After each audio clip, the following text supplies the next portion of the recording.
Life is full of exciting events, but it is our first impressions that we remember best.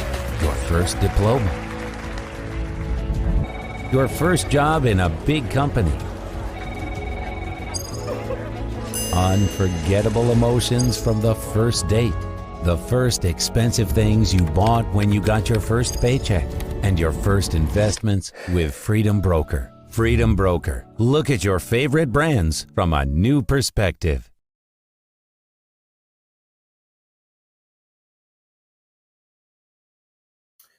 Hello everybody and welcome to day 2 of the FIDE World Rapid Chess Championships. This is the rapid portion. The Blitz will soon follow in a couple of days. I'm International Master Lawrence Trent and I'm absolutely delighted to be here on chess.com calling all the action with you today. We're going to give you, of course, an update of what happened on day 1. But first, let me introduce my fantastic partner in crime, my good friend and super grandmaster in his own right.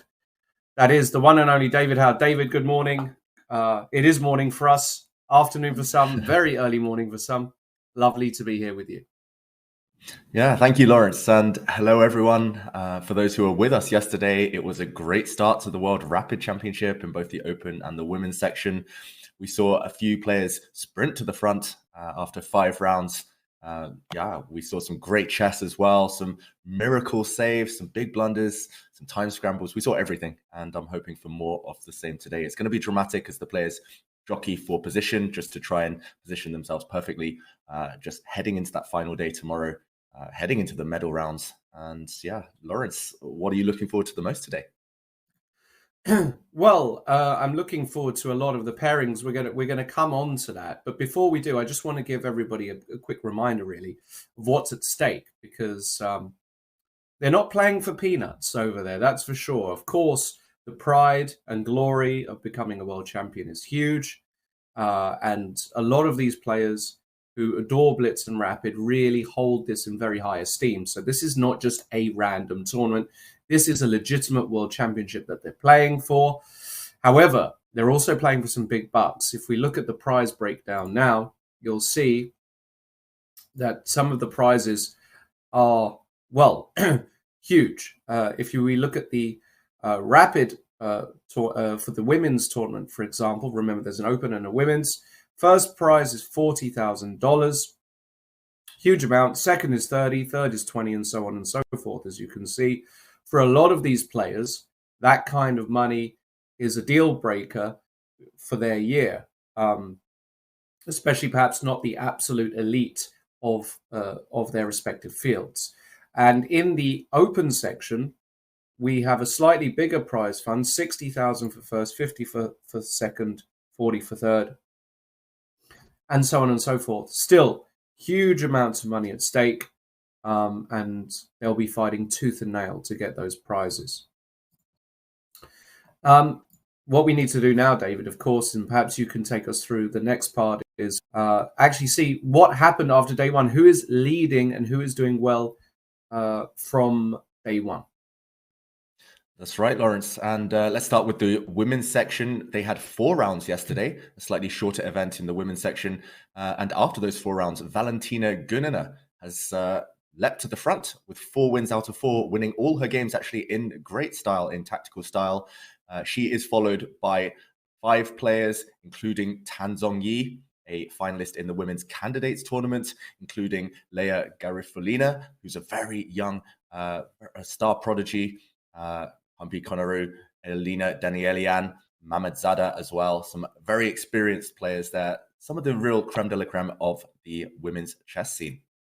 And if we see some of the matchups today, we do see that Valentina Gunina, the leader, is up against Tan Zhongyi, a huge pairing there, 2 of the highest seeds.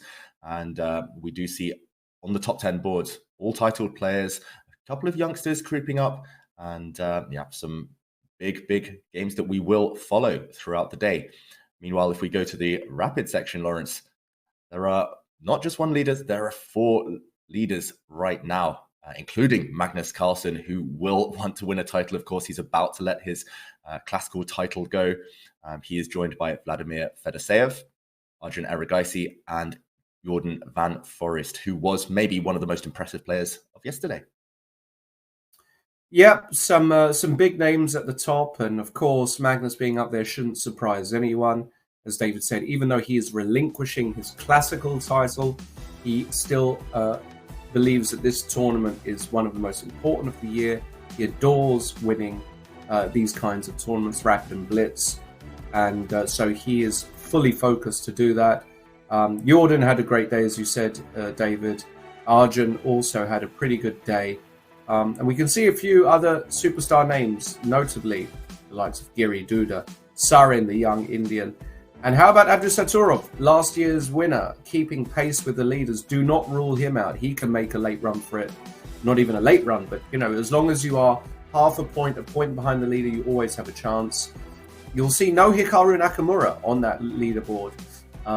Not keeping the pace just yet, but with 2 full days to go, plenty of time to make up ground.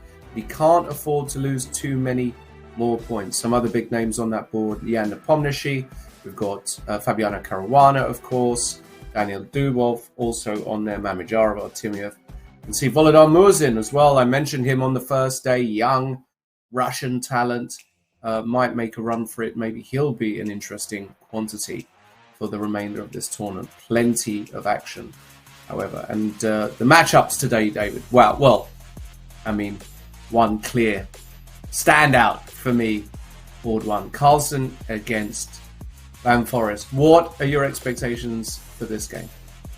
I mean, that is huge for many reasons. Not only are they both on fire right now, but Jordan van Foreest has helped Magnus Carlsen in the past. He was one of his seconds in the successful 2021 World Championship campaign. So they're great friends, they're great rivals. We're going to follow that one very, very closely.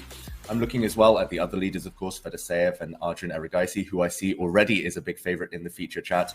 But also Abdusaturov, you mentioned. He lost to Magnus yesterday, but he is well in the mix up against Duda. And despite Nakamura, Vachier-Lagrave, 2 titans of the game, not being in the top 20, as we saw in the standings, they are still, however, on the top 10 boards. They will be fighting to try and get on a streak today. They need to do that, as you mentioned, in order to keep pace. So huge games if we look down on board 9, board 10. Nakamura, Vachier-Lagrave, 2 of the favourites, wanting to win at all costs. Yep. And just to remind everybody, the open section is a 13-round Swiss. So today is round 6. In the women's section, it is an 11-round Swiss. Today is round 5. 15 minutes plus 10 seconds per player. Each round lasts in the region of an hour and 15 minutes. Sometimes the games go a bit longer. We saw, for example, yesterday, a couple of rook and bishop versus rook endings. So sometimes we have to wait for those to play out. And of course, as for any Swiss tournament, it is the winner with the most amount of points that wins the tournament. There is a tie. There will be some blitz playoffs. If we get to that point, we will take you through all the action. Of course, we're going to take a look now at a live shot from the playing hall. Jan Krzysztof Duda settling in to his chair, playing black today. Jan Krzysztof keeping pace, of course, with the leaders on 4, playing against reigning Rapid World Champion Abdusaturov. Abdusaturov, years ago, David, before he even won the World Rapid, before he even won the Olympiad titles with Uzbekistan, I remember talking to my dear friend Rustem Kazimzhanov. I asked Rustem, I said, who are the biggest talents coming up at the moment? And he said, keep your eye out for this kid, Abdusaturov. And when somebody like Rustam says that, you take note, because he doesn't say it lightly in terms of mega talents. And this was probably in the region of 3 or 4 years ago. And his prophecy has very much come to fruition. Abdusaturov, it's not often at the age of 18, maybe he's 19 now, not even sure. Maybe he's, I'll double check that. But that you become World Rapid Champion and Olympic champion in the same year, effectively. Yeah, I think he was 17 when he won the title last year. He was 18 when he won the Olympiad gold. Some incredible achievements at such a young age. We saw Abdusattorov arrive. Now we see Jordan van Foreest get ready to greet Magnus Carlsen at the board. And we also talked about the prizes earlier, Lawrence. And those prizes are potentially life-changing for these youngsters, especially for Abdusattorov. He was greeted as a national hero when he returned to Uzbekistan after winning the gold last year. Not only did he win first prize in this event, which can help fund his coaching, his tournaments, his expenses, he was also gifted an apartment and more money by the Uzbekistan president. So this tournament has that unique ability to launch players out there into the limelight. And these names now that, as you mentioned, we're becoming accustomed to, like Abdusattorov, like Van Foreest, they did actually make some big breakthroughs in events like this in previous years. I remember Daniel Dubov, for example, winning in 2018. That was a launch pad for his career. Nihal Sarin, now walking in the background, did so well in the Global Chess Championship. This could be a huge milestone for him if he can keep pace with those leaders. But meanwhile, where is Magnus Carlsen? The great keeps us waiting, as per usual. Yeah. He doesn't. I mean, actually, he has come early before. I don't think he has a set rhythm, whether he comes late or early. But this time he's coming a bit later. There he is, Magnus Carlsen, shaking hands with his good friend Jordan van Foreest. Of course, these guys having worked together in training camps for Magnus's world title world title defense, I should say, against Jan Nepomniachtchi. They may have even worked together prior to that, right, David? It wasn't just the Nepomniachtchi world title. I think even though Jordan, a couple years earlier, wasn't as strong as he is now, he's always been full of fantastic ideas. And Magnus with white today, he's going to be looking to win. They are, of course, good friends, but that doesn't factor into this game. They're not going to play soft against each other. Magnus, for sure, is looking to put the pressure on with the white pieces. Be really curious to see what kind of strategy Jordan employs. He knows Magnus very well. And as we said, we see from Velvet Canyon 19, battle of the finest hair in chess. That might be true, although Jan Nepomniachtchi has got a good claim to that with his fresh cut. Did you see Jan Nepomniachtchi's dance in the background there, Lawrence? It looks like the players are in great spirits as they start the first round of the day. I don't think they were applauding themselves. I think they were applauding some local dignitaries, maybe some FIDE officials who are going to come in and make the first move, the ceremonial first move. But often the players, they're itching to get going. It's nice to see them, though, in such a relaxed mood. In the foreground, we also see board one of the women's section. It is indeed, yes. And we see, as you said, the women's nice and spacious. That's what I like most about this particular venue. Very, very cool to see. Great conditions for the players. I've heard absolutely no complaints whatsoever about the playing conditions thus far. So that's really good news, really nice to hear. You can also see that most players are also abiding by the official dress code. You can see players in formal attire, suits and shirts, and sort of business attire for the ladies. I like that. It makes it feel more professional. I'm actually a fan of the dress code, as it turns out, for official FIDE events. Yeah, so, as you mentioned, that has been... No, sorry, I was going to say that has been controversial in the past, Lawrence, but this tournament so far has been, it's been refreshing. It's just been purely focused on the chess. There is a delay, meanwhile. We did see Hans Niemann stride in the background there. Looks like the final few players are just entering the tournament hall, maybe some last-minute security checks, holding up the start of this round. Any predictions on the top boards? For example, the board we're seeing right now, Lawrence? I have to go with Magnus, purely because even though Jordan had a good day yesterday, I think Magnus with white is, of course, he's an incredibly tough customer, regardless. But for Jordan especially, I feel as though Magnus is probably an unpleasant opponent. You've got all the dynamic of working together and analyzing together, and him knowing more or less how you think and how you play and what you've looked at. For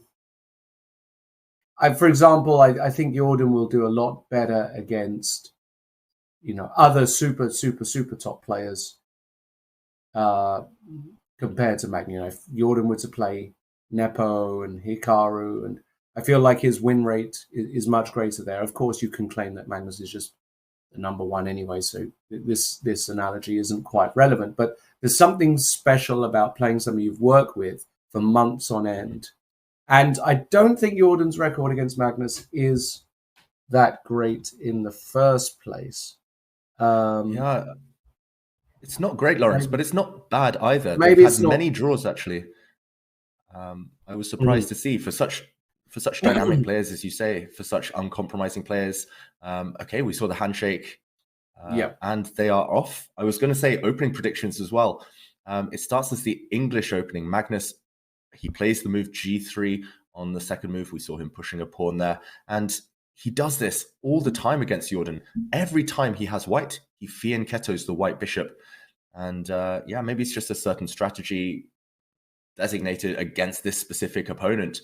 But it is interesting that Magnus really respects Jordan, isn't maybe brave enough to pick up the king's pawn on move 1, to play d4 on move 1, to enter what we call the open games. Instead, it's more of a flank opening. Magnus, though, allowing black to push forward in the center. And it's early days, Lawrence, but this is quite a rare position as far as I know. What are your thoughts on this decision, especially by Magnus? I like it. I mean, Magnus knows how well prepared Jordan is, and Magnus knows, just how creative Jordan is. He's got tons of ideas in classical orthodox positions. So I like what Magnus is doing. And what have they got? They've got a kind of reverse Benoni. Jordan is deciding whether to push this pawn to c5 or not, or whether just to develop the knight out to c6 and play e5. So it's just kind of a kind of toss-up right now for Jordan. He does go with c5, which is, of course, completely reasonable. And we are going to get a Benoni now, David, where, Magnus has theoretically got a few extra tempi compared to normal because, of course, he's got, for a start, he's got the white pieces. So he's got an extra tempo because of the reverse situation. But he's also, Jordan is already committed to e7, e6. And a lot of the time you want to push this pawn to e5. So as it turns out, this is actually quite a favorable, very sort of, I think Magnus is going to be very happy to have this against Jordan. It's basically a Benoni 2 tempi up, which is very nice. Yeah, you say that, Lawrence, but a Benoni is still a Benoni, even if you're 2 tempi up. And it's not necessarily an opening with the greatest reputation at the top level. Still, white has a long-term weakness on the d3 square. As you mentioned, white will get some activity. Magnus perhaps more experienced than his younger colleague in these types of pawn structures. But trust me, I've played plenty of reverse Benonis, so having it from the white side, and I get 10 moves down the line and I'm thinking, where did my extra 2 tempi go? Black still has a very simple development. Black's knight can come out to c6. Black's bishop will just sit happily on either c5 or e7. And still some work to be done later. I'm just thinking as well, you mentioned Jordan being so creative in the opening. I've never met with someone with so much kind of enthusiasm for chess or enthusiasm for studying the opening phase. Maybe Magnus has looked at Jordan with both colors, and Jordan with white very rarely faces the Benoni, or I've never seen him really face the Benoni. So it's just a very specific opening choice. I don't think Magnus would be brave enough to play this against the likes of Hikaru Nakamura, Jan Nepomniachtchi, but maybe just spotting a small chink in Jordan's armor. Meanwhile, white brings his bishop out, and this is a very nice move. Usually that white dark squared bishop that's landed on g5 is the problem child in this opening. It often lacks a good home, a good square. So he just wants to trade it off for a knight. It's the white G2 bishop, the light squared bishop, that will be the star player, the MVP, a bit later on. And yeah, I mean, I think it's still too early to say whether this has been a good opening choice for Magnus. But Jordan, yeah, it's definitely up to him to prove that he understands these positions, because Magnus, for sure, he can. He's versatile enough to kind of freestyle this type of opening with white.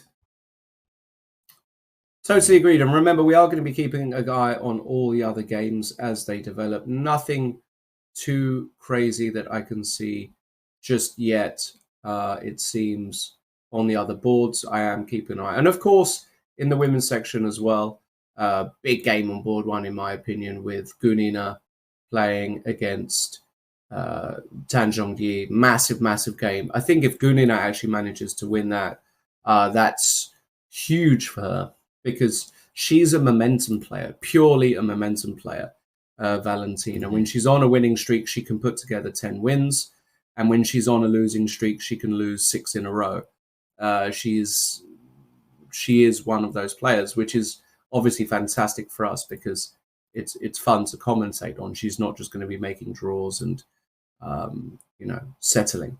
So I will keep an eye on that particular game as well. Of course, we want to hear from you in the chat as well. Do make us aware of your thoughts.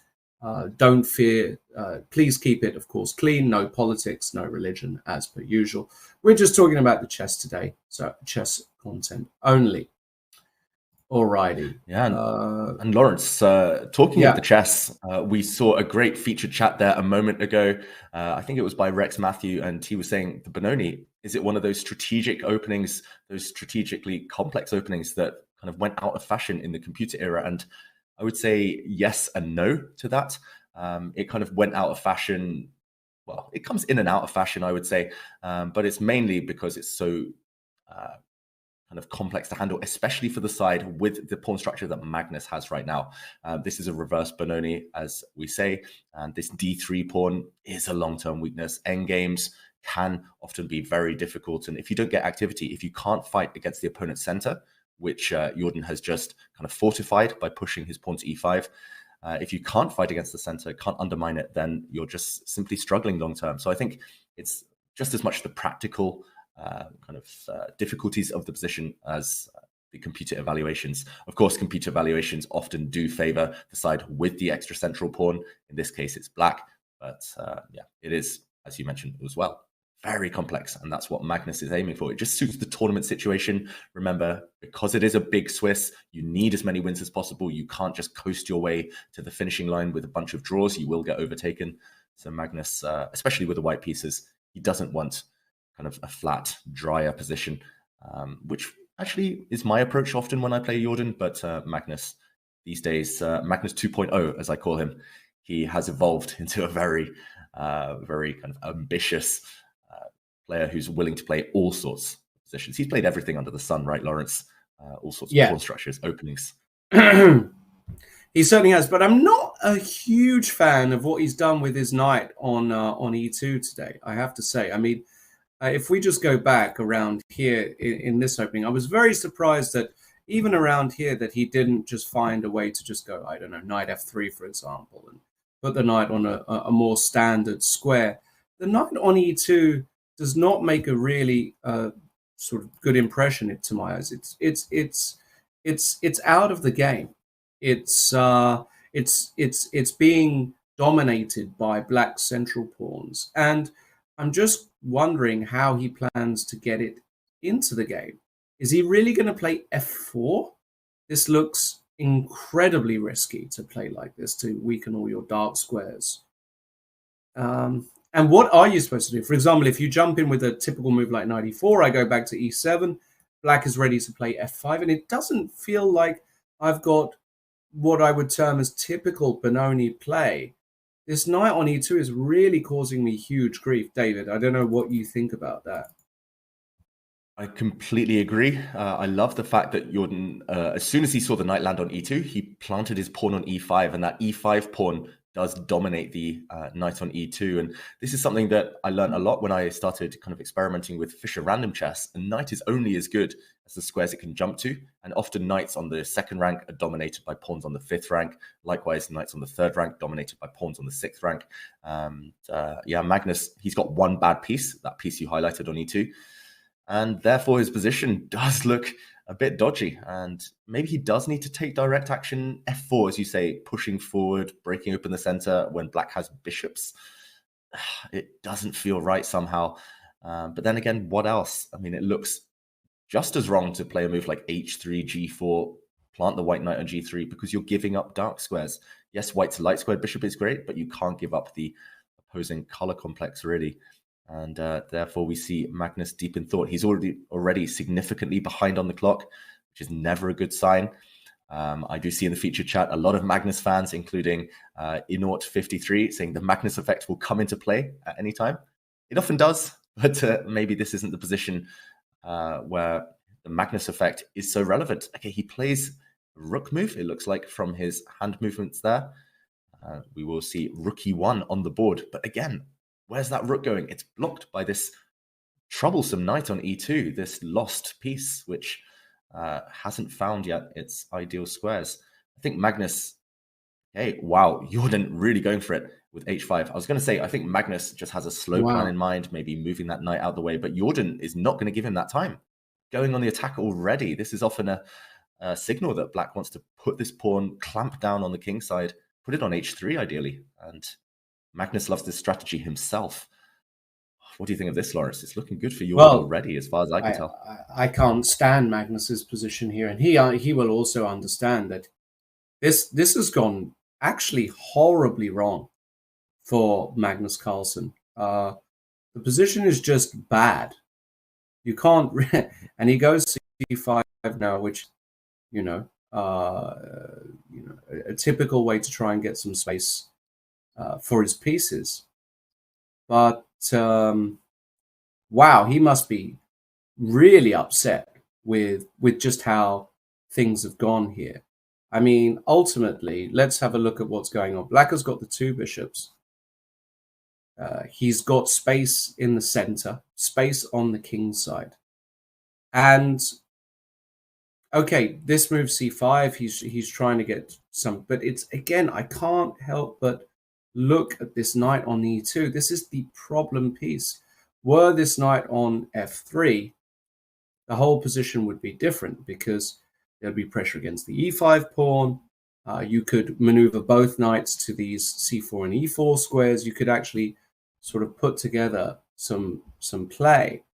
But the fact that they are both unable to get there at the moment because of this knight, I'm very skeptical. I won't say that Magnus is lost here, but he must be a lot worse, surely.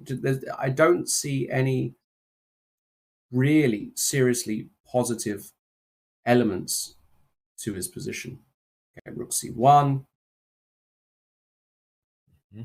And now, Lawrence, I've got to say I completely agree. There is a lot of messages in the feature chat, though, saying, yes, it's a Benoni, so it will look bad, but maybe long-term activity. There was also a message saying Magnus might have lost the opening battle, but it's still the middle game ahead. You've got to beat him in the middle game and endgame too. And I agree. I detest Magnus's position. I would love to have the black pieces here. So much flexibility. Black's pawn is flying forward to h4, maybe a pawn coming to f5. But what next? And would you still back Jordan here in a position where, okay, he's playing on the other side of the board now, pushes his pawn forward to a4. I was going to say, you've got to be consistent, you've got to be direct. It feels like Jordan, with his last move, putting pawns on h5 and a4, he's playing on both flanks. Is black ready for that one? Knight c4 now by Magnus. Yeah, I didn't think a4 was too necessary, actually. I guess in this position here, I guess the question is, do you ever want to give up this light squared bishop for this knight? Probably not. Maybe you should just keep on going with h4. I didn't see a problem just playing h4 here. I don't see a big benefit in inserting a4 and knight c4. And it's these little moments when you play against Magnus, it's these little, just these little moves where suddenly, when Magnus gets bit of momentum starting, it becomes very, very tricky and very, very awkward. So this is, I'm not a huge fan, let's put it like that, of what Jordan has done here with a4 and h5. I think he should have just gone pawn to h4, tried to create some chances on the king side. And now he's got a difficulty because, of course, the point is bishop takes e5 runs into at least knight takes e5, and there might be something even better. For example, taking on c6 and now knight takes e5, where white wins a pawn back and more because c6 is hanging. And, you know, with this pawn on h5, again, your position could just collapse here as black. So you can't really play like this. So Jordan goes for bishop e6. And now bishop takes c6 by Magnus. Wow, And he is, middle decision. but probably a decent one, right? Because if b takes c6, knight takes e5, I say I've won a pawn. Let's say, and the point is queen d5 doesn't work because of knight f4. And all of a sudden, that piece becomes that piece on e2, which was dead a moment ago. It becomes the killer piece. Wow, precisely. So this is a troublesome spot now for Jordan. And is he really thinking about playing bishop takes c4 here? I guess he is. Because if bishop takes b7, you've got the intermezzo bishop b3, queen d2. But even this looks scary. I mean, c6 is coming next. I've given up a pawn. Oof. Yeah, it looks like, okay, Jordan didn't go for this in the end. He would have just been a pawn down. As you mentioned, that c-pawn would have been a monster pass pawn. And, okay, he's chosen to go pawn down in this manner instead. At least he has the bishop pair here, some holes around the white king that he can hope to take advantage of. But that white knight is coming forward to f4 now. It's all about whether black can keep his light squared bishop intact because he needs that one to deliver checkmate. Yeah, suddenly you're right, Lawrence. Just kind of this specific scenario, it feels like black's bishops can't get active in time. Jordan decides to attack one of white's rooks. Plays bishop g5, that rook on c1 now hanging. But do you protect it? That's the first question. You can block this attack with a pawn. Do you throw pawns forward, weaken the white king further? You could also get greedy with a few pawns. Yeah, I mean, I'm not sure about f4. I mean, it might be okay, though, because if, for example, bishop f6, knight takes c6, you might just say, so what? I've won a bunch of pawns. Queen d5, you've even got knight b4, for example. The knight could just come back this way. And unless you've got mate quickly, you know, you are in trouble here. So I'm not... And actually, we get bishop g5, knight takes c6. And look at this, David. Magnus has decided to go for the pragmatic solution, which is to give up the exchange, I think. For example, after queen d7, I think his main idea is actually just to take on d4 like this. And after bishop takes c1, to play queen takes c1 and say, thank you very much. I've got how many pawns? Three? Three pawns for the exchange. Mm-hmm. Yeah, which is obviously Lawrence, far too much. Yeah, I was going to say as well, maybe black has a problem in terms of which square to choose with the queen, because if you go to d7, Magnus doesn't even have to give up the exchange. White can drop the knight back to e5. Oh, yeah. And next move, f4 comes. You've pocketed 2 pawns in this process. If black's queen goes to, for example, d5, then knight e takes d4. And, in a couple of moves ago, in this position, if queen d5, knight e takes d4, and you can't even take on c1 now because of knight e7 check ideas. And oh my goodness. Yeah, if you put the queen on c7, there's tactical ideas everywhere. No matter where you go with the queen, you will get hit by one of the white knights, I think in every variation. So it's not just the fact that white's getting 3 pawns. It's, again, specific tactics. It's Magnus sensing the moment and calculating so well. And we were praising Jordan's position, praising the opening, but I think it was just that one moment when he played h5. A couple of moves later, he played a4, pushing on both flanks. You've got to be consistent. You've got to stick to one plan, for better or worse. And it was just that moment of kind of indecision. Maybe, I don't want to say being too ambitious, but Yeah, it was Jordan maybe just taking his eye off the ball for 1 second, and Magnus has jumped on the chance, as all the top players do. Very, very disappointing stuff for Jordan. After such a promising opening, it's quite remarkable actually that Magnus was able to even get this position. It is remarkable that this has happened in just 4 moves.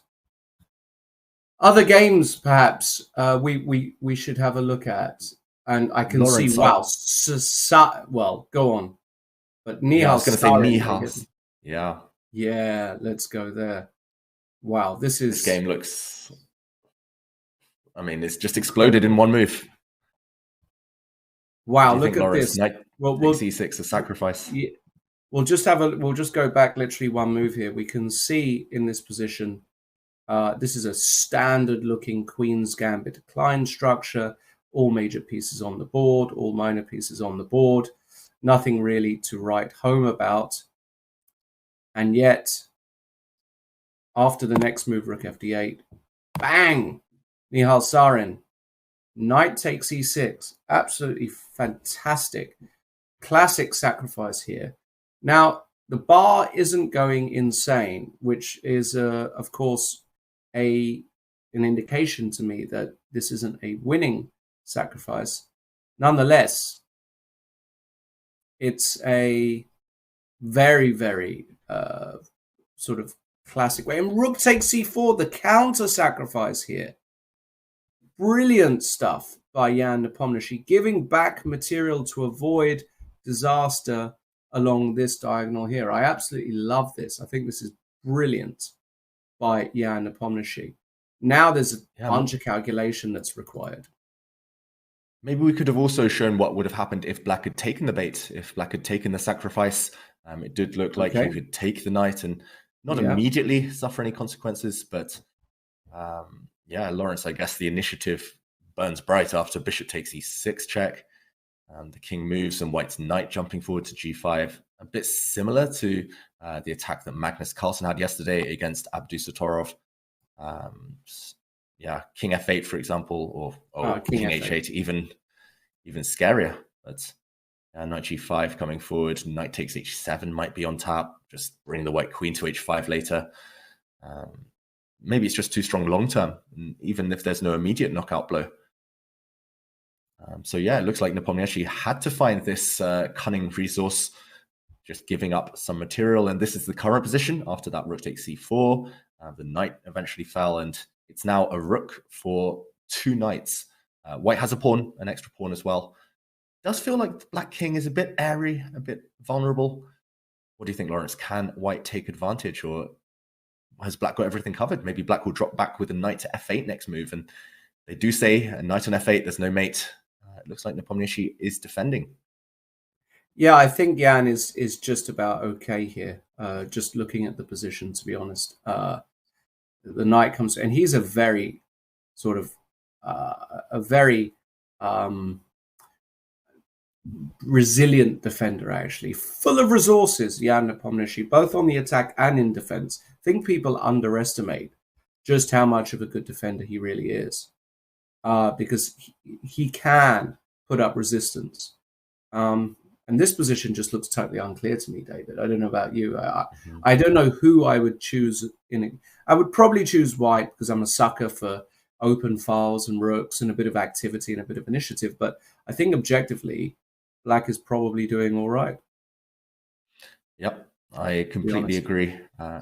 Long term, the Black pieces will combine. After all, you have more pieces than White does. So long term, you're doing well. But still, in rapid chess, I would be a bit scared, especially facing someone as dangerous as Nihal Sarin. Like you said, with Black's slightly weak king, with Black's kind of slightly clumsy setup right now. But it's looking in the balance. Let's check back in on this one a bit later. Several other candidates we could jump to right now, Lawrence. Which games catch your eye? Actually, I want to point out Donchenko against Rapport just briefly for the pawn structure, just because I've never seen this pawn structure in my life before. I've played chess a long time, but this one looks pretty unique. And Wow. what do you think of this, Lawrence? What a mess. Well, the computer hates Rapport's position, and that's probably because this pawn on c6 is just not available at the moment, which is, clearly a problem for Rapport. But if you look at the time situation here, we can see that Donchenko only has 1:48. Rapport has got all the time in the world, 12 minutes. So Donchenko really, really struggling on the clock. He now plays the move Queen H2, and maybe he's going for it now. Maybe he's going to go G5 and H5 and try and exert some pressure. The position, objectively looks horrible for Rapport. He's got no entry squares on the queen side. I mean, you've got this pawn on c6. If you manage to consolidate this pawn, I don't see how you would ever be happy here, basically, as Rapport. It looks horrific to me. But then again, what do I know? I completely agree, Lawrence. There's a lot of kind of love and hate for the pawn structure in the featured chat. But this is the type of position, yes, I agree, it's good for white objectively, but your pawn structure does look like a pack of cards. If one of them falls over, if you lose one pawn, if black can strike, break out somehow, then it might all just collapse for white. You have extended very far forward, especially on the king side. White's king could be a target later. Rapport blocks up the center now. I am wondering where the black knight's going. There we go. It retreats back to E8, but at least the c6 pawn now is vulnerable. At least the connection between white's bishop and that pawn has been broken. Also, the clock time, Donchenko down to 1 minute against 12 for Rapport, one of the pre-tournament favorites. So yeah, I'm not writing this one off. I just wanted to point it out because it's typical kind of chaotic fun from Rapport, and we love to see it. We love to see these really weird, unorthodox positions that he seems to get every single time. Yeah, he does. He did calm down in recent years. I think people forget that Ricard, he got to 27, 60, 70-ish for a reason. He kind of played a bit more. I mean, I remember years and years ago when I was even playing in the same tournaments as him in Gibraltar and whatnot before he became super, super elite, how he was playing absolutely wild and wacky stuff, but he grounded himself and he started playing more mainstream stuff for sure. And that obviously contributed to his ascent. But in Rapid and Blitz, I think he certainly feels the propensity towards, going a bit more crazy, that he feels like he can go a bit more crazy. But we'll see. We'll keep an eye on this position. In the meantime, Lawrence, maybe we can go back to Magnus against Jordan. There have been some developments in that game. The key game of the round, after all, and pawn structure in this one, very, very far from standard as well. White has 2 extra pawns, if I'm counting correctly, but black does have a clamp. Black's bishop now locking down that queen side. Black's queen trying to sneak in towards the white king. To be honest, I would take the pawns. The evaluation bar seems to agree. It thinks that white is perfectly safe. White's 2 extra pawns should win the day, but work to be done, do you think? Oh, absolutely. I mean, it looks bad for Jordan, though. I mean, we have to be honest. This position does look atrocious. The d4 pawn is weak. The knight on f4 is nicely consolidated here. h5 is hanging in all variations. If you manage to mop these pawns up, I think you're going to be in good stead. So I'm not exactly very bullish, let's say, towards Jordan's chances here. And the bar obviously agrees because the bar has gone crazy here. Yeah, and Magnus is up on the clock as well. I don't really see many redeeming features here, actually, for Jordan. I think this is just a case of how does Magnus want to convert. Yeah, the more I look at it, the more I agree. Yeah. Queen f2, you can maybe just take on h5, as you mentioned, but queen f2, it's just a mopping up job now, going for those weak black pawns. And as was seen in the featured chat there, it does look almost resignable. So yeah, difficult times. We could see an early win, a great start to the day for Magnus. And Magnus did actually say yesterday, because he had 3 hours of press conferences, then 5-6 hours of playing chess, he said he was feeling exhausted, but he is a Terminator, as he says there. He's when he's on fire, he's just a tough man to stop. Jordan, 1 or 2 kind of substandard moves, subpar moves, and he was punished immediately. That's just chess at the top level, unfortunately. It's brutal, and maybe let's see the next move from Magnus. But I would also love to see the top board of the women's section, because that is on fire right now. Yeah, Queen F2 was played. No real surprise to see this move, just targeting D4. And now I expect he's just going to win a pawn here, which looks reasonable. Yeah,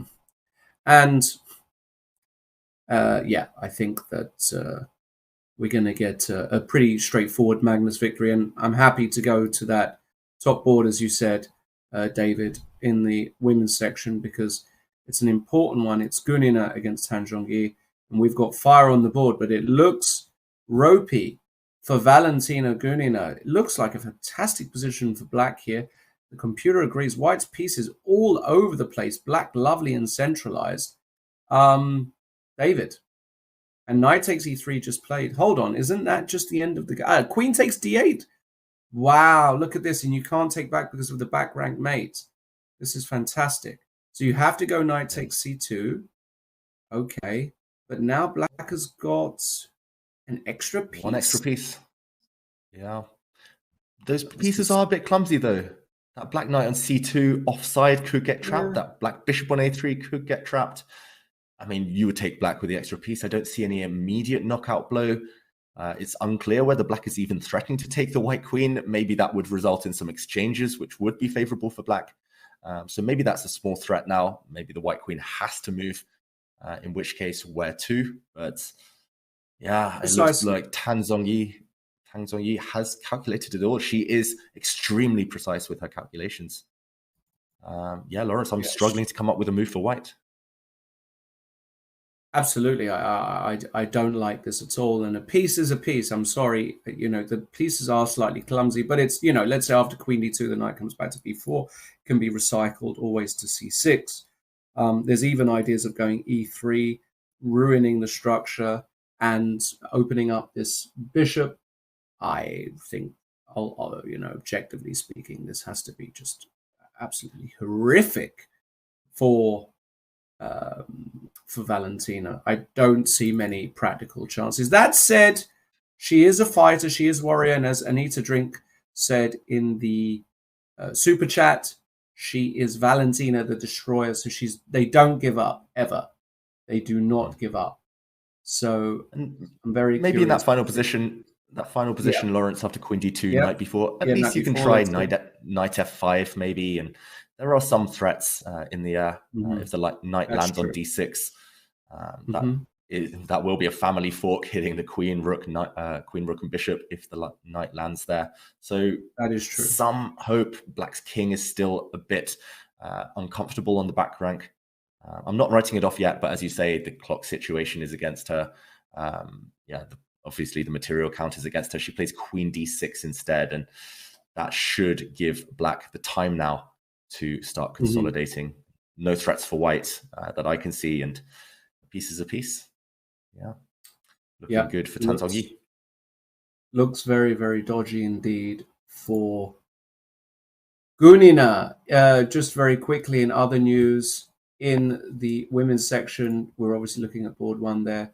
Looks as though Garifulina, you mentioned her earlier, David, has got a great position against Mamada. We can quickly, I guess, look at that. She's got a crushing attack, actually, here, it looks like, with white. Black king in big, big trouble. A lot of the other games, apparently, at the moment, look a bit level. So, of course, we're going to keep an eye on all of this, but looks pretty okay so far. White. Yeah, this is the dream. I was going to say, Lawrence, attacking, and you haven't even sacrificed anything. This is a dream, for white. I mean, the white king is nicely protected. This bishop is pinned. Just looks very bad for black. Not really much more to say. It doesn't even look like you've got to move. You're pinned in two ways here, which is very, very nasty indeed. Mm-hmm. And I will say Garifalina, she's a very young player with the white pieces here, winning this game, we think. But I did have a chat with Vladimir Kramnik a few years ago, and he mentioned her as one of the big talents to watch out for in years to come. So as you mentioned with Abdusatorov, high hopes were predicted for him many years ago, and same now for Garifalina. And yeah, it looks like she's doing very well in this tournament so far. And Black will be lucky to survive this big attack.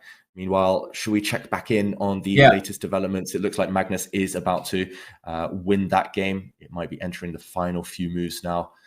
He is still 3 pawns up, and everything else has disappeared. It's just a matter of technique, as they say.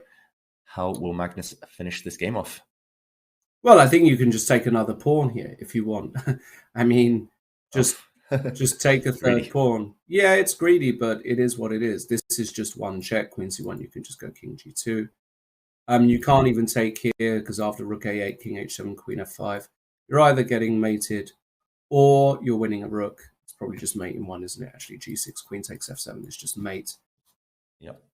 Magnus decides to go for another route, which is more than fine. He just wins his pawn. I actually don't expect Jordan to really waste too much energy here. He's a lot of pawns down. King h2 will be played by Magnus here after queen f3, queen d5. Now he's going to slowly encroach with his queen. He can even play queen d1 here, try and win. And that's what he does, of course, just trying to win this a4 pawn. And now if the queen has to move, you can go d5, queen b5. You can even just go d5 here, give up the b2 pawn. It's no big deal. Something like this, king h3, queen a3, d6, and the queen just does not make it back in time. And you can resign. Yeah, fairly standard stuff. I love it, Lawrence. You're just spitballing these incredible variations, just kind of off the top of your head. And I mean, I love d5. You've got to calculate that one correctly, but you're right. It's just, I mean, Magnus will play it, I think. Yeah, not too much to calculate, right? The king has got a lovely safe square on h3. And I just don't see it being a big deal, basically. So I fully expect Magnus to just play d5. He's got plenty of time, 3 minutes. Just making sure that Jordan doesn't have any resources, but Jordan's body language also, if you look at him in the chair there, he's basically, he understands that this is just a very unpleasant position, and Magnus will play d5. It's the principled move. He's enjoying it as well. Maybe he's just I mean, there's not really much to talk about. No, there's been a little repetition here of moves. He needs to channel his inner Lawrence Trent. He needs to channel you and do some calculation. Well, okay, I am going for the most direct approach. No, he's not. I am surprised. Because that looked very straightforward to me. That looked like that didn't require almost any calculation at all. So I am surprised.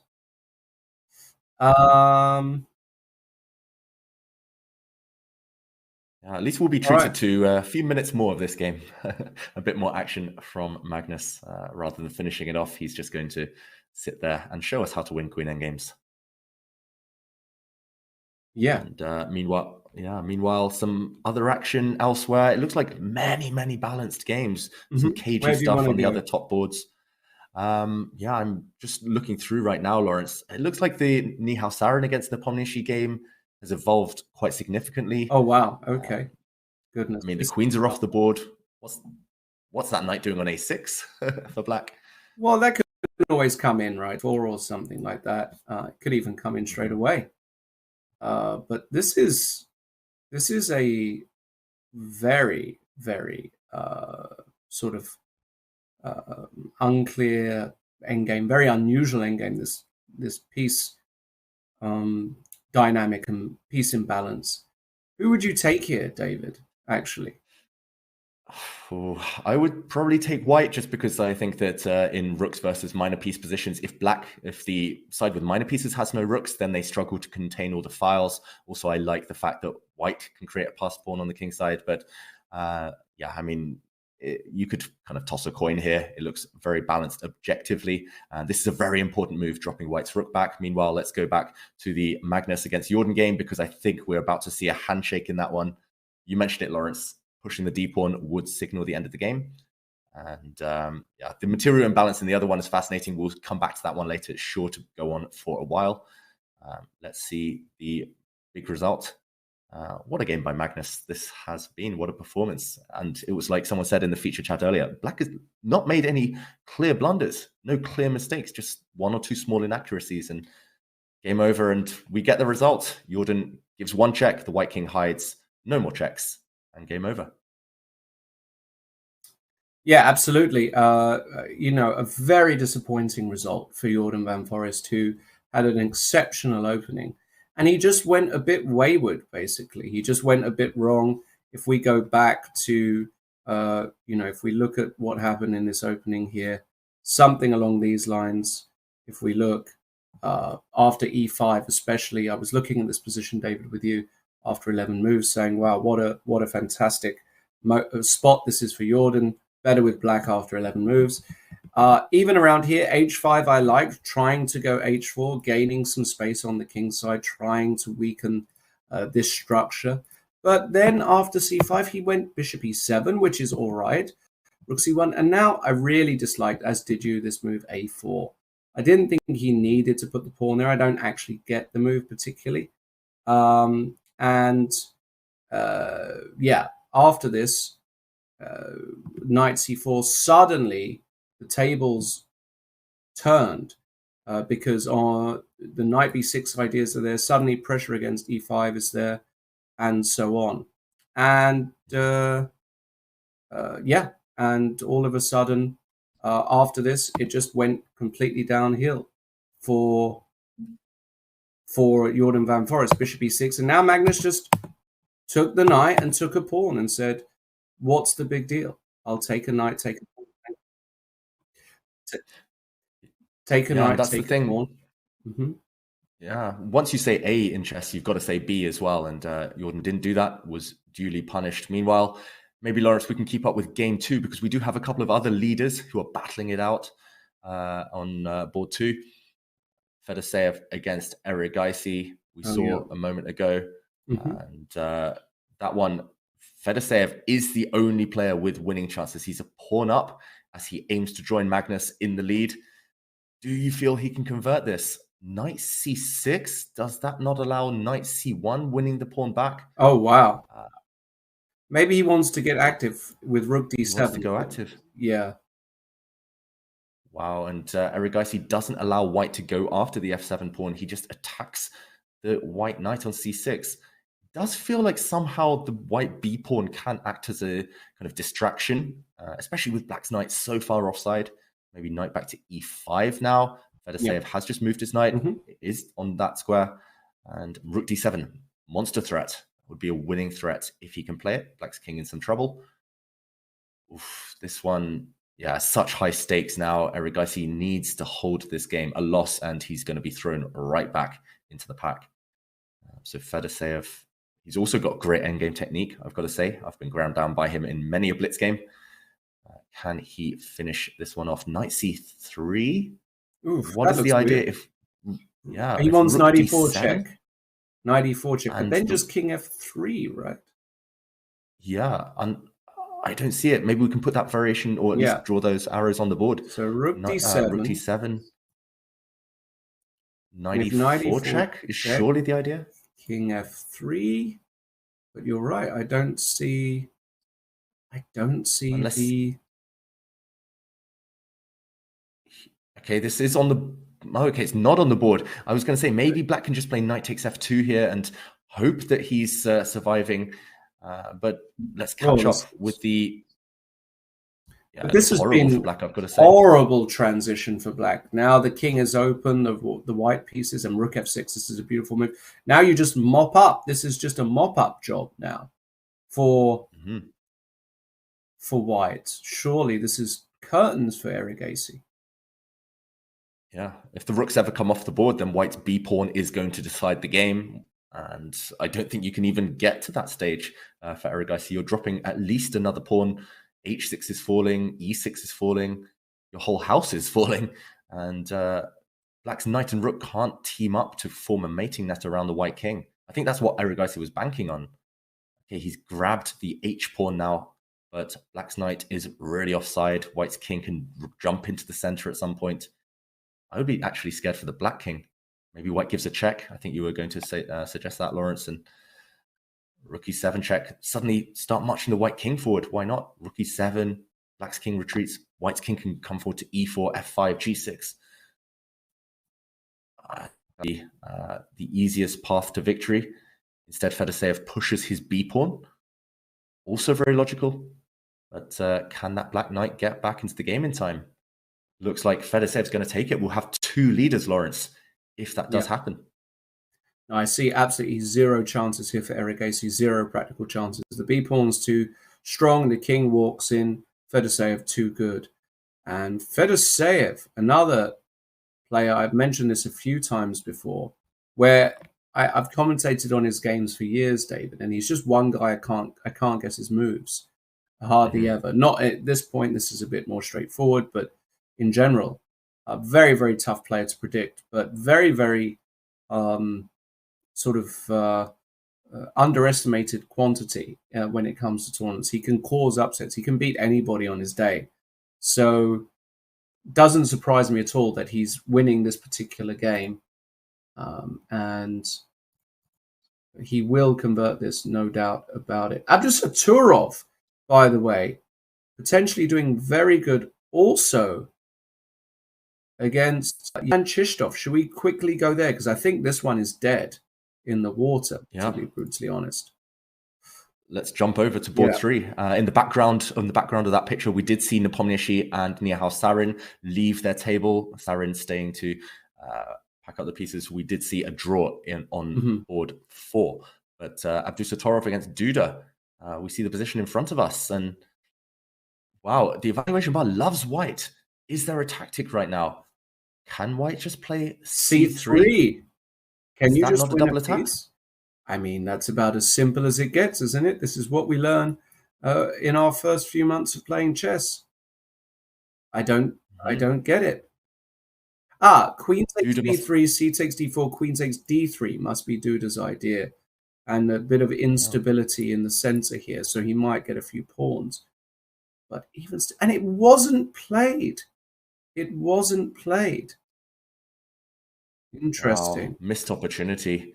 I guess it's hard to evaluate when you give up all of your pawns for a piece, but yeah, Abdusattorov, he normally thrives on those types of imbalances. Duda was taking big risks there, provoking his opponent, and it should have backfired on black. Now it looks balanced again, Lawrence, unless I'm mistaken. Absolutely. No pawn breaks for either side. Looks completely balanced to me here. Knight d4. Who would you take? I think I would take white just because the knights... Knights are more flexible. Yeah, he can go rook e1 or queen e1 now. I like just trying to maybe put my queen on g3 and my knight on f5 and pretend that I'm threatening some mating stuff. But yeah, the white structure is such that it's very solid. He does go rook c1. King h7 by Duda. Duda also down to 23 seconds. So Duda struggling here for sure. What is Abdusattorov? Knight h4. That's another thing. I mean, Abdusattorov, he's very Carlsen-like stylistically, in my opinion. He doesn't overly complicate positions unnecessarily. He likes to keep control. Duda hanging on. You're right. And maybe that was a practical decision earlier. That kind of simple fork with the pawn could have won the black knight, but maybe he had one eye on the clock and he realized Duda was feeling uncomfortable with the position. So as you mentioned, why not keep control, keep the tension? Your opponent's likely to make mistakes later anyway. At least now there's minimal risk for Abdusattorov. But look at the body language as well. Duda feeling really uncomfortable. He's like an eagle just kind of hanging over his prey here, wants to get moving, wants to kind of end the tension, end the drama. But Abdusattorov, I think he should avoid a knight trade right now.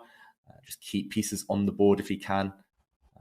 Looks like he did move his knight back. Okay, wow, the board has just changed completely. Wow. It looks like a few moves were played in the meantime, and chaos again ensuing.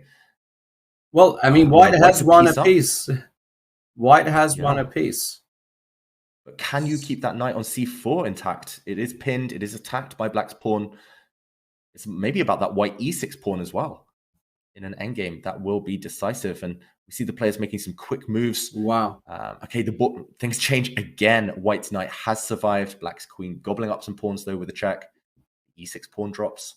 What's the count, Lawrence? It's a knight for 3 pawns? No, a knight for 2 pawns. Knight for 1 pawn now. Another one drops. Yeah. Must be winning for White. Must be winning, right? I mean, you've got an extra piece. The king is secure. Rook e3, ba4. But all looks rather hopeless here for Jan Krzysztof Duda. And Abdusattorov, David Howell, I said it at the start. Don't count him out. Yeah. I mean, he's been there. He's done it. He's won it. He's young. He's hungry. He is a force to be reckoned with. And yeah, we're seeing rapid transitions of this particular position. Rook e1, yeah, this is classy stuff. The endings with this passed a pawn here is all hopeless for Black. You just put the rook behind the pawn and you usher it. You could probably, you don't want to go rook a1 here. Probably you just find a good square for this knight. Knight f2, knight. Got to be careful. Knight before rook d4, you might actually hang something, because if you then try and protect the rook, there's c5, and all of a sudden, if that a pawn goes, the position is tough. Yeah, position is tough. I think he has chosen a good safe square for his knight, and we will see Duda resign quite shortly. That white a pawn will be unstoppable. And you mentioned it, Lawrence, before the show today. Abdusattorov also, remember, won the Gashimov Memorial, which was Rapid Blitz just last week, with 5 points ahead of the whole pack. He won it with 5 games to spare. He's a man on fire. That field was full of giants like Mamedyarov, Mamedov, Rapport, Shankland. And I think he might be Magnus's biggest threat, despite having already lost to the Norwegian earlier this tournament. Now, all White needs to do, keep the knight safe, protect the knight, and there we go. He plants the knight on d1. Beautiful, beautiful move actually to play knight d1 there. And the a pawn is coming. It's going to be game over. We'll see a handshake any moment. White's knight just needs to reactivate and kick away that black rook, the blockader. Game over. Indeed. A very, very nice win for Abdusattorov. The rook passive. Duda, of course, shaking his head. Rightly so, because it's a gross position. Yeah, knight d3. Now the knight's coming to c5. It's going to kick the rook away. The rook will go. The pawn will come to a6. You can even defend to a7. You can then put the pawn on a6. Rook b1, rook b7 then comes. This is going to be a fairly straightforward victory for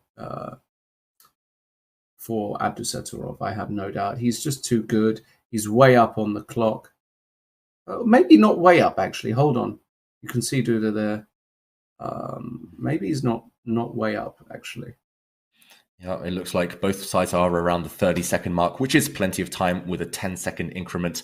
And you were talking of victories a moment ago, Lawrence. Fedoseev did indeed wrap up that win against Erigaisi. Huge for the standings. That means we have 2 leaders after 6 rounds. Magnus Carlsen and Vladimir Fedoseev. Those 2 will fight against each other in round 7.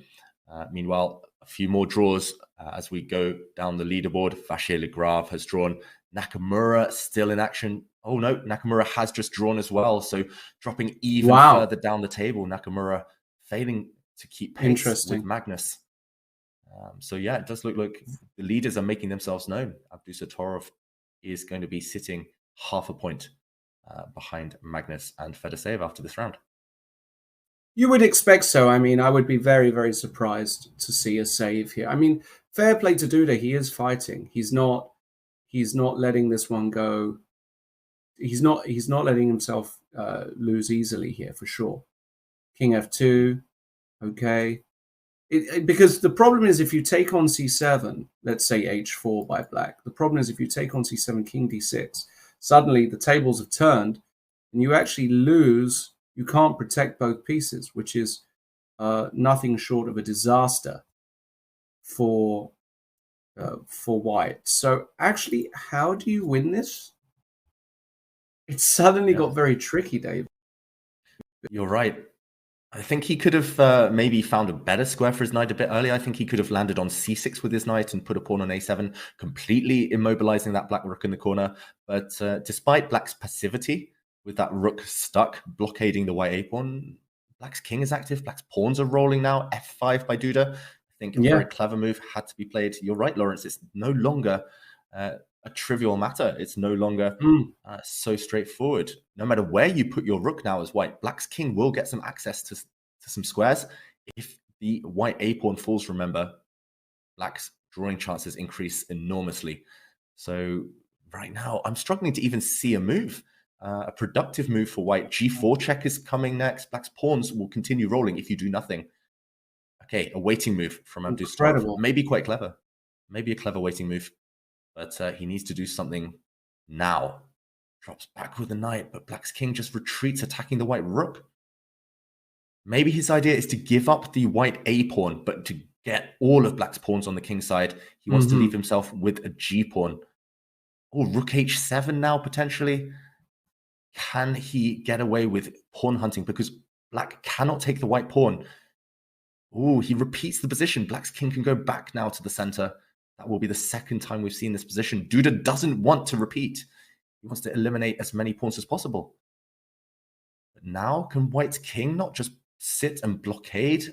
White's rook is going to go after this far advanced black h-pawn.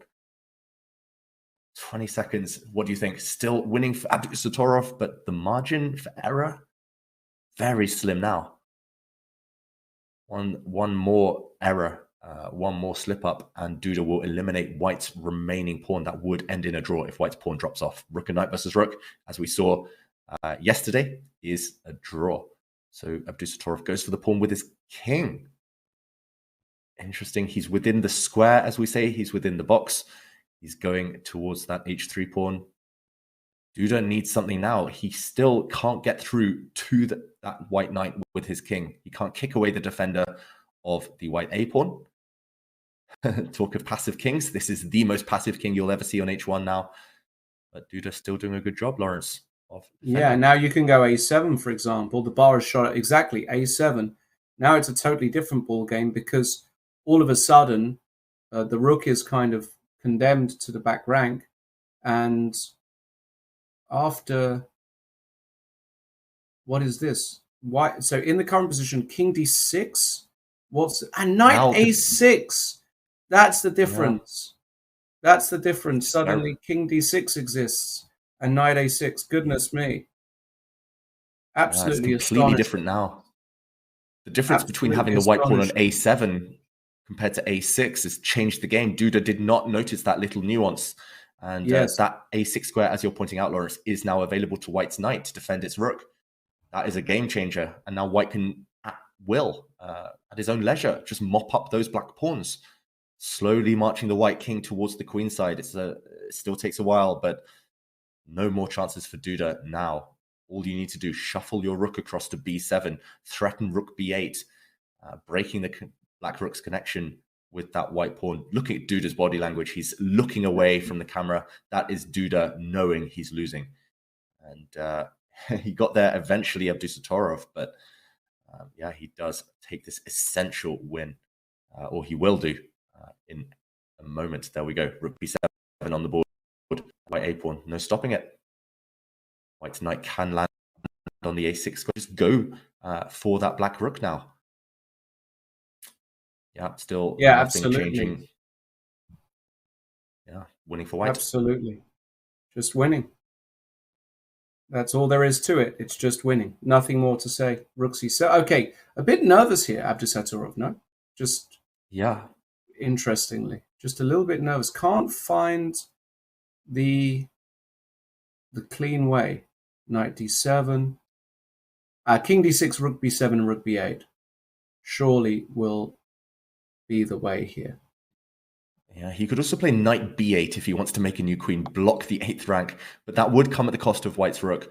Now the big question is what happens if black's rook goes back to the corner? And wow, knight b8, what a move, Lawrence. Locking in that black rook, Beautiful. stopping the black king from approaching. That is the most aesthetically pleasing move I've seen all day so far. Knight b8, that is a totally cage for the black rook. That black rook belongs in prison now. It's never going to get out. And That's stunning, isn't it? Yeah, I thought we were about to see the handshake, but no, one more move from Duda. Yeah, it's nothing to be done. White's king is just going to slowly advance. Yeah, Duda's completely stuck. Huffing and puffing as he does. But now you can just go, for example, you can just hide the king g2, king f. I would put the king on f1 to block the checks, and then you just go knight c6 and rook b8. Even this, of course, is more than sufficient for victory. Yeah, I like that phrase in the featured chat a moment ago. A smothered rook, and there we go. Duda does resign. Important win there for Abdusattorov. Yeah, a very, very upset Jan Krzysztof Duda. He understood that was an important game, actually, because he needed to keep tabs with the leaders, and he wasn't able to. And Abdusattorov, imagine a back-to-back winner, David. That would be just exceptional. I don't quite see it happening, but you never know. Stranger things have happened. He is young. He's obviously feeling good. Why not? And that pretty much brings us towards the end of the round. No big matches going on. Perhaps a very quick. Well, we're going to go to a break, and when we come back from the break, we will give you guys a recap of the major results. But it's been a very pleasant day for the guys with the white pieces at the top. We'll be back in just a few minutes for the second round of today. Don't go anywhere.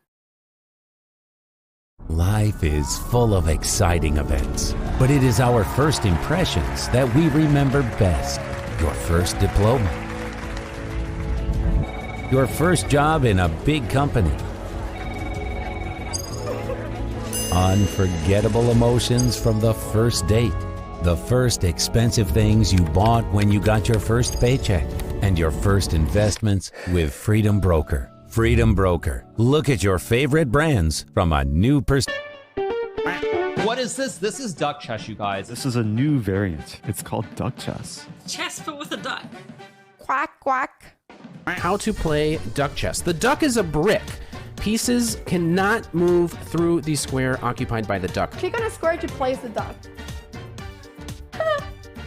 Oh, you put the duck to prevent moves of opponent, not yourself. Yeah, so basically you do this, and this cannot move. I'm gonna go knight f6, and I'm gonna put the duck in the most inconvenient place for my opponent to move. No bishop, no queen, so no Londons. Can permanently stop the London. Capture the opponent's king to win. Oh, wow. Oh, there's no stalemate. Wait, there is stalemate. But the stalemated player wins. Ooh, if only that was real chess. I think I'm getting the hang of this game now. I think I actually am getting the hang of it. I think this works. Oh, that's a horrible blunder. Oh my god, I just blundered. I have to move something else first, then dark, and knight will take my king. This is the best way to lose the dark chess.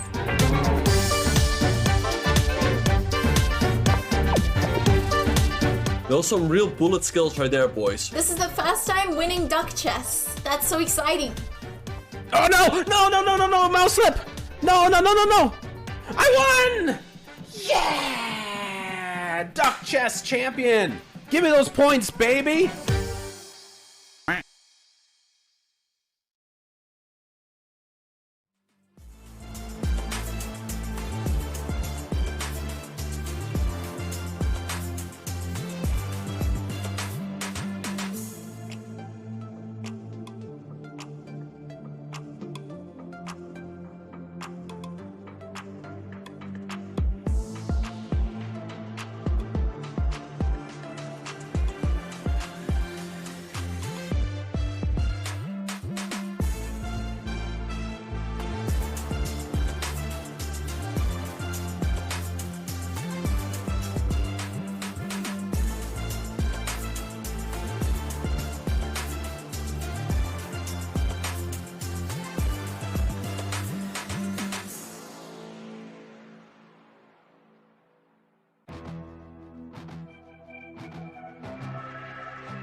Hello, everybody, and welcome back to day 2 of the World Rapid and Blitz Championships. It's the Rapid tournament that we're covering today. We will, of course, update you on all of the results from the previous round. That was round 6.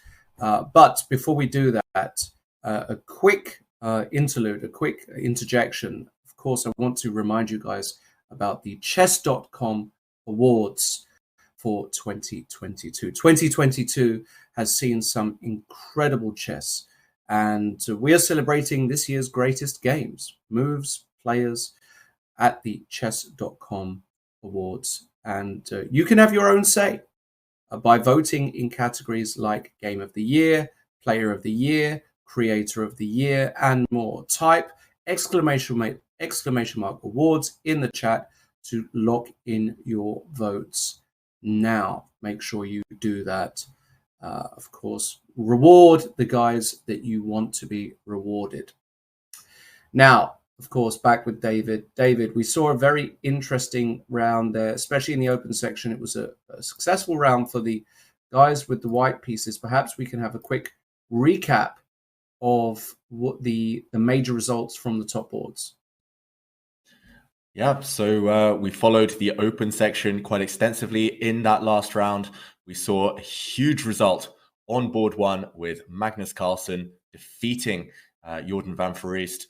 On board 2, Fedoseev took down Arjun Erigaisi to keep pace with Magnus in the lead. And this final position here that we're seeing in front of us was the game between Abdusatorov and Jan Krzysztof Duda. So some big results, big wins for those with the white pieces, as you mentioned, Lawrence. There were a bunch of draws. We saw a really fascinating draw between Sarin and Jan Nepomniachtchi. But draws, remember, don't really help that much in this Swiss system. It's all about winning. It's all about taking your chances. You need some killer instinct. And yeah, Lawrence, a lot of players, they weren't able to get those desired points. We saw Nakamura, for example, and Vachier-Lagrave, 2 of the pre-tournament favorites, slipping even further behind the lead. Yeah, absolutely. We saw, Hikaru drop even more points. He's really off the lead. Fabiano Caruana also lost to Vincent Keimer, I should point out. Vincent, with the white pieces, rated only 2590 according to Rapid ratings, but of course we know he's much stronger than that as he's an over 2700 rated player classically. But that's a major blow for Fabiano.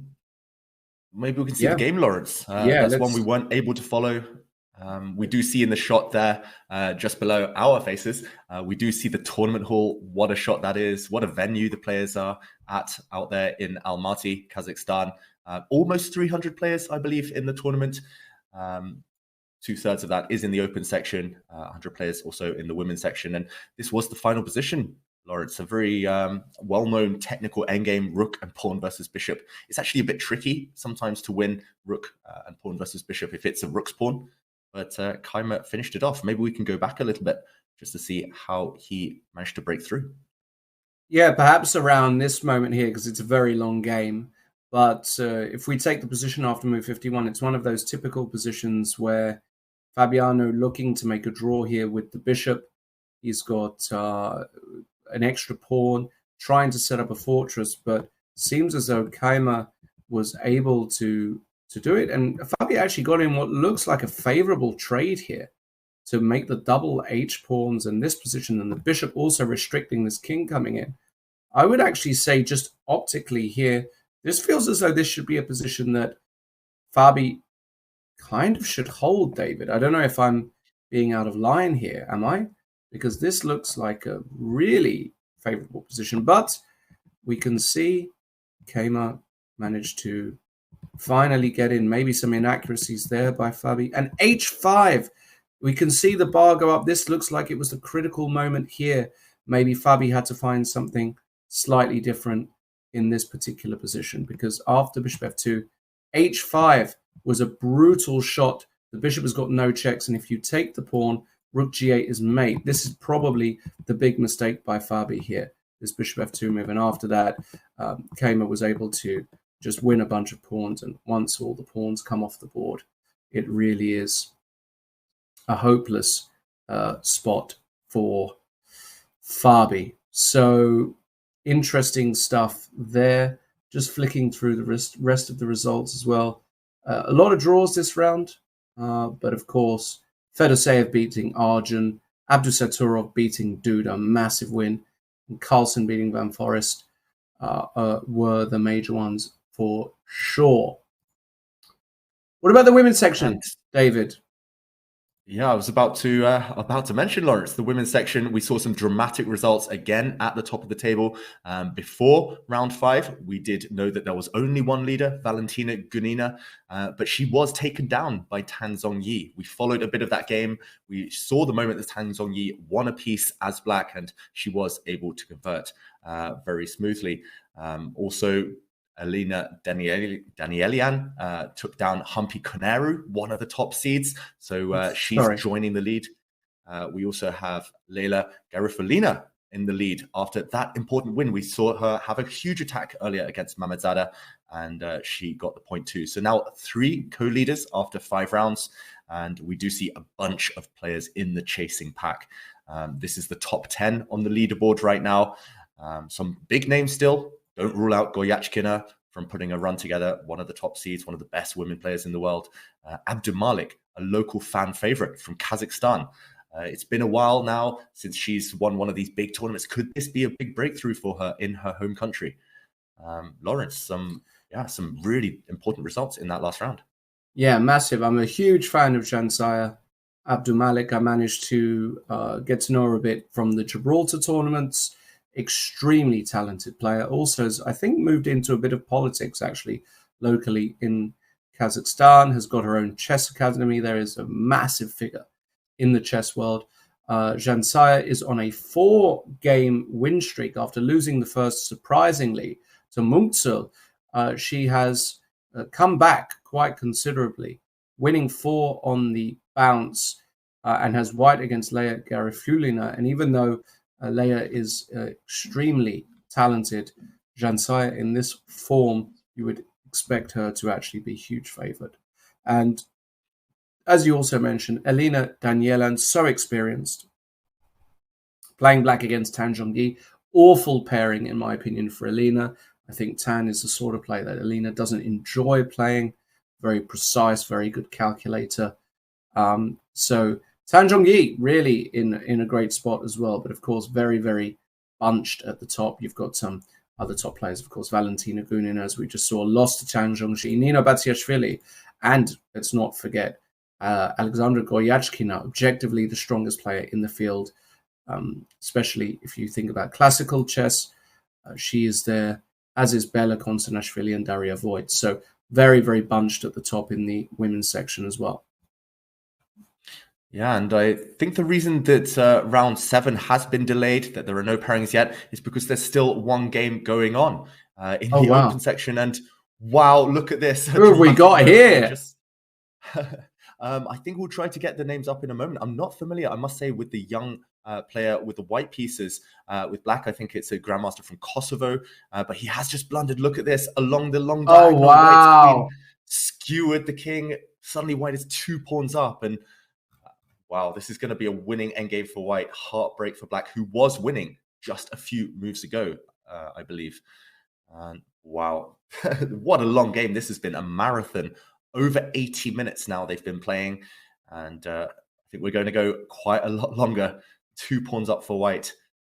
The rest of the players in the tournament will be waiting for this game to finish.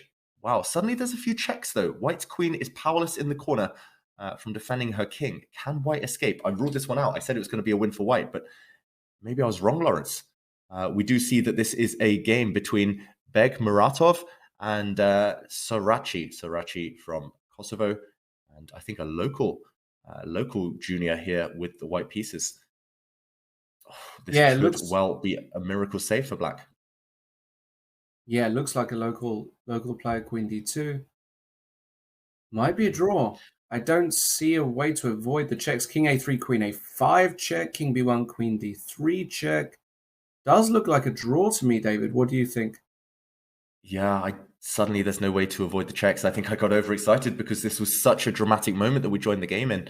But now no way simply for white to avoid the checks. And I'm not sure if it's possible, Lawrence, to go back to that moment with the skewer on the long diagonal. Yeah, let's just a quickly few go moves before we joined the game, because we saw the stare. And how many queens are on the board now? Black had 2 queens in the 2 corners.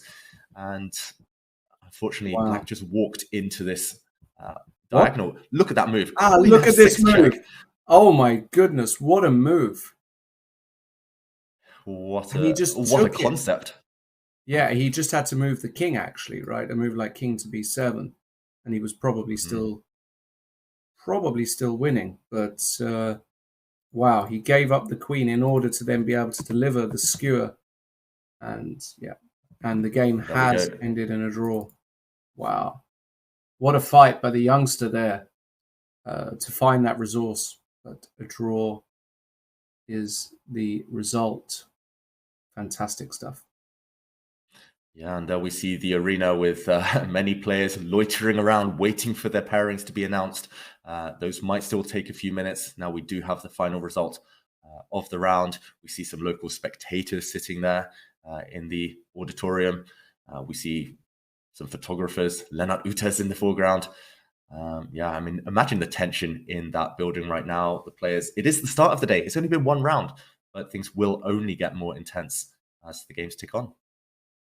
Indeed, and we're going to be back in just a couple of minutes for the next round, where we'll go over the pairings and everything else. So don't go anywhere. We'll be right back.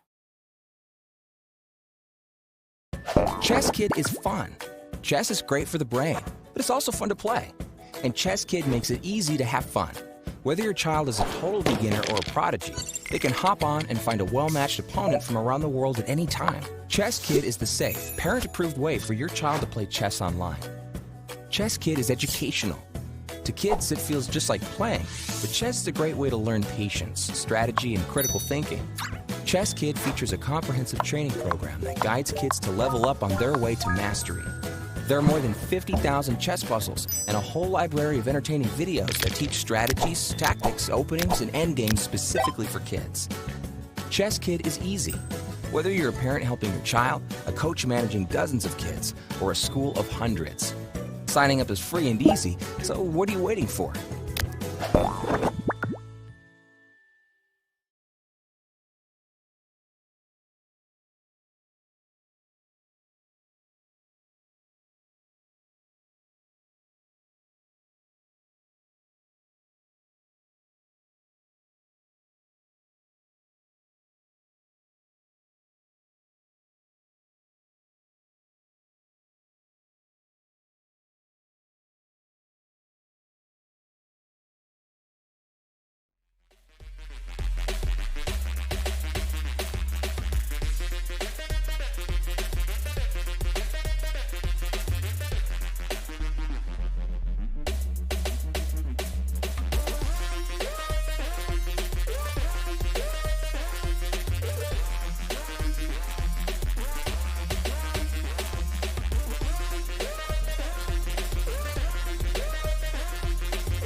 Hello everybody and welcome back. This is the coverage here on Chess.com of the FIDE World Rapid and Blitz Championships. It's the Rapid Tournament, Day 2. We've just seen the first round of the day, and you can see there also an overview of the playing hall. Lovely and spacious, just how you like it. Nothing worse than having a guy next to you elbow you in the face mid-blitz or mid-rapid. So well done on the organisers. In Kazakhstan, Almaty, for finding this wonderful venue for this very, very important tournament. I'm International Master Lawrence Trent, joined by the one and only Olympic gold medalist, multi-time British champion, and good friend of mine, David Howard. David, it was a good start to the day, wasn't it, for a lot of players, especially at the top? Yeah, especially the players who started with the white pieces earlier in the open section in round 6. And yeah, I mean, what a start it's been to the Rapid event in general, and it's already heating up.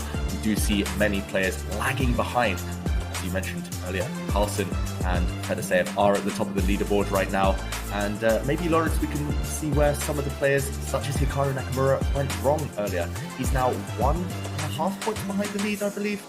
And yeah, he needs to pick up the pace. And Hikaru did let another half-point slip. He did allow a draw in the last game. But Lawrence, if we can fast forward to perhaps move 32, 33 of that game. And then, yeah, I mean, it is rapid chess. We do see mistakes. They are natural. But Hikaru here will be furious at himself for letting this chance slip. Hikaru had white in this position, and now after pushing his pawn forward to d7, queen a8 was a nasty trick, trying to play against the white bishop and the pin on the second rank. But I do believe queen d5 was where Nakamura let the point slip, just blocking the diagonal with rook d5. And I think Hikaru would have been a huge favorite to win this position. The white d-pawn, almost unstoppable long term. It will cost black his bishop. White will have ideas such as queen c4, queen c8 at some point. And I think Hikaru would have taken this home to victory. But yeah, just one slip is all it takes in rapid chess. And instead, queen d5, getting the queens off the board wasn't sufficient for the win, because suddenly after a queen exchange, I think Hikaru had underestimated that queen takes d5 takes, and bishop d8 in that position. Yeah, it would eventually end up in an opposite color bishop endgame with no winning chances. Black is simply playing king f8, king e7. That white d-pawn nowhere near as powerful as it previously was. And white's king also caught on the side of the board. This one did end in a draw. Yeah. And Hikaru not even able to really defend that pawn. Both pawns hanging, and once that pawn left, it was really going to be only one result. So disappointing for Hikaru Nakamura. Obviously, a lot of Hikaru fans. He still wants to win these championships. I believe he has not yet won a World Rapid or Blitz. You can correct me if I'm wrong there, David, but I think we spoke about that yesterday. Yeah, Hikaru surprisingly never won it. He hasn't lost yet, but dropping 4 draws, he's already, as you said, 1.5 points off the pace, where Magnus Carlsen and Vladimir Fedoseev having a great tournament so far, and Magnus Carlsen doing what Magnus does. And if Magnus starts to get some separation from the field, it's going to be really tough, because he is just awesome when he's in flow. But let's not count out the rest of the field, especially Nordebek Abdusatorov impressing me massively. Yes, he did lose to Magnus yesterday, but he's bounced back in great style, beating Sanal, who's a great player from Turkey, great Turkish grandmaster, and having just beaten Jan Krzysztof Duda. Massive win for him. So I'm curious what the pairings are going to be. We will see them. Don't also count out the group on 4.5. 1 point back is still, you can still very much make a comeback. There are, goodness, how many more rounds left? It's 7, I believe, Lawrence. 7 or 8, right, exactly. We're not even at the halfway point yet in the tournament. Right. After this next game, we will pass that point. So yeah, it's all about going on a streak, all about racking up those victories. Often all you need is one good day or one good end to the day. You could leapfrog a whole bunch of players on certain score groups. And here we do see the rest of the top 20. Some big names, of course. Jan Nepomniachtchi. We look further down. Mamedyarov, Duda, Artemiev, still chasing, still aiming to put those wins together. But yeah, as you mentioned, Lawrence, it's just it's such small margins at this top level. Yeah, and let's take a look at another game while we do wait for those pairings to come out. I would say that one game that interests me is that of Mamedov-Dubov. These two guys, very entertaining players. Once again, sort of position here where if we take it after move 34, white should be okay, especially with this pin, being able to pin the rook. But after rook c2, perhaps Mamedov forgot that now not only are you attacking the bishop, but now the move knight takes b4 next will be able to unpin yourself. But is the bishop actually hanging? Good question. Well, after king g1, there was a repetition, and finally knight takes b4. White is able to win the pawn back with rook b8, but is he? Because knight d3 actually hits the bishop, and no, you're not, because black is able to save the pawn. And once you save that pawn, it really is the end of the game. That pawn is way too strong. You just literally march it down the board. Sometimes chess is not too complex.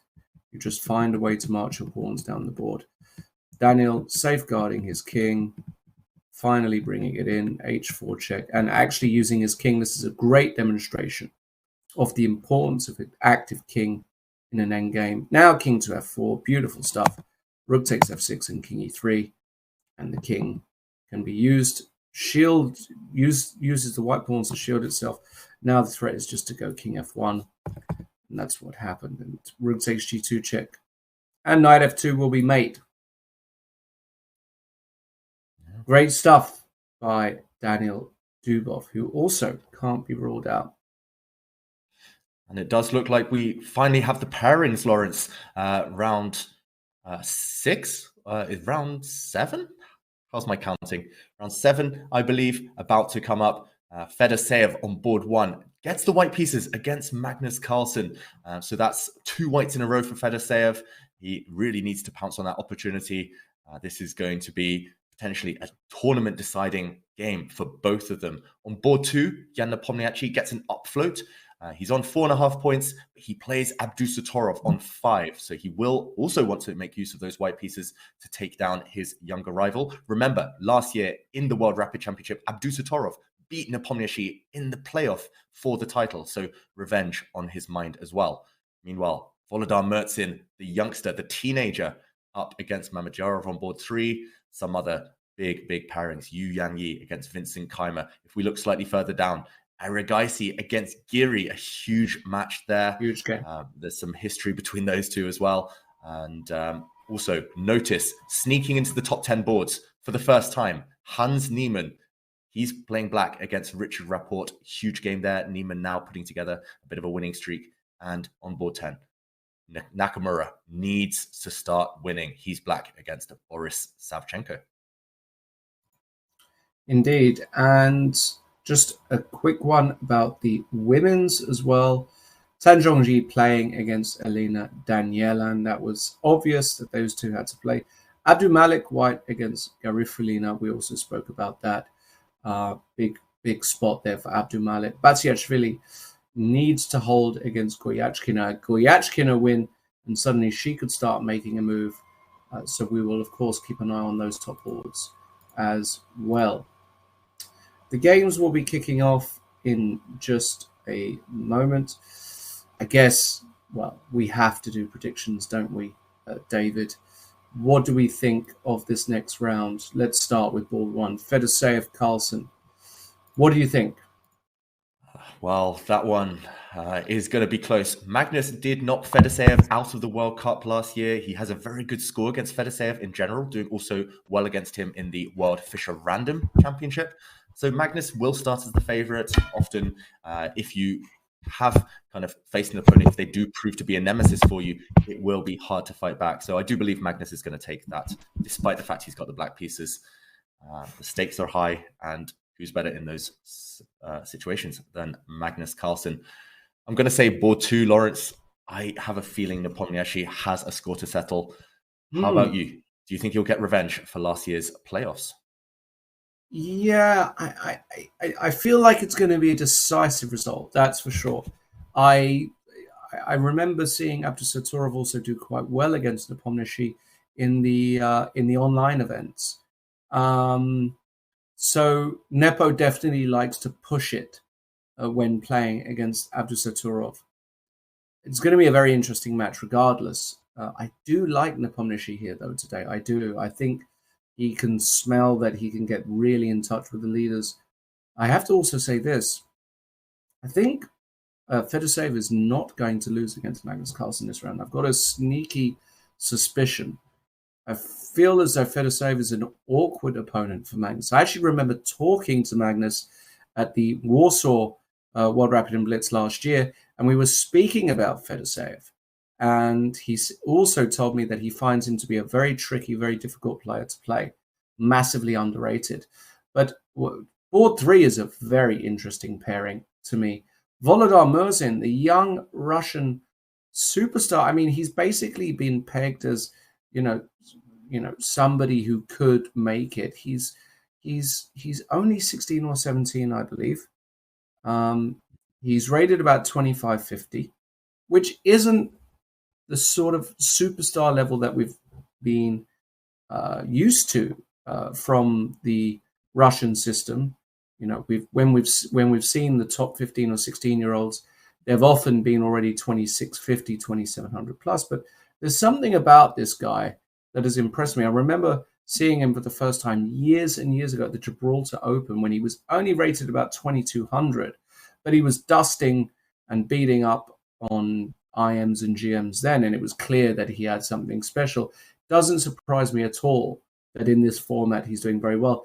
I think he's got a good opponent. Mamedyarov, of course, a fantastic seasoned pro, but Mamed is going to risk it, and this could be a spot for Murzin. Actually, this could be a moment where we see, like we saw Abdusattorov last year, are we going to see Volodar Murzin make an incredible dark horse run? We'll find out after this game. Yuyan Yi Kaima is going to be a relatively chilled affair, I think. Dubov Sarin is an interesting game, as is Erigaisi Giri, by the way. So, and Rapport Neiman could also get excited. Lots of interesting pairings this round as we see the players slowly enter the playing hall, getting ready to do business. You can see there Vincent Keimer, always looking professional. So mature, David. Mature beyond his years. I remember seeing him at the Grenka tournament when he had his breakout win about 4 years ago now, when he won the open section to be able to then play the master section, which has Carlsen, Caruana, and the like.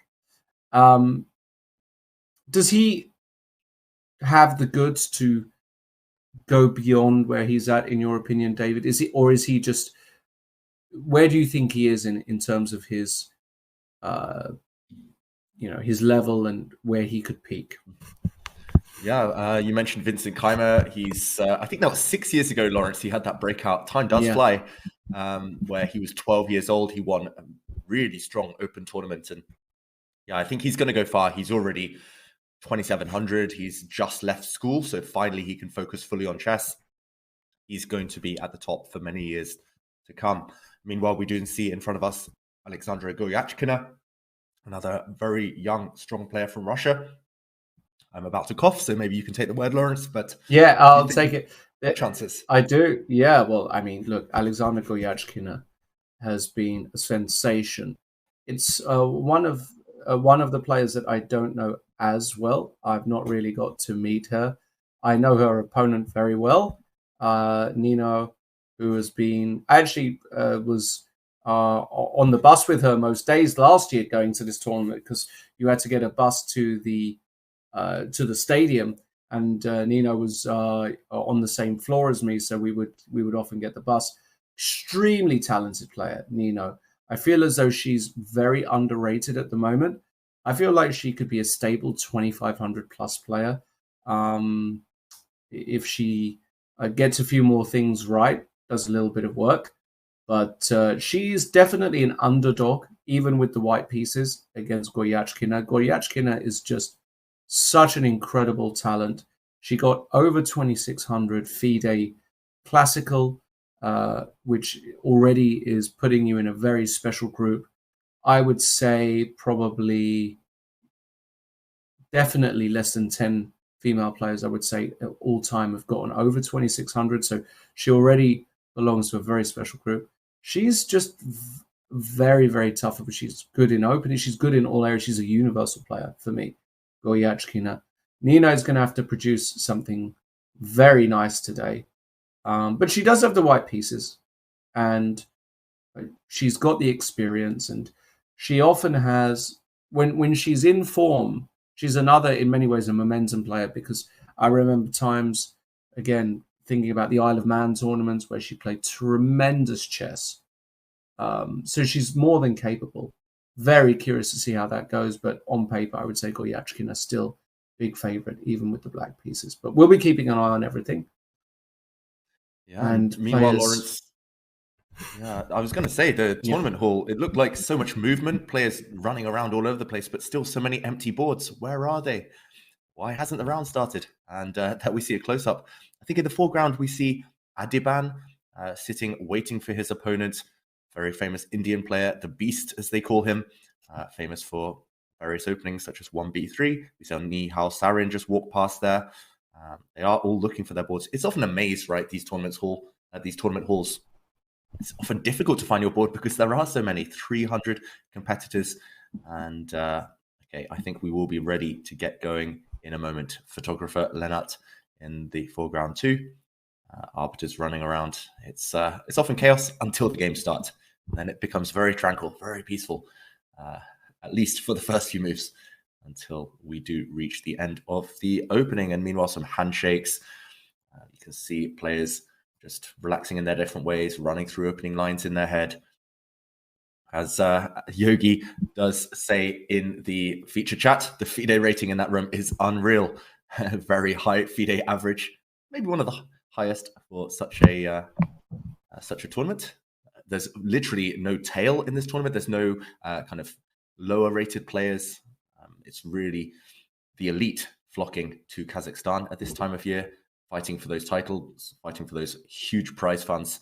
And here we see Fedoseev also fighting for gold, ideally. I remember in 2017, I think he got a silver medal in either the World Rapid or the World Blitz in Saudi Arabia. He was so close. I think he just missed out on some tie breaks in that event.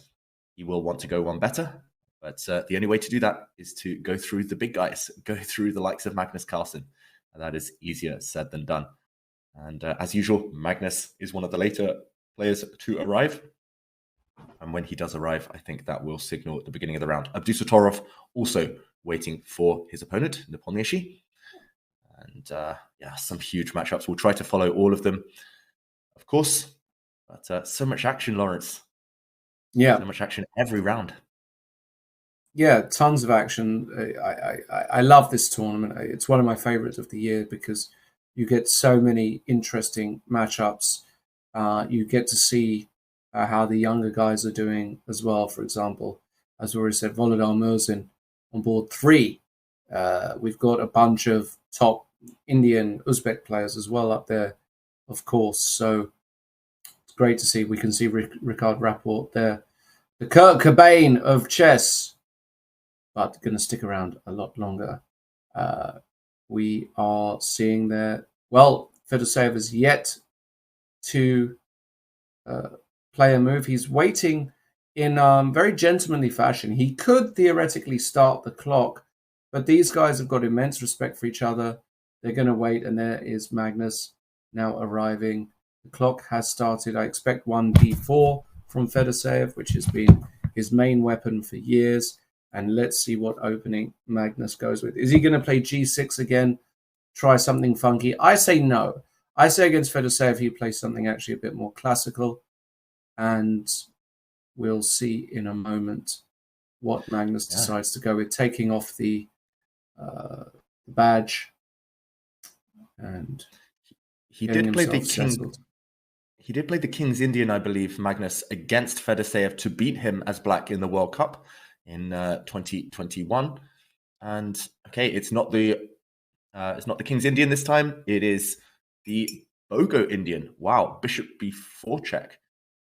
We don't normally see Magnus employ this variation. It's very flexible. Black tries to get some pieces off the board early. Often black will end up slightly cramped, so why not exchange pieces first? It helps you with any space disadvantage later, and it causes Fedoseev to think at this early stage. Surprise factor important here, Lawrence? I wouldn't call this a surprising opening exactly. Fedoseev just deciding which system to go with. I'm curious. Yeah, he does go for the critical variation, which is to block with the knight and then try and get the bishop pair after knight d2 castles, and now most likely a3 played, and Magnus goes bishop to e7, and now white does have the option of getting the big center with e4. This is not obligatory, but Fedoseev, principal player, does play the move e4, and now Magnus most likely will play d6. Yes, this has been played also a fair amount. At some point, black is going to try and get in the move pawn to e5 to challenge in the center and to make sure that white's pieces are, certainly the bishops at least, are hemmed in slightly. But, you know, white has got the center at the moment. How bad can it be? Do you know much about the theory of this opening, David? I must say no. I don't know too much here, but can you hear me, Lawrence? Sorry, give me 1 second. Oops. Okay, I'm back. Sorry about that, Lawrence. There you are. Sorry, yeah. I don't know too much about the opening theory here, although I am familiar with this exact position. It's a favorite of players such as Luke McShane. I think Gatakamsky has played this before. It tends to be a favorite of players who try to avoid opening theory. And Magnus, of course, he's played everything under the sun. He's played every opening imaginable. And I think his idea is, again, as has been throughout the tournament, just to take the opponent into unknown waters. And we do see in the feature chat, Carlsen shall endgame grind. Maybe that's a strategy, but we are far from the endgame now. I think the idea is to just give the opponent as many options as possible. Fedoseev, after a bit of thought, decides to castle. Maybe we can show in that position, Lawrence, that white could have tried to win a pawn, but it would have backfired after a capture here. And black has several moves, I believe, but yeah, knight g4, if I remember, is one of knight g4 stronger moves. And I think there are options in that position, but often if white has to play a move such as knight takes g4, queen takes d3, then black gets at least full compensation for the sacrificed pawn. White's army is in disarray, and white struggles to castle. So if we go back to the game, a couple of exchanges, and Magnus drops his knight back. So it looks odd on the face of things to move a developed piece when so many other pieces are asleep at home, but you do free up the f6 square for your bishop.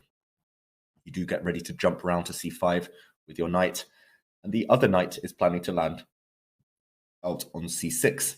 So yeah, I think Magnus, well, he's definitely studied this one before, but his idea is that it will present new problems for Fedoseev that perhaps he hasn't faced in the past. And the more I think about it, the more I do recall Magnus having experimented with the Bogo Indian on the Champions Chess Tour in recent months. It's not his main opening, it's far from it, but it is something that he's had reasonable success with. So Fedoseev now has to decide what to do with his knight on d4 that's attacked. I'm guessing he'll defend it with his other knight, the knight on d2 for white. Very clumsy, that piece, blocking in the white queen, blocking in the white dark square bishop. So I'm expecting knight on d2 to f3. And yeah, white has that Maroczy bind pawn structure with pawns on e4, c4, clamping down, preventing any black pawn breaks. But black is happy to play with pieces rather than pawns in this position. It's really interesting strategy from Magnus. It's not what you see every day. And yeah, chess win there in the feature chat, beating me to it. It is a Maroczy bind in a way, this structure. and still lots of tension. Notice this is one thing, this kind of the ingredient for success for Magnus. Yes, he loves endgame grinds, but in this tournament, he's been keeping pieces on the board. He's been making it complex. That's how he beat Jordan. That's how he beat Abdusatorov and these younger players. Fedoseev, not that much younger, a couple of years younger than Magnus. But yeah, these younger players, they have struggled against the strategy so far. Completely agree. And that's one of the things he's so masterful at, isn't it? He just, I don't know how, but just managing to keep the chances alive, knowing when to trade, knowing when to bail out, all of these things that really you get to learn from watching somebody like Magnus. It's quite incredible. And we see the move knight 2 to f3, as you were talking about, David, protecting the knight. And now Magnus has got to decide, is he going to play rook e8, knight c5, knight c6, a5? There are a few moves here. He could even play a move like h6, dare I say, although that looks a little bit slow to me. I'm going to go with rook e8 as the move. Tell me that I'm wrong. I think you've got inside Magnus's head here, Lawrence. He does love his flexibility after all, and there we go. We see his hand move out to his rook and rook e8. You predicted it. And yeah, that's why we talk about chess styles, right? And kind of preferences and just thinking processes. If you get inside your opponent's brain, if we know Magnus, we've watched him more than most people. And yeah, he does love to stay flexible, not commit, not give the opponent easy moves. For example, if black had moved one of his knights, maybe white would have had ways to swap off pieces or attack the black knights. For example, if knight to c6, white could, for example, take that, or bishop e3, defend the knight, and at least there's one easy move for white. I'm not sure what next. But if knight c5, if knight c5 had come instead, then b4, it gives the opponent obvious replies. So why not just improve a piece and stay flexible? I love it. And it's also very difficult to play against Magnus's style. Absolutely, it is indeed. Rook e8, bishop e3 played. Magnus will have to get some of these pieces out at some point. The question is when, of course. Is he going to do that? That part is not so clear. Just looking around the other games as well, Murzin Mamedyarov is very, very unusual. I kind of want to go there somehow. If I may. Let me just get that up, because that is a very unusual opening. And I'm trying to locate the game. Bear with me. We had a 4 knights, David, which is a very standard opening. d4, and now pretty much 90% of the time you see the move e takes d4, knight takes d4, and now the move bishop b4, the absolute main line of this open Scotch, 4-knight Scotch.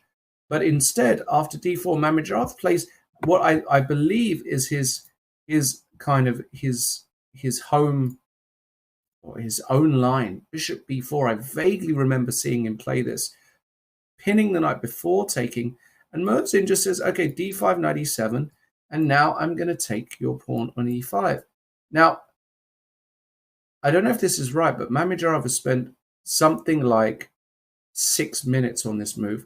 Why is he thinking so hard about knight takes e4? That's my question. What is it about this move that is bothering him? It's got to be queen g4, Lawrence. Just a very aggressive move with multiple different attacks. Queen g4. It's also a variation, kind of sub-variation of this line. As you mentioned, bishop b4 is rare, but it has to be considered. In this position, I'm not sure whether it's strong or not. For example, knight takes c3. The black knight is under attack after all.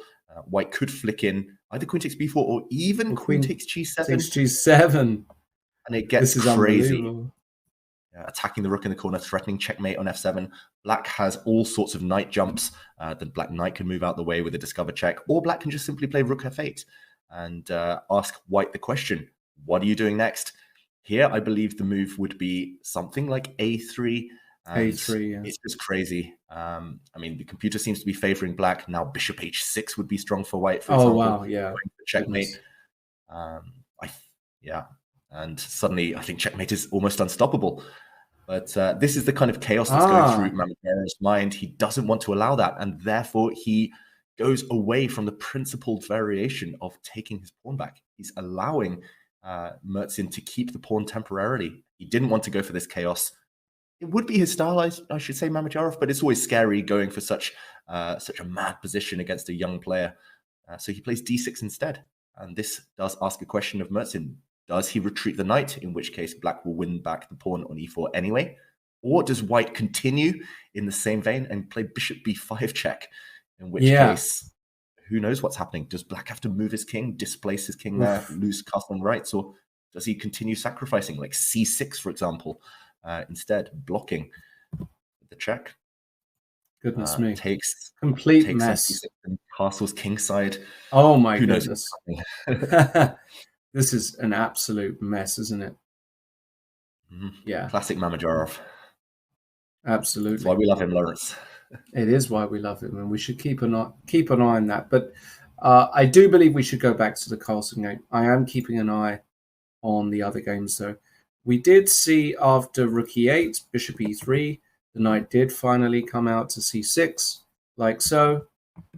It was captured, and rook to b1, getting out the way, protecting the b2 pawn, and on c5, okay, just b4, and after c takes b4, the pause now by Fedoseev, which is extremely unusual. Why is he not taking back on b4 immediately here? That is a good question. Maybe you can tell me, David. I mean, it's bemusing, right? Because taking back this pawn with the white rook would leave white with two isolated pawns, the white A pawn, the white C pawn. They're currently isolated. I mean, all human logic tells you, all kind of chess wisdom tells you that you should be capturing with pawns towards the center, but why pause now? Fedoseev, also look at the clock. He's significantly behind. He's 4 minutes down on the clock. So why not play the most logical move, the most natural move? Does he want something more ambitious, perhaps? And there we go. Wow. Queen b5. I was about to suggest this. It looks a bit strange. The queen will get hit. The queen will get kicked around potentially later. But for now, she does attack this black rook in the corner. Is he trying to trap this black rook, Lawrence? And if rook b8, what's his idea here? Is it bishop takes a7? Trying to trap this rook? Bishop takes a7, bishop b7. And then queen b5. And if c6, queen takes b4. But this the engine doesn't like it. Is there some bishop takes e4, bishop takes c2 here? I think you're right, Lawrence. Giving up some material temporarily, but it's a kind of pseudo sacrifice where you only give up a little bit, but you're going to get back more later. I think you're right. Bishop takes e4. There's also ideas of pawn takes a3. Black's going to create a monster pass pawn in some variations. I don't understand why you would calculate this when you had a very healthy option. So strange, but it's so typically Fedoseev. You know, everybody and their grandmother would play a takes b4 almost immediately here, but queen d5, there's something about it I don't like. There is something about it I don't like, but I can't. The engine bar is not hating it. The engine bar is not hating it, at least. But even still, this is surprising stuff. I think the reason the reason the computer might not hate it for white is because after the black rook shuffles across to b8, white isn't necessarily obliged to go for that variation. White doesn't need to try and catch the rook, just take back now. But we're so surprised. I mean, Fedoseev, he's bound to continue making us guess. Is he going to go back to sensible chess after all of that? Is he going to take this pawn? Maybe, although it looks odd to allow bishop b7 with tempo. Bishop b7, queen f5? g6. The queen's getting kicked queen everywhere. f4 or something. It looks totally weird, but maybe it's okay. But I don't understand why you would kind of allow this, really. It's very bizarre to me. Very, very bizarre. That being said, as Mr. Voka does say in the feature chat, it's a nice try. You got to come up with something a bit special against Magnus. You can't just play the obvious moves. You'll never beat him that way. And that's right. True. I mean, Magnus, when we do see him lose, which is rarely, it is because the opponent kind of catches him off guard, takes him out of his comfort zone. And Magnus doesn't look too happy with his body language as he does play rook b8, only safe square for his rook. And okay, this is the key moment. If Fedoseev goes back to normal chess and captures on b4, we think he's doing well, or at least okay. And if he continues trying to harass this black rook, then it will backfire on white. So, okay, moment of truth. Fedoseev looks away. I think he's fighting his inner demons. He's fighting the temptation to play bishop takes a7. And will he embrace that chaos? Will he play? He surely rook takes b4 is just not possible here, right? This move is just not possible, right? This is just too disgusting for words, surely. I mean, at the very least, black can play knight b6 and hit the white queen. I don't really want to go for more exchanges and allow white to recorrect his pawn structure. And, this structure is so ugly. Exactly. I like the creativity, but the structure, this kind of long-term consequences of white's play. There are question marks against it. And Fedoseev, let's keep on him. Let's keep the camera on him as we wait for this moment. Will he take huge risks to try and fluster Magnus? Will he just take the pawn back? I think I would just play a takes b4, Lawrence, just take that pawn. Yeah. And that's what's happened. Yeah. But I can't help but feel with the queen on d5 that this just doesn't... I mean, bishop b7, queen f5, g6, queen f4. Is this really what's going on here? It's again, this is just guessing. You know, Fedoseev's moves is my hardest job as a commentator, because I don't understand the benefit of doing... When he in this position, you could just go a b4. Maybe he was just concerned that bishop b7, and this was just very unpleasant to deal with. Maybe this was the issue. Yep. Maybe he just didn't like his options. I guess in the way he has played in the game, he will gain a tempo because black's a7 pawn is always up for grabs. It's always en prise. And yeah, you're right, Lawrence. You predicted it. The white queen has ended up on f5. I mean, small threat on the board. What else were you supposed to do, ultimately? Yeah. It's all very bizarre. You're right. White is hinting at e5. I was about to say it's small threat, but e5 here, a clearance sacrifice, trying to hit the h7 pawn using white's bishop on c2 and queen. That would be met by g6. So maybe that's in the air, maybe not. Either way, I have a feeling Magnus will play g6. He loves that move in general. He loves that pawn structure in front of his king. The wall of pawns on light squares, supplemented by a dark square bishop. But yeah, you've got to say it's weird chess, but it's not necessarily bad chess. And bishop takes f7, as we mentioned, another idea that Magnus has to guard against. Magnus doesn't really want to waste a move kind of pushing his a pawn to a6. He doesn't want to take a timeout because that will give white time to activate his remaining pieces. It still looks in the balance to me, I've got to say. Agreed. And meanwhile, as Magnus ponders how to try and punish Fedoseev for this queen sortie, okay, he plays knight e5. I was going to say, how about action in the other games? Oh, Lawrence, we have to go Daniil Dubov against Nihal Sarin. All right, let's go straight there. Wow. Okay, That's it has finished, but what a final my move. Goodness. What Goodness a move. me. Wow. And Dubov's so dangerous, isn't he? Look at this. Rook on h, got a roaming rook on h4. I mean, this is incredible. Queen c7. And Sarin just said, I don't care. I'm going to castle. I don't care that you've got a rook on h4 and a bishop lining up. Who cares? I don't. That's like walking into a burning building, Lawrence, castling when your opponent's rook is on h4. Wow. You would not get me castling in that position. I tell you that. Bishop c3. Now both bishops lined up. Sarin said, okay, I've got to try to hold it. g6. Now the knight came into play. Brilliant. Yeah, the big threats on the board knight already. came to d5. And look at this. The knight runs away from the defense of the king. And all of a sudden, it feels as though, I mean, if this were a game of Julian Hodgins, for example, you would just think, okay, Jules is going to find a way. Yes, there's a pin here, so you can't take on h7. Yes, he's trying to, and bang, just like queen h5. I mean, the pleasure in playing this move is just immense. Point, of course, being that the queen, it is a queen sacrifice, theoretically, because after g takes h5, but it's mate in one.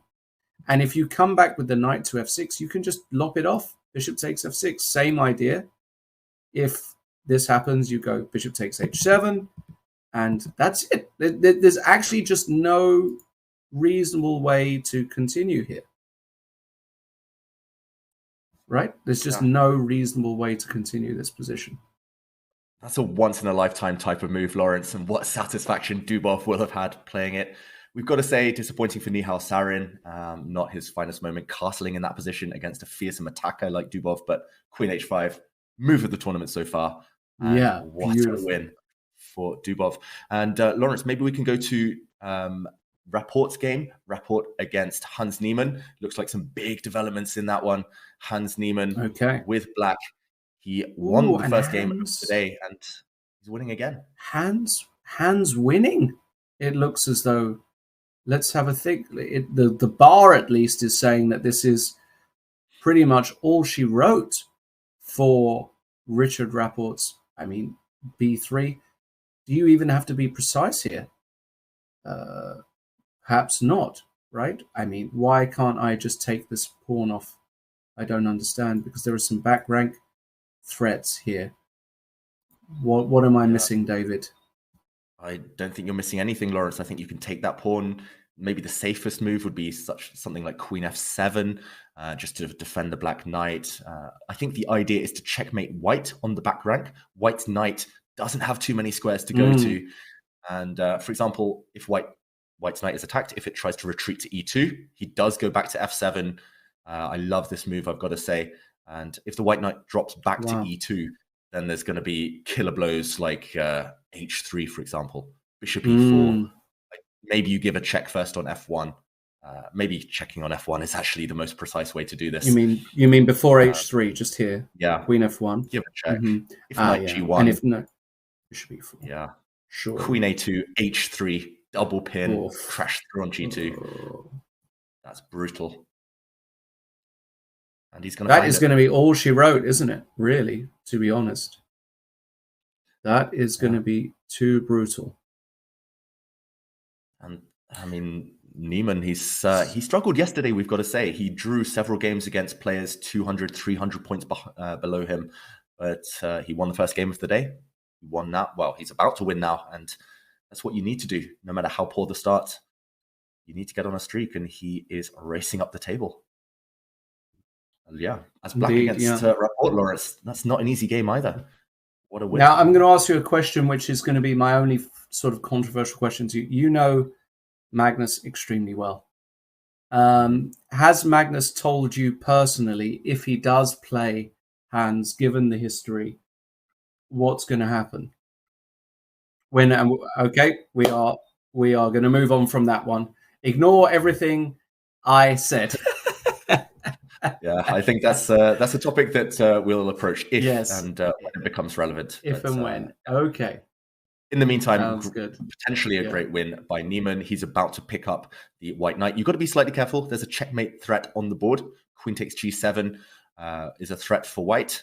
But after this very precise move order, black giving a check, forcing white's bishop passive, now the knight falls. And black is a knight up, also with a devastating attack incoming.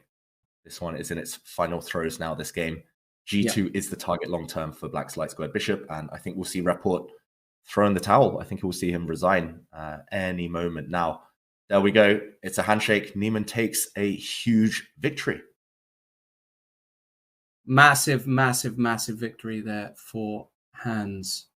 Niemann putting him in the mix, and with some of the top games still going on, of course, he'll be looking on, but certainly Hans, credit where credit's due. When you beat Rapport with black, it's a big result. Let's go back to Carlsen against Fedoseev against Carlsen, I should say. What's going on here? This looks relatively stable. I would say slightly better for white, although black has got great piece activity. So I don't know, David. What do you think? Who do you like here? Yeah, I slightly prefer black. As you mentioned, the piece activity. Black's bishops look very potent. Black's rook is about to enter potentially the second rank. Black's queen on an open file. That being said, white does have kind of symbolically the better pawn structure. Black's d pawn is isolated, maybe a target for white's rook and bishops long term. But yeah, I think objectively it is roughly level. It's just about whether the Magnus effect comes into play. We've seen it occur several times already this tournament. Magnus just eking out these tiny advantages, or just one minute little slip from the opponent, and he jumps on the chance. And okay, the white queen has been forced to a passive square. Mm-hmm. Are there some pins? Are there some skewers?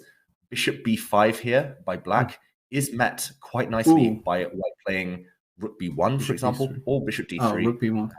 Yeah, rook b1. Some tactics here, maybe with rook a1. It gets a bit complicated for a moment, but I do think that white's doing okay here. Kind of skewer is met by a pin. If, for example, black plays rook a2 in the current position, then white solves. Oh, sorry. Going back a couple of moves. In the current position, I beg your pardon. Yeah. Bishop e5.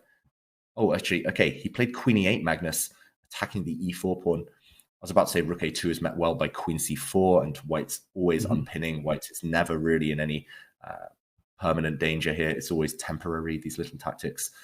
But Magnus goes queen e8, rook d1. Okay. Yeah, this what is is still... happening now? Well, who takes e4. Is that possible? I mean, you're about to ask the question, who would I take? I would say both sides have reasonable chances if there's nothing concrete in this exact position, but bishop takes e4 does grab a pawn. Is it playable?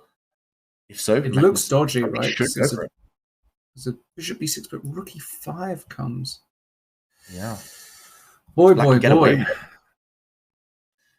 He's definitely considering Magnus. He's got 7 minutes against 3.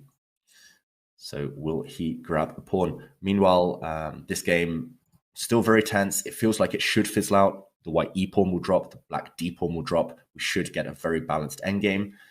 There's drama all around the place, Lawrence. Yeah. A long way to go in this Magnus game.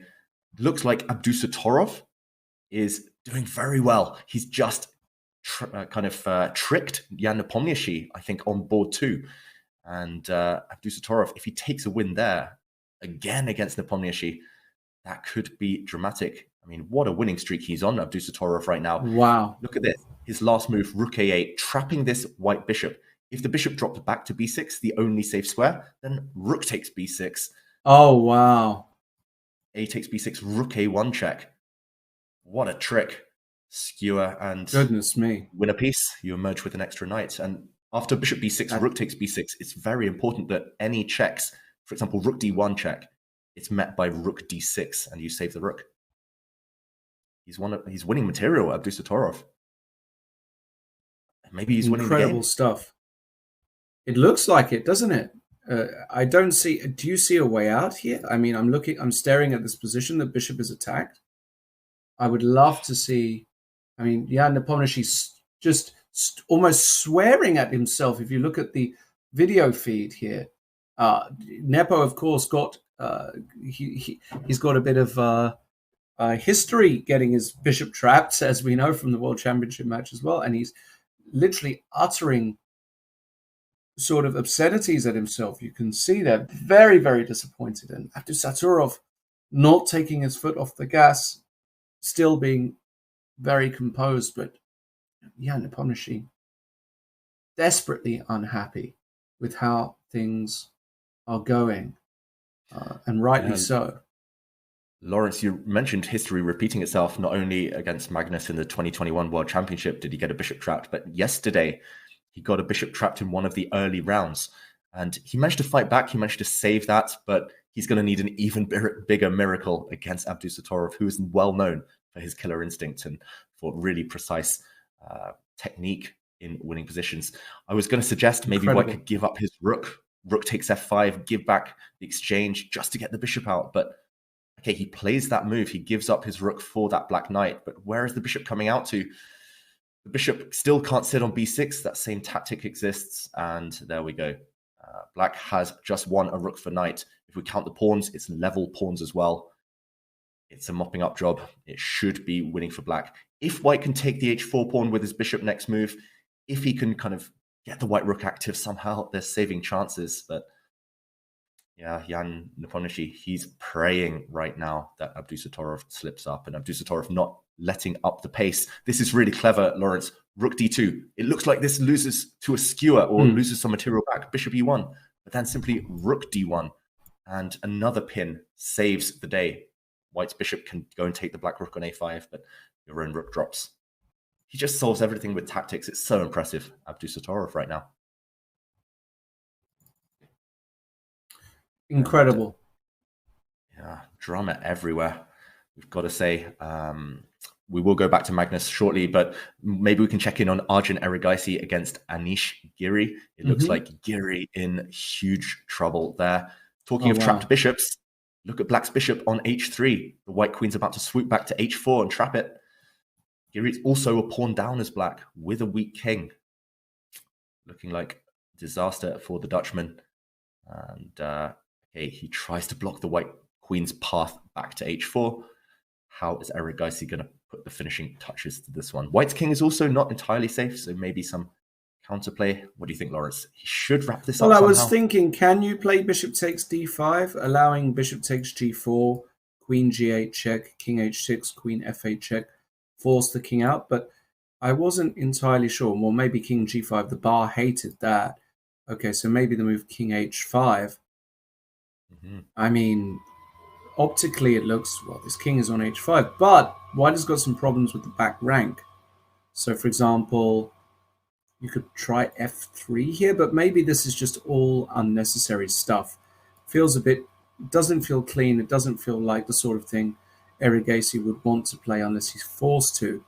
Maybe a move like queen d6 to come back this way. Does that make any sense? I love that one, keeping control. It's nice to kind of keep some pressure on Black's rook as well, because if Black's rook didn't need to be defended, Black would have ideas like queen d2, trying to go for the back rank, trying to distract White's rook. But yeah, unfortunately, Black's rook is under fire. Queen g3 is a monster threat. I think you found the smoothest path to victory there, Lawrence. And Erigaisi has a lot of time. He has almost 4 minutes, a clock advantage and a pawn advantage, and he's trapping this black bishop. And yeah, the only way to break this bishop out of jail, out of prison, is to play a move like h5, and that's ugly. After pawn takes pawn, yeah, you're simply 2 pawns down now. White's queen is coming back anyway to g3, as you highlight there. Looks like Erigaisi is going to beat Giri. Big problems. And on board one has actually kind of gone the way I expected in many ways. Fedoseev, Carlsen. Well, if you're not getting mated along the back, doesn't look like you are, then you're going to make a draw here as Vladimir Fedoseev, which I think is an okay result for both of them, actually. But Abdusattorov, if he manages to convert this winning advantage against Nepomniachtchi, will be joining them. Lawrence, you mentioned Fedoseev making a draw. Why would Fedoseev try and make a draw? He's a pawn up. White has grabbed a pawn on h5. I was looking at it, just, this is a draw. You're right. He is a pawn up. Rook a1, and I guess rook d1 is forced and played. And you're right, Fedoseev is a pawn up. Let's stay here. This is a critical moment. It would be good. Always count the pieces, ladies and gents. I still feel like Magnus is going to make a draw somehow because it's so typical Magnus. But hold on, takes and g3 and queen e5 check. That was clever. So Magnus believes that even with the same color bishops, 3 versus 2 should be a draw. But is it so easy? It's funny, Lawrence. I In the summer, I filmed a chessable course with Magnus on grinding out advantages. We also filmed a chapter on defending difficult endgames. And there was one example he showed me. It was a game of his against Maxime Vachier-Lagrave. And we were talking about what you should aim for when you're a pawn down. And he said one of the easiest endgames to hold when you're a pawn down is same colored bishops with pawns on the same side. And there we discussed 4 versus 3, 3 versus 2. He said, basically, because you have same colored bishops, your king can sit on the opposite color complex. So, for example, black's king will sit on the h7 square, and white can never break through on the light squares. So I wouldn't be surprised if at some point Magnus, now plays f5, blocking on the light squares. He's going to plant his king on h7, blocking white's only possible winning idea, the h-pawn. And yeah, there's simply going to be no breakthrough. Now just the bishop check on d8. Very important check. Yeah, stopping white's king coming in. And there we go, And black's king. Yeah, I think there's other ways. Maybe you can sit with the king on f7 even, just because white's king is trapped in front of its own passed pawn. But there we go, king h7, block on the light squares and no way through. And yeah, it was really fascinating to me listening to Magnus there describe exactly what he's aiming for when he's already in a disadvantage. And there we go, it's another case of that. Unfortunately, white's bishop can't journey too far away from its f-pawn because it will be tied down to its defense later. I think this one is headed towards a draw. No progress to be made. For example, if white tries bishop f2, maybe we can Let's choose try one bishop variation. f2, yeah. If Magnus just waits, bishop e7, for example, bishop h4, and I think black can simply play bishop d6 with the idea that king g5 is always met with a check. And white has to go back. And if bishop g5? Then I think black can continue waiting. Just bishop c7, for example. And the only way to go forward is to go back. White will have to bring the king the whole way around, but I don't think you're ever going to make progress there. He probably will do this. I mean, there's no reason why he won't try this. It will end in a draw, I'm pretty sure, but he has there's no reason why he wouldn't give this a try at least. Psychologically, it's quite nice having a position against Magnus, knowing you can't lose. Not many people get that joy in life. So Fedoseev will play on a little bit. And yeah, this is a really poignant comment from Der Wienmeister in the feature chat. Fedoseev, Nodibek, Abdusatorov, all these players, they're so underrated. They're so dangerous. On their day, they can beat anyone. And they're proving it today to the front runners. Abdusatorov, still the favorite against Nepomniachtchi in that battle. Fedoseev, meanwhile, trying to find some progress against Magnus, but still the white king is cut off. It's caught in a box on the edge of the board. And likely we will see a draw. Look at Magnus as well, kind of looking anywhere apart from the board. He's restless. He wants to get this game done. He wants the handshake. And a draw with black, not the worst result for him. He'll still share the lead. Well, not at all. And he will share the lead. Now, I think we should stay then with Nepomniachtchi against Abdusatorov. Can Yan magic something from this position? A very tough position indeed. His body language says no, Lawrence. He was shaking his head yet again. There we see fiddling with a piece. Top players in the world are great at twiddling those pieces. Boris Gelfand, notable. I think he would be the world champion at fiddling with those pieces. But hey, black's king is caught in the center, maybe caught in the crossfire in some variations. There we go, a check. But it does look like black's f-pawn is going to decide this game. Black's f-pawn will later cost white a bishop or rook, most likely. And there we go. A result. Fedoseev gives up his winning chances. He could have played on for longer, but he does admit that white couldn't break through. And we saw Magnus react there.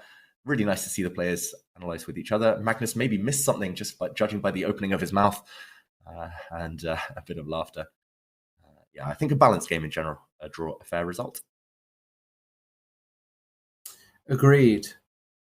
So, is Abdusatorov going to join the leaders? He's got to be precise. We know how tricky, Nepomniachtchi can be. Very resourceful. Let's see. Yeah, Does black just push the pawn, Lawrence? Does black just give up his B pawn? White can go and take it, but it will cost a couple of moves.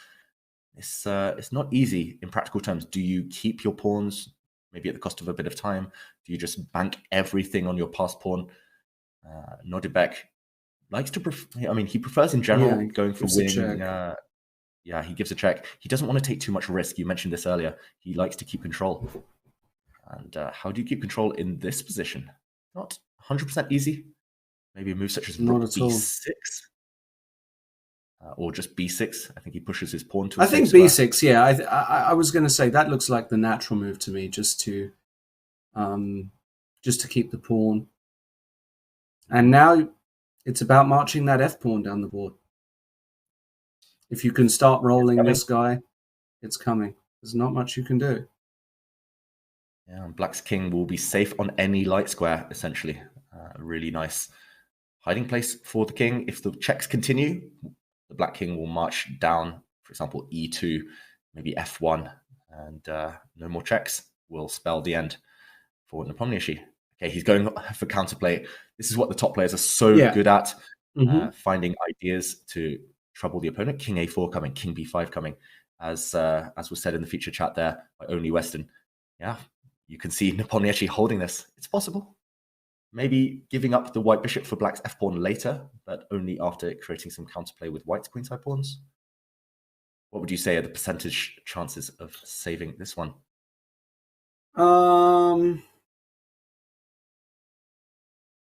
Slim.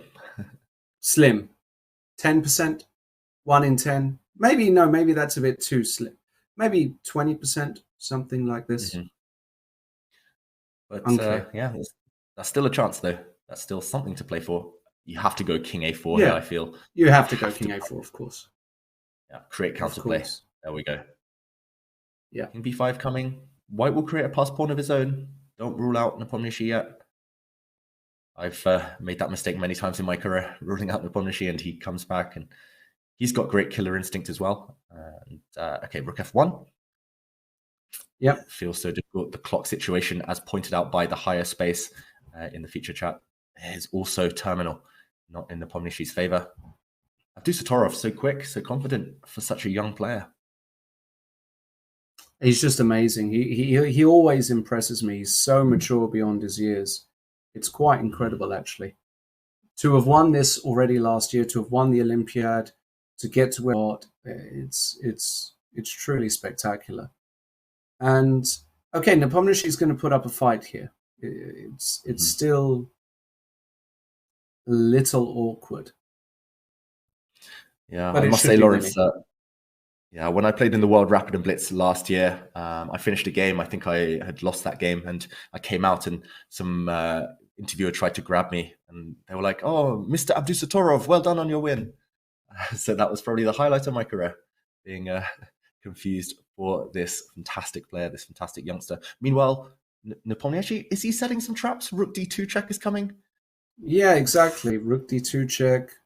He's so tricky. But then again, is it such a big deal? Maybe it is. Maybe this is not what you want at all. Not totally clear to me. Yeah, I mean, there's still questions to answer as black. Ideally, I mean, maybe a move such as rook a1 check, just to force the white king away, so that the black king could grab the b3 pawn. And then just move the rook behind or something like this. Yeah, although the rooks are on the same diagonal now, you've got to be slightly careful. Oh, you've got to be careful, yeah. It's a sort of tactic you could really walk into, isn't it? Yeah, unfortunately, white can't use the c3 square. This is exactly what Abdusatorov has gone for as well. So we're doing a good job with predictions. And Nepomniachtchi has to try some checks here. He has to make the black king sit on an awkward square, but I don't see how you can trick the opponent. Rook d2 check played. Can black not safely grab? King c2. Let's keep up with the game. Yeah, let's keep up with the game. Black has won a pawn now. Exchange and a pawn up. White's rook is hit, so there's no time for bishop c3. Yeah, it looks like great technique yet again. Abdusatorov, story of his tournament. One loss to Magnus, but the rest just perfect chess, flawless chess.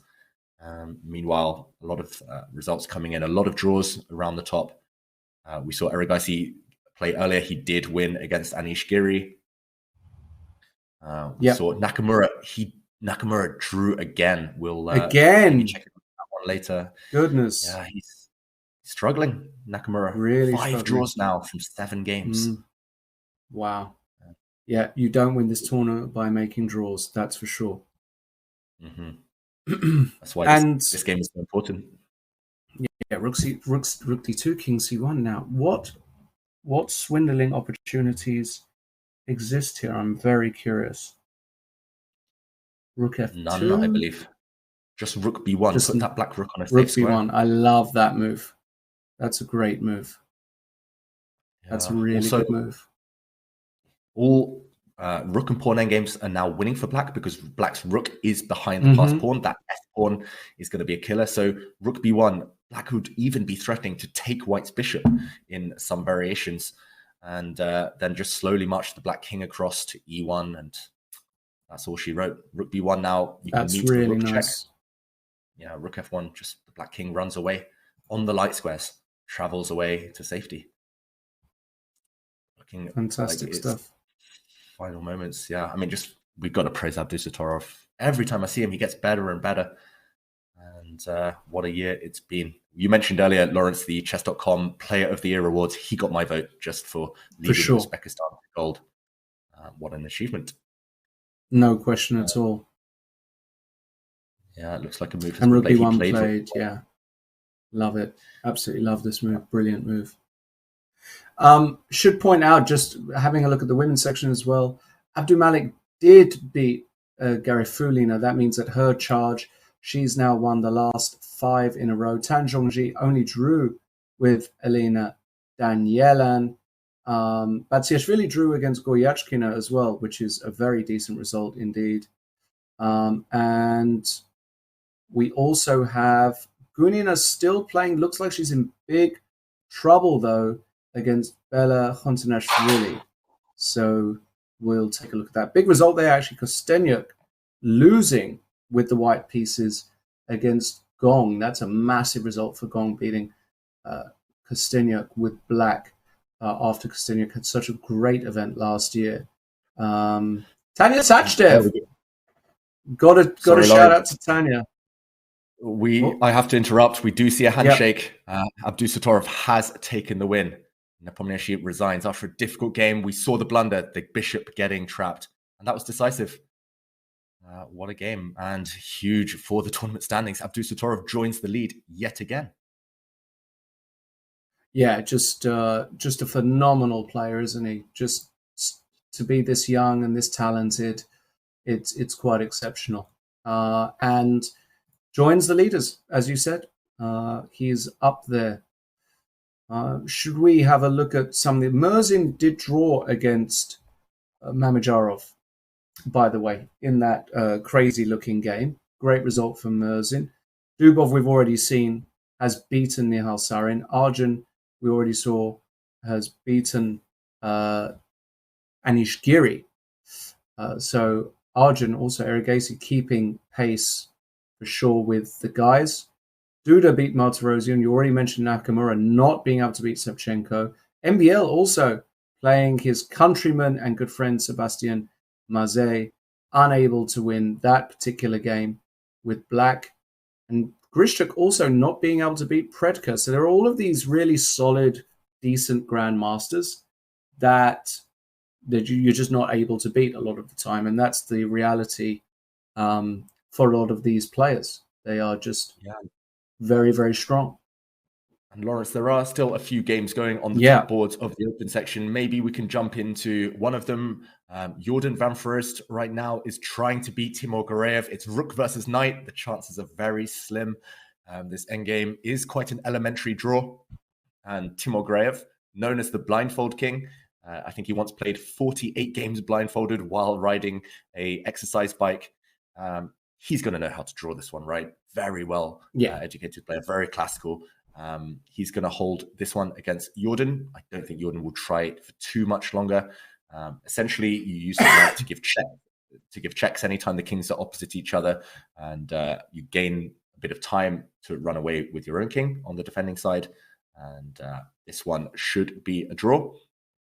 There's also on board 4, Yu Yangyi against Vincent Keimer. We mentioned Vincent just before the round started, how mature he is. Now he's 18. He's focusing fully on chess. He's just finished school. He's destined for the top. Great coach in Peter Lecco. He's trying to grind this one out. This is going to be a long, long battle. He can play 100 moves here as black, but should probably be a draw. Hard to create a passed pawn. And what do you think here? Any winning chances at all? I think so.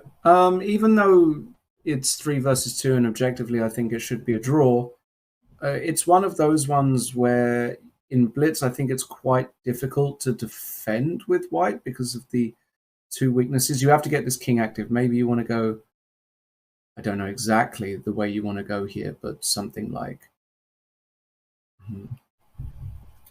Well, if I can somehow manufacture getting my king active here with black, but the more I look at it, the more difficult I see. We're just going to stay with it for the moment because I think it's quite interesting to stay with. Yeah.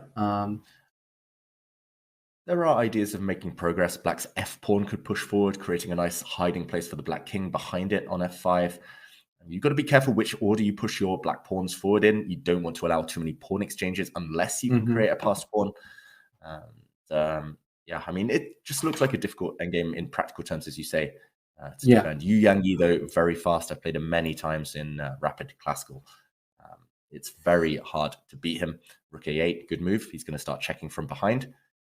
You could also consider pushing black's e-pawn forward. Vincent does go for this. Now black's king has created a path for itself through to the f4 square. Black's king will try and hide behind its own pawns. The question then is what next, which is also a difficult one to answer. Yu Yangyi cutting across that plan, stopping the black king moving into the center of the board. Yeah, I mean, this one, I wouldn't be surprised if it hits the 100 move mark. We're already at move 71. Whoops, sorry, looking at the wrong game. We're already deep into this game anyway. And yeah, Vincent, he's going to try. There will be ideas along the second rank of if black gets there, rook a2, pushing the pawn to e3 later. Still some pitfalls to avoid. Yeah, again, this is the type of position that's maybe in practical terms 50% of the time you'll win, 50% of the time it will be a draw, but you never stop trying as black, especially, as we mentioned, wins are such a high currency here. In this tournament, you need them in order to have any chance of fighting for medals. You have to take any half chance you get, and this is a half chance at best for Vincent, but he'll try until there's no more. There are no more plans for black. Yeah, he absolutely needs to play this position on until the end because there's no additional benefit in making a draw here or agreeing to a draw, even if it is a draw. I'm not even sure. Like, if I go king e5 now, what does he want to do? King g. I didn't even get this move. What's the idea if I go king e5? I think he's just going to continue waiting with his rook. I think he ran out of waiting ideas. He's going to allow the black king to f4 most likely, where it looks nice and pretty, but it does get in the way of black's pawns. Right, he's basically saying it doesn't do anything. Yeah, Vincent does put his king on f4, I believe, hiding from the checks. And now Yu Yangyi's just going to wait. He's just going to move his rook to the side. He's going to bring it back most likely at some point, and still far, far from a winning plan for Vincent. But yeah, Yu Yangyi is not going to be enjoying this. This is pure suffering. And it's just about knuckling down. The top players are good at this, however. They're good at suffering if they see light at the end of the tunnel, if they can eventually get that half point. Rook a8. Could be here for hours, Lawrence. Okay. Well, we're going to keep an eye on that one. And what we're going to do is we're going to go slightly down the list here to board number 50, where we've got some cameras as well, which is fantastic. And that is the game Aravind against Ilgun, I believe. And we have this position here. This is just a draw. I mean, this is a draw in every sense of the word here, because, of course, even if the pawn were gone, it would be a draw. So I don't quite know what Aravind is doing. This is actually a non-interesting position. The bishop stays on this diagonal, and it can be agreed a draw. So we can keep an eye on this, although, as I say, not a particularly interesting position from a purely chess perspective. Yeah, this is not the first time, Lawrence, that we've seen Aravind play on a dead drawn position. We saw one of those yesterday as well. Aravind, I mean, he's battling. He's hoping that eventually he can check away the black king. The white king can advance, gobble up the black pawn. And like you say, rook versus bishop is a dead draw anyway. But at least there's some traps to avoid in that one. Unfortunately for white, the black bishop does keep a steady eye on this long diagonal. And yeah, I've played Bilgun, the player with black, myself. Oh, right, He's okay. He's from Mongolia, and yeah, I think he beat me a few years back in Gibraltar. After also, he was suffering the entire game, suffering a similar endgame to this one. But there we go. Finally, a handshake. White gives up his rook for the pawn. No checkmating material left. And finally, a peace treaty signed. So might be back to board 4 in that case. Not many games remaining in this round. Wow. Almost an empty playing hall as we see there. Exactly. Board 6, or rather board 4.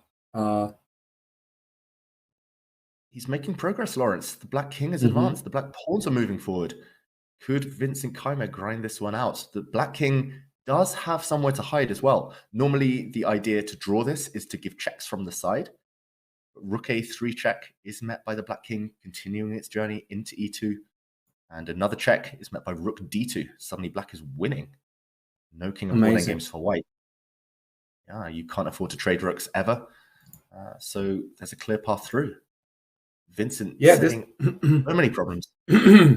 This does look difficult for Vincent, no question about it. Sorry, for Yu Yang. Rook a2 played, but the bar shoots down.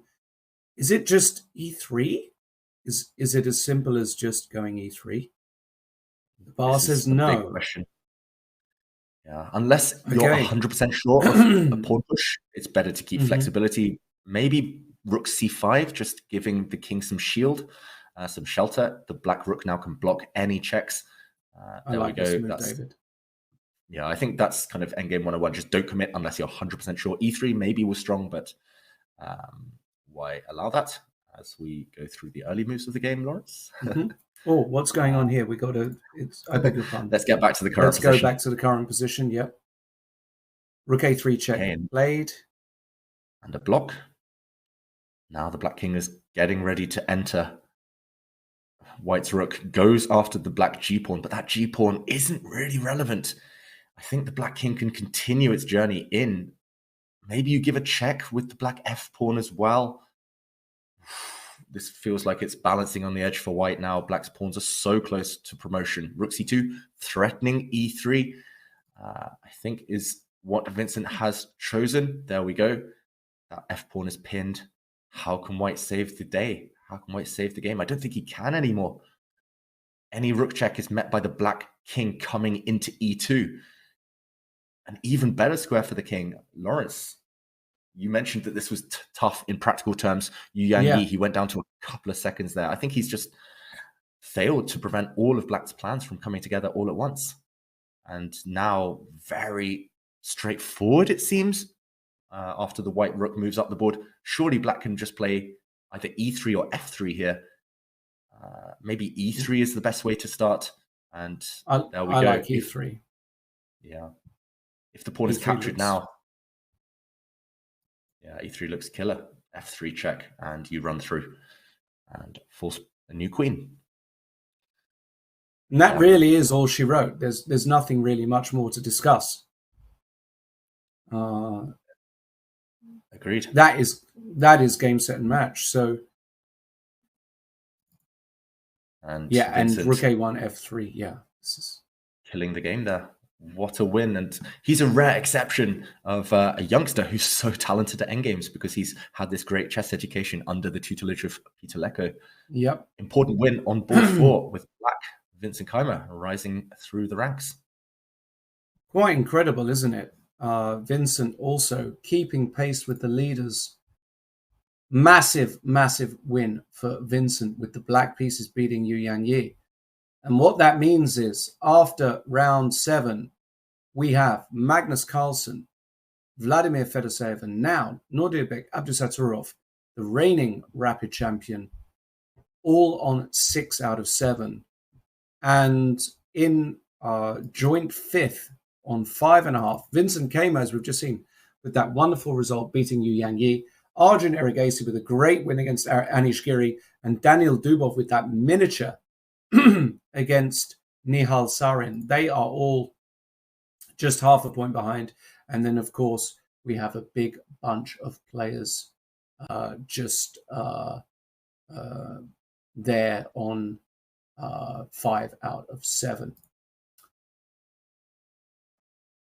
And meanwhile, Lawrence, I think... Yes.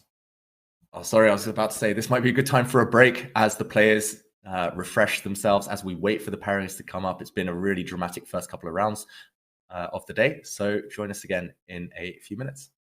See you soon. Life is full of exciting events, but it is our first impressions that we remember best. Your first diploma, your first job in a big company, unforgettable emotions from the first date, the first expensive things you bought when you got your first paycheck, and your first investments with Freedom Broker. Freedom Broker. Look at your favorite brands from a new perspective.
Hello, everybody, and welcome back to coverage of the World Rapid and Blitz Championships here on chess.com. Day 2 of the World Rapid Championships. Things are getting interesting and tight. At the top, we're going to go over the results of the previous round in just a moment. Before we go there, though, you can see a live shot of the camera hall. I beg your pardon, of the playing hall, the camera of the playing hall. There we go. Lots of space, lots of people commenting on just how good the conditions are over in Kazakhstan, Almaty. This is a place that I've never been. Looks like a fantastic playing hall, though, and players are enjoying their experience. We will, of course, take you through the major events of today so far. Before we do that, though, a quick message. Do make sure that you check out the official chess.com Discord server. It has been revamped. It has a fresh new look, lots of new features, and plenty more. Go to go.chess.com/Discord and make sure to connect your chess.com account to earn unique flair. Use !Discord in the chat for more information. All right, David, we saw in that last round, actually, results kind of went as I thought they would to a certain extent. Magnus unable to beat Fedoseev with black, and some important wins for the youngsters. Yeah, you're completely right, Lawrence. Fedoseev more than holding his own against Carlsen. Had Carlsen on the rope slightly. It did result in a draw eventually. And other than that, the main story is the rise of those youngsters, as you mentioned. We see the top 10 of the leaderboard in front of us right now. Abdusatorov, still a teenager, still only 18. He now has joined the lead. Remember, still the reigning World Rapid Champion. Arjun Erigaisi, also very important win, beating Anish Giri. Daniel Dubov, maybe not a youngster, but still young, hungry, and a very dangerous player. Playing maybe the move of the day, Queen H5, against Nihal Sarin there in a very important victory. Vincent Keimer, Jordan van Foreest, Vladislav Artemiev, and look at 10th place, Volodar Mertzin, someone you pegged, Lawrence, as potentially a surprise package, a dark horse of the tournament. He's still up there, only 1 point behind the leaders in joint 7th place. And here we see the rest of the top 20. Still no Hikaru Nakamura, still no Maxime Vachier-Lagrave, still no Alexander Grishuk, some giants of the game. Instead, we have surprise packages. For example, Quparadze in 11th place here. And a lot of players tied on 5 points. Hans Niemann, remember, with a very important win with black against Richard Rapport. For the first time, he's making his mark on this event. And as we see, some players needing to play catch up. Nihal Sarin, Anish Giri, Yu Yangyi, all after tough defeats in the past round. Absolutely. And we'll say that, we can see Carlsen, Fedoseev, Abdusatorov on top in the open section. In the women's section, we had an important round as well. Tan Zhongji not able to beat Alina Danielan, meaning that it allowed some of the other top players to catch up, namely Janzaya Abdumalik, the local hero. Janzaya beating Leia Garifulina, meaning that she's won 5 on the bounce after a tough first round loss. All of a sudden, Janzaya is in the lead, as is Bella Khontanashvili with a massive win against Valentina Gunina. And I fear now for Valentina. I told you, I think earlier today, David, I believe Valentina is a momentum player. She's just lost 2 in a row. She's the sort that can win 8 in a row and then lose 5 in a row or something along those lines. So I'm a little bit fearful for Valentina. I hope she manages to stabilize. Also, a massive result in that last round for the Singaporean player Gong, who beat Alexandra Kostenyak with the black pieces, which is never an easy task. Tanya Sachdev. Oh, sorry, carry on. Tell me. I was just going to say, Tanya Sachdev with a massive win as well, beating Zagnitze with the black pieces. Massive result for her. And meanwhile, we will check in on the standings, the pairings of the women's section in a moment, but the pairings for the open section have just been released. And a huge match yet again on board one. Look at this. Magnus Carlsen against Daniil Dubov. Dubov with an upfloat. Magnus is one of the leaders, of course, one of the joint leaders, but he's fixed on board one due to Norwegian television rights there. So Magnus Carlsen playing yet another one of his seconds. We saw him start the day against Jordan van Foreest, someone he's worked with in the past. Now Daniil Dubov, another close friend. Can he take him down? Another former world rapid champion, remember. On board two, it's Abdusatorov against Fedoseev. Two joint leaders, both there. Very uncompromising. They will be going all out to beat each other to put themselves in prime position as we head towards the last rounds of the day. Vincent Keimer and Erigaisi on board three, off to great starts of the day, of course, with some great wins there and a huge pack on 5 points. Just towards the bottom of the top 10 boards, we do see Hikaru Nakamura. He still has a chance. It's not too late, but he needs to go on that streak. He needs to rack up the wins. We are now beyond the halfway mark. It's 13 rounds. This is now round 8. So Nakamura, time is running out for him. He's 1.5 points behind the lead. This is his chance. Absolutely. It is. And wow. Still tons of chess to be played. What a matchup, though. Carlsen against Dubov on board one. Massive matchup.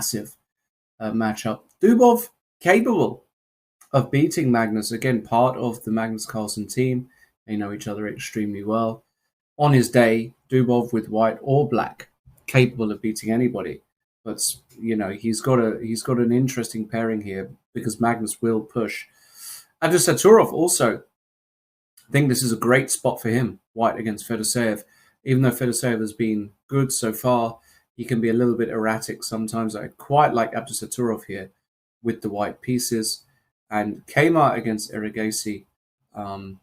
Well, maybe Arjun fancies this actually with black, thinking this is actually an interesting spot to try and get back. And then, of course, a bunch of players on 5, as you mentioned. So really curious how the top 3 boards pan out. In the women's section, yeah, okay, tell me, David. Sorry, Lawrence. Speaking of some of those names, maybe we can analyze some of the games. Before we get into the women's pairings, I think there's one of the games there went very long, so we're still waiting on those pairings in the women's section. But maybe we can analyze some of the games of the top players. We saw kind of snapshots. We saw highlights from those top few boards, but how did those top players win? For example, Erigaisi, how did he finish it off against Anish Giri? We saw he had a very promising position. Look at this Black King, caught in no man's land on f5. We left it around here a bit earlier. We said, white is a pawn up. That Black Bishop is trapped. But let's see the final stages. He did indeed. Yeah, it actually did. He did go down the line that I thought. He inserted f3 first, and then gave this check, and then this check here. And all of a sudden, I see why. Probably actually after Queen f8, Black had to play King h5, but maybe the position was already toast because White can just take on f6. Probably doesn't matter around here. So Queen g5, so King g5, f4 check, and now it's just over. If King h4, Queen comes to h6. If the King goes to h5, the Bishop can come to f3, and then the Rook can come to d5, winning a queen. So yeah, the position is just with this king already in the middle of the board, it's over. And actually after King f5, Queen h6, Black resigned because White has got a cute little e4 checkmate idea that is pretty much unstoppable, or you're losing the Bishop with Queen takes h3 checkmate. 2 different checkmates. Brutal loss for Anish. Very tough pill to swallow there. Erigaisi seems to have Anish's number. He's beaten him several times throughout the Meltwater Champions Chess Tour this season. And Arjun, as is being said there in the feature chat by Corey Liu, Arjun is a beast. Arjun has had one of the breakout years of 2022, and he wants to end it on a high. I mean, just one of the best of the young Indian generation that's rising up now. And yeah, especially good at rapid and blitz chess, taking his chances when they come. So tough defeat for Anish Giri, but great win for Arjun Erigaisi. Maybe we can check out some of the other winners. We saw Dubov's stunning Queen H5 blow earlier. Maybe just we can recap this one final time. But Queen H5, a killer. Look at those two white bishops. Want to go all the way back here, Lawrence? Yeah, I think we'll go very quickly to the beginning while we wait for the next round to start. Just because it was such a short game, it was a Queen's Gambit accepted. This is all fairly standard. Queen E2, B5, Bishop D3. All of this has been seen. But after C takes D4, this is where Dubov, with his opening preparation, comes in and often causes such interest with his new ideas. A4, I mean, almost everybody here would either play the move Rook D1 or take back on D4. Dubov decides to go A4. He gets his Rook active, and he swings his Rook into the center, and all of a sudden the Rook comes over to the king side. And it was around here where Sarin played Bishop B7, Knight C4, Queen C7. The Bishop developed with Bishop D2, and now Sarin. I mean, this move here, castle's asking for trouble. I just don't understand how you can castle there with all of the white pieces lined up. Then he got both of his bishops lined up to boot, and all of a sudden you're in big trouble here as black, with all of those pieces, that firepower against your king. And after G6, another piece launching in, now all of a sudden taking on H7 is a threat. And after Knight D5, Sarin was banking on this pin, but look at this beautiful finishing move, Queen to H5. The threat is, of course, taking on H7, and you can't take the queen as a result of Bishop takes H7, checkmate, and actually Queen H5 just ends the game immediately. There is no cure, because Knight F6, you just play Bishop takes F6, and the threat remains on H7, and that's it. It's just completely over. There's no way to avoid mate. It's probably mate in 2 or 3 moves. So a lovely miniature. Beautiful stuff, reminiscent of the 19th century, the romantic era in chess. Queen sacrifices galore, checkmates galore. But on that very impressive note, let's move to the women's standings. We do have the leaderboard up right now. We do see at the top, there's 4 players in joint first: Tan Zhongyi, Alina Danielian, Zansaya Abdumalik, a home favorite, and Bella Kotenashvili. So they are in first place. But look at the chasing pack. There's some huge names still, including another local favorite, Sultanbek, Zainab Sultanbek. And you mentioned some of the others, Leia Garifulina, Elizabeth Pate, and Gong. Maybe the surprise of the tournament so far. She took down one of the top women's players in the world as black. She took down Kostenyuk. So yeah, this leaderboard, it's very tight at the top, just as it was in the open section. Still all to play for. Remember, the women's tournament is 11 rounds, not 13. So they're heading into round 7 now. Let's check out those pairings, and things are getting critical. These are the top 10 boards, and the 4 leaders are pitted against each other, Lawrence. Yeah, Kontanashvili against Tan Zhongyi, and Danielan, who's having a great tournament, white against Abdul Malik. Close though, you can see that we've got 5 boards of players on 4.5. That's 10 players on 4.5, snapping at the heels. Some old and young, talented and experienced players. Look, we've got Goyachkina representing the talented, strong young youth. And how about Antonetta Stefanova, former women's world champion, experienced head? She's going to make a run for it. You've got Nino and Elizabeth Petz, as you said, German #1 for years now. Experience playing a younger opponent in Alina Bivol, and so on. So some very interesting pairings there. Big clash on board 8 as well, Lawrence. Tanya Sachdev against Humpy Konaru, clash of the Indian superstars. So yeah, plenty of action that we will keep an eye on a bit later. Absolutely, indeed. And we can see now Daniel Dubov getting ready for his game. The biggest test of his tournament so far. It's always the biggest test of anybody's tournament. Black against Magnus Carlsen. How will he fare? He's always, very chilled, very laid back kind of guy. Doesn't take things too seriously, or so it seems. And of course, what I mean by that is he doesn't get overly stressed about the situation. He believes in this tournament. He knows it's a very important tournament. Of course, he is former. Was it World Rapid or World Blitz? I think it was World Rapid. He won. Yep. Yeah. Not so long ago. What was it? About 5-6 years ago now. I think he won. 2018, I believe. So only 4 years ago. Right. He's still Only a very 4 young years player. ago. Yep. Very talented, very creative, and it will be very, very interesting to see how Magnus decides to play this particular game. Yeah, and one thing we should also mention about Dubov, he's from a very historic chess family. I think his grandfather was a very strong player. And now, in light of recent developments this year, he has spent a lot of time in Kazakhstan. I believe he's been living there for quite a few months. Wow. He's been based there for a while. So this must feel like home territory for him. That must have been inspiring him. No jet lag, of course, compared to some of the other players who've been traveling from the other side of the world. Some of the American players have started a bit slower because maybe adapting to that huge time difference has been a factor. But Daniil Dubov, no, he's looking very relaxed, as you say, looking confident, playing some great chess. Queen h5, what a move. And Black against Magnus is not going to be easy. Magnus won't give him the type of positions that he thrives in without a fight.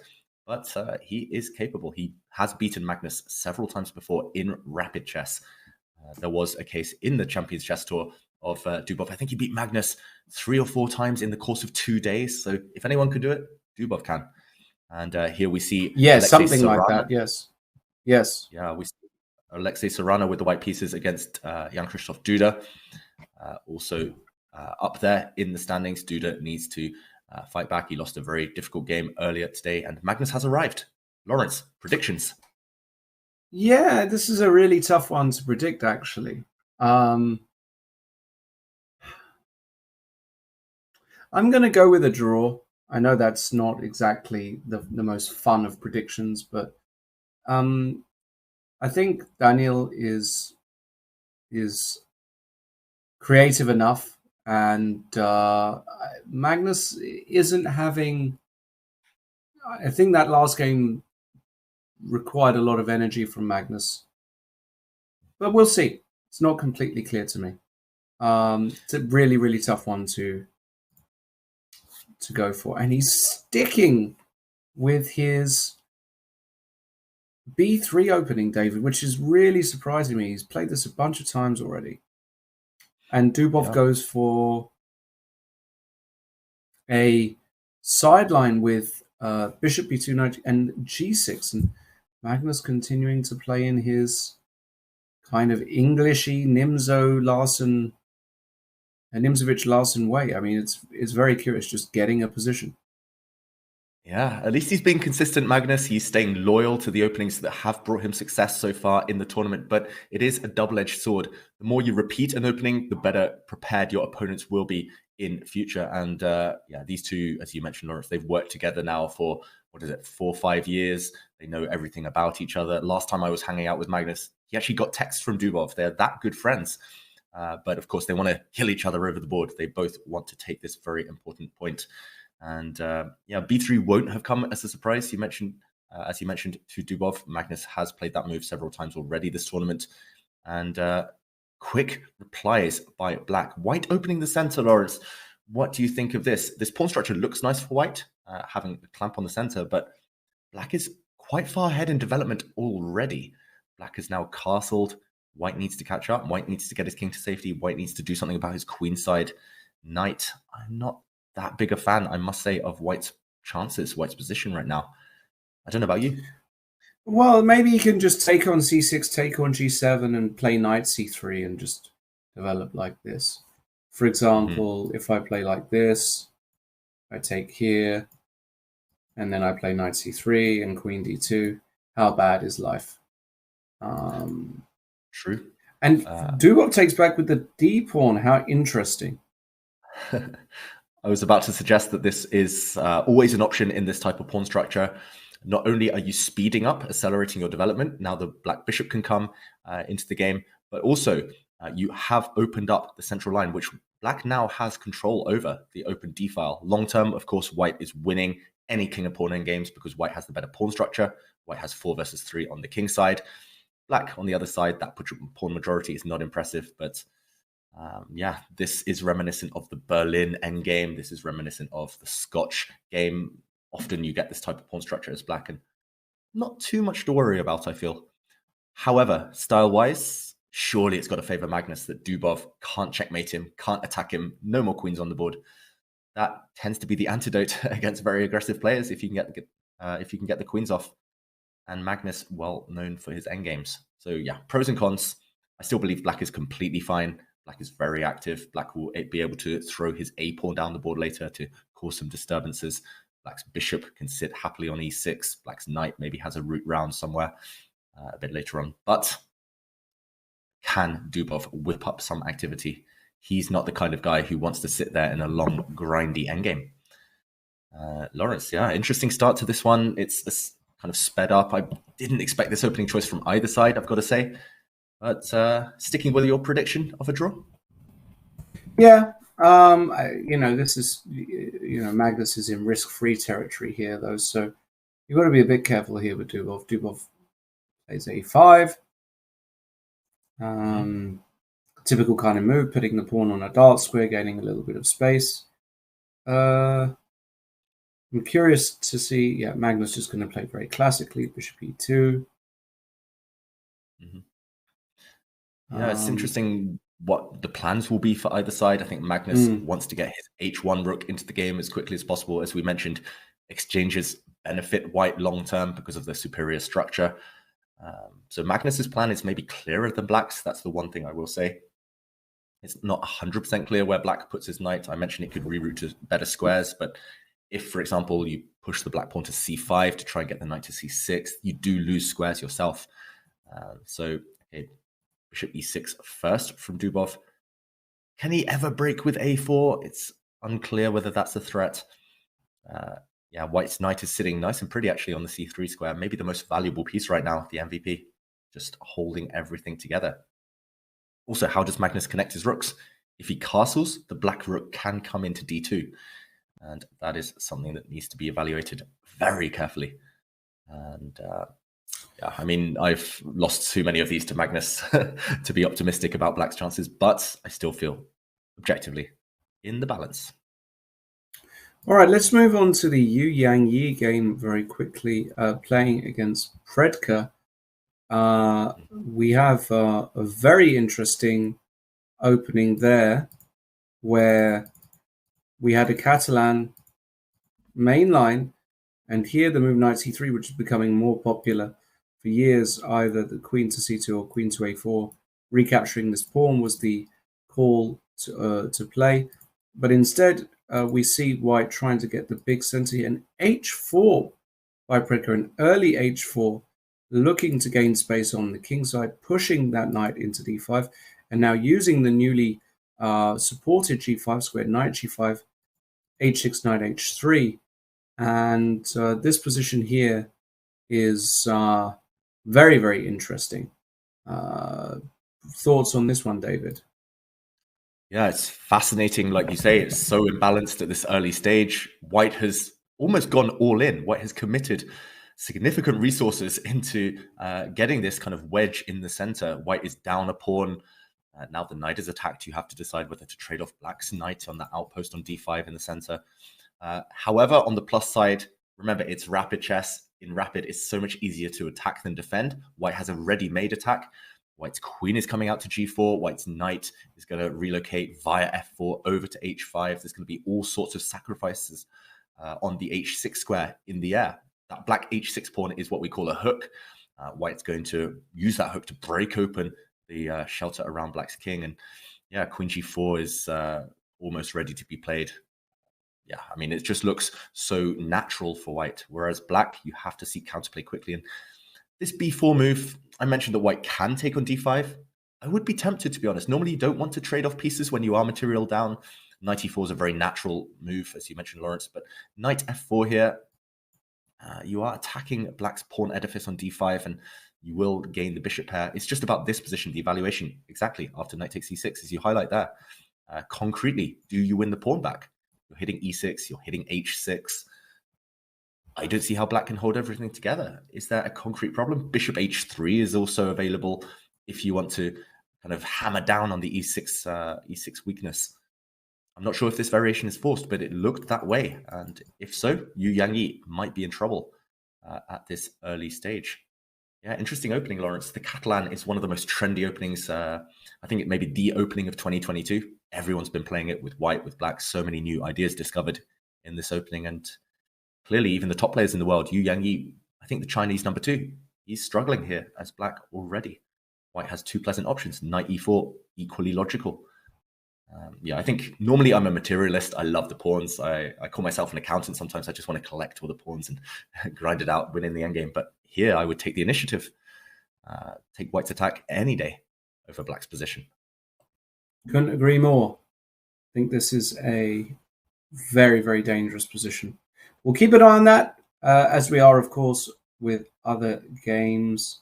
Nothing major yet to report on as far as I can tell from the other top games. Although I'm keeping an eye on everything, of course, for you guys. Maybe we could... I mean, we've checked in on some of the leaders. We've checked in on Magnus Carlsen. Of course, key clash there against Dubov. Maybe we can see how the other leaders are doing. I know nothing too dramatic, but just to get a flavor of what's going on their board. So, board 2, Abdusatorov against Fedoseev. Still early days in this game. It started as a Queen's Gambit, declined, and it has opened up slightly, almost symmetrical pawn structure. But black's queen now landing on a bit of an odd square on b8. And it does feel like white needs something before black can unravel, swap off pieces. Black has some ideas of attacking potentially with the black queen on this diagonal. Towards the h2 pawn, the knight might land on g4 later. But yeah, Abdusatorov, how happy will he be feeling? Fedoseev was just staring him down a moment ago. I love that when the top players just glare at each other, try to get under each other's skin. Rook d1, centralizing the rook. Who do you take here, Lawrence? It does feel like there's a lot of potential for either side. I think I'd take white here, to be fair. I think that just the disconnect between the black rooks at the moment and the fact that my pieces are ever so slightly more active, but it's a really tough one to say. I'm not entirely sure. I would have to have a real think about it. It's really close. I'm just trying to think what kind of plans I might have here as black. Because if I go knight e5, can white just take on f6? That's my concern. Even this, I'm not sure is that bad for black. But yeah, that's the eternal dilemma, right? The pawn structure weaknesses against the dynamism of black's bishop pair. Is black's king really a target? I like knight e5 if you can play it. Yeah. But you also have to calculate, you also have to factor in white dropping back the bishop to f4 in that variation with some pins. And yeah, there's a lot on the cards. It was interesting to see Fedoseev as well, just before we jumped into the game properly. He was taking a wander around. That normally is a mark of confidence in a player, especially during rapid chess, to get up from the board, to stand up, stretch the legs, check out other boards.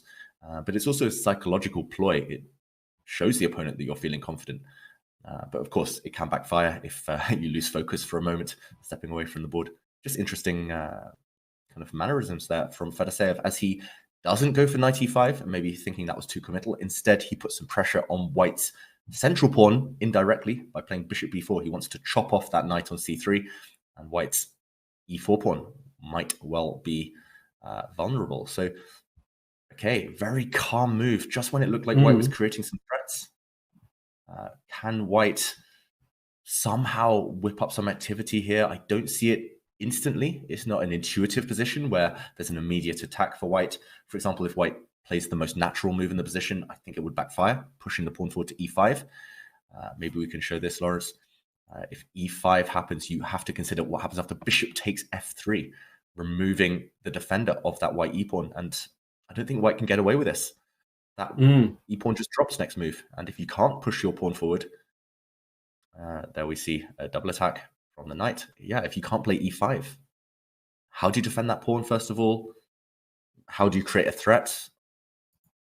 Suddenly, I'm preferring black. I love this last move. It wasn't on my radar, I must confess. Bishop b4 is very good. So what do we do here? Do you have to go knight a2 as white now to effectively attack the pawn? Sorry, I beg your pardon. Attack the bishop and then force a repetition. Could we get that kind of repetition? Knight a2, bishop c5, knight c3, bishop b4. In a classical game, you could certainly see that, right? Yeah, that would be a pity, an anticlimax, an early draw between these two great warriors. But yeah, it was also not Nordebek's style to try and bail out. It is possible, however. I guess Fedoseev also would have something to say about that variation. For example, if the white knight drops back, harassing that bishop, then the black bishop could choose a different square. D6 possibly for the black bishop. Yeah, it's interesting. If white has nothing better than offering a repetition of moves, then it shows the opening has gone severely wrong. So maybe let's check back in on this one a bit later as Abdusattorov ponders this really difficult decision. Which other games catch your eye, Lawrence? There have been developments in the game between Magnus and Dubov. Let's go back there. Game of the round for sure. Yeah. And e4, the last move by Magnus. He's trying to force as many pawns, as many pieces off the board as possible. And if he can achieve it, remember, he will have the advantage. Black has some hints of counterplay. A4 always has to be considered. Black trying to undermine white's queenside. I'm not sure I would want to take this white pawn in the center. I've got to say, if knights come off, it should still be fine for black, but we're edging towards a really unpleasant endgame. And okay, let's say everything comes off. Black king comes forward to f6. And it still looks solid, but Magnus can start pushing with g4, for example. Start throwing some pawns down the board. Yeah, it's a4 can be met with b4, perhaps. Although maybe this is risky for both sides now. Maybe black is able to fix a weakness. Okay. Maybe some or some rook d8, rook d2, rook d2. It's not so easy. Yeah, it's not one-way traffic while the rooks remain on the board. If the rooks come off, then it's only white who can press. We might even get this.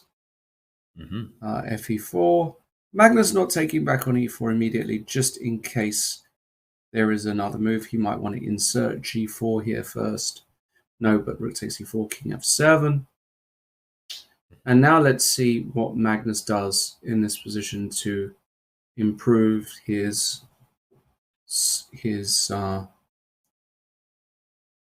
position. I'm very curious to see. This is where you can learn from a top player. Even in a rapid format, he will have a really good feel for how best to push in this position here. So let's see. Yeah, it's all about plans, or it's not even grand plans, it's just micro plans of 2 or 3 moves at a time. Can, for example, white start pushing his g-pawn as we showed a moment ago. He is, after all, slightly better on the king side, on the right half of the board, where he has this pawn majority, 3 versus 2. Is that the way to massage the advantage? Or is it just too difficult to push those pawns long term? Do you prioritize activating your king instead? Do you maybe relocate the white rook, which is kind of, it's neutralized at the moment by black's bishop blocking the e-file. White's bishop as well doesn't really have a logical active square to sit on. It's really not straightforward for white. Black, meanwhile, is solid. Black has plans like pushing to a4, like you say. Yeah, this could well be a long grind, but Dubov looking calm, looking chilled. I would bank on him holding this one. I think he's in too much right now. He may very well do, but some breaking news that we've received. Eric Hansen, the Canadian Grandmaster, has withdrawn from the World Rapid today after developing some aggressive flu-like symptoms overnight. He says he'll see how he's feeling in 48 hours before he makes a decision on the Blitz tournament. Very frustrating. Wow. Which is obviously, firstly, we wish Eric all the best. We hope he gets well soon. If there is an outbreak of corona, as we've seen cases creep up, certainly in that region and that side of the world, while that could have massive implications for the tournament. I guess Eric is going to do tests and the like, but he was mingling with pretty much everyone recently. Let's hope it's just a flu. And in any case, we wish Eric all the best. Hope he gets better soon. And that's such a pity. For example, last year in the World Rapid Blitz, Hikaru had to withdraw due to catching COVID, and plenty of other players were affected as well. Of course, Eric has played the likes of Magnus, so yeah, it's such a shame. Best wishes go out to Eric and all those around him. Let's hope he recovers quickly in time for the Blitz. Let's hope it's nothing too serious.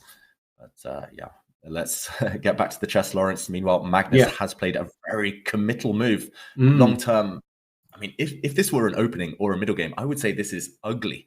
Pushing the pawn to a4. Stopping black from advancing, yes, but look at white's pawns now on the light squares.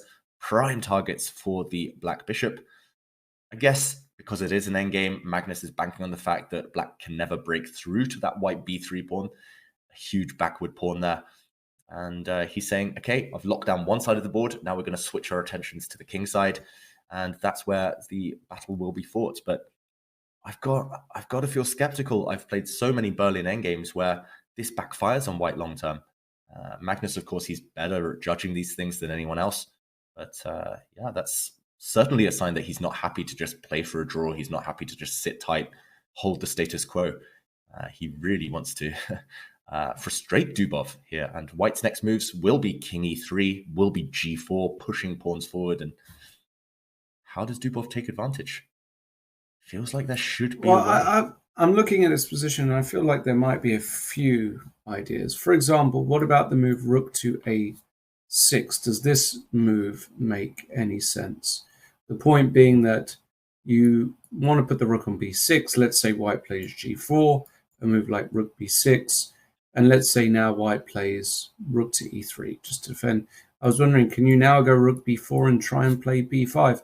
Looks a little audacious to me to play like this, and there are almost certainly better ways for black to play for white to play. But it's an idea at least, and it's certainly an idea that will cross Daniel's mind. How would you play? Well, rook d8, of course, classic. White cannot allow rook d2 here. Of that, I'm sure. I expect the move king e1 or king e3 to be played. I guess king e3 is correct. Yeah, king e3 is the move you would want to play just to cut the black rook off from ever entering white's camp, but there are the direct tactical ideas. If king e3, for example, black can play bishop f5 in that position, and black is coming behind now with his bishop to try to get to c2 after rook d4. Black could give a check, for example, on e8, and you do have to calculate stuff like bishop c2. I don't think it works right now, but you would also have, actually, Lawrence, in this position, white's rook is almost trapped after c5. Oh my running goodness. out of squares. You have to be a bit careful. Rook I got d5 lucky. now. Rook d5 and I just survive. And Magnus is just surviving because he has gone for king e3. King e1, you mentioned the alternative. White's king is not so active there, so Magnus playing the maximalist approach yet again. But yeah, it's certainly a 3-result game, this endgame now. Maybe after bishop f5, he wants to go rook e5. Now, this is certainly a move, but let's say black said, actually, I want to defend. Does Magnus want to play c5? Is that an idea to allow this bishop to finally join the action with bishop c4? I'm not sure how beneficial this is for Magnus. Certainly an option. Bishop back to e6, maybe. Yeah, this is a problem. Just saying, if you want to play bishop c4, it's just a rook endgame, and that should end in a draw for black. Yeah, I mean, there's lots of questions to answer. Magnus answers one of them. He plays rook d4 in the current position. I think we should keep rooks on the board if we are Daniel Dubov. As we mentioned, a rook exchange, and it's all about whether white can convert. It's not even a question of winning the game anymore as black. If the rooks disappear, it's simply the 3 versus 2 on the king side that all the action will lie with. So Rook d4, I think black will give a check and go for that variation we mentioned. Any other games catching your eye? This one is going to be a long grind, Lawrence. Yes, it is. In the women's tournament, we see some really tense battles, some drama, maybe on board 3. It looks like Goyachkina is about to win or has a winning advantage against the underdog, Gong from Singapore. The other games on the top boards of the women's section do look quite balanced, so we'll check back in if there's some drama there. We have... Ooh, this is interesting. Is this the right game? No, I'm just getting up the right game. We are looking at Bella against Sanjongji. What a bishop on h7. Look at that piece. Yeah. Very, very poor bishop.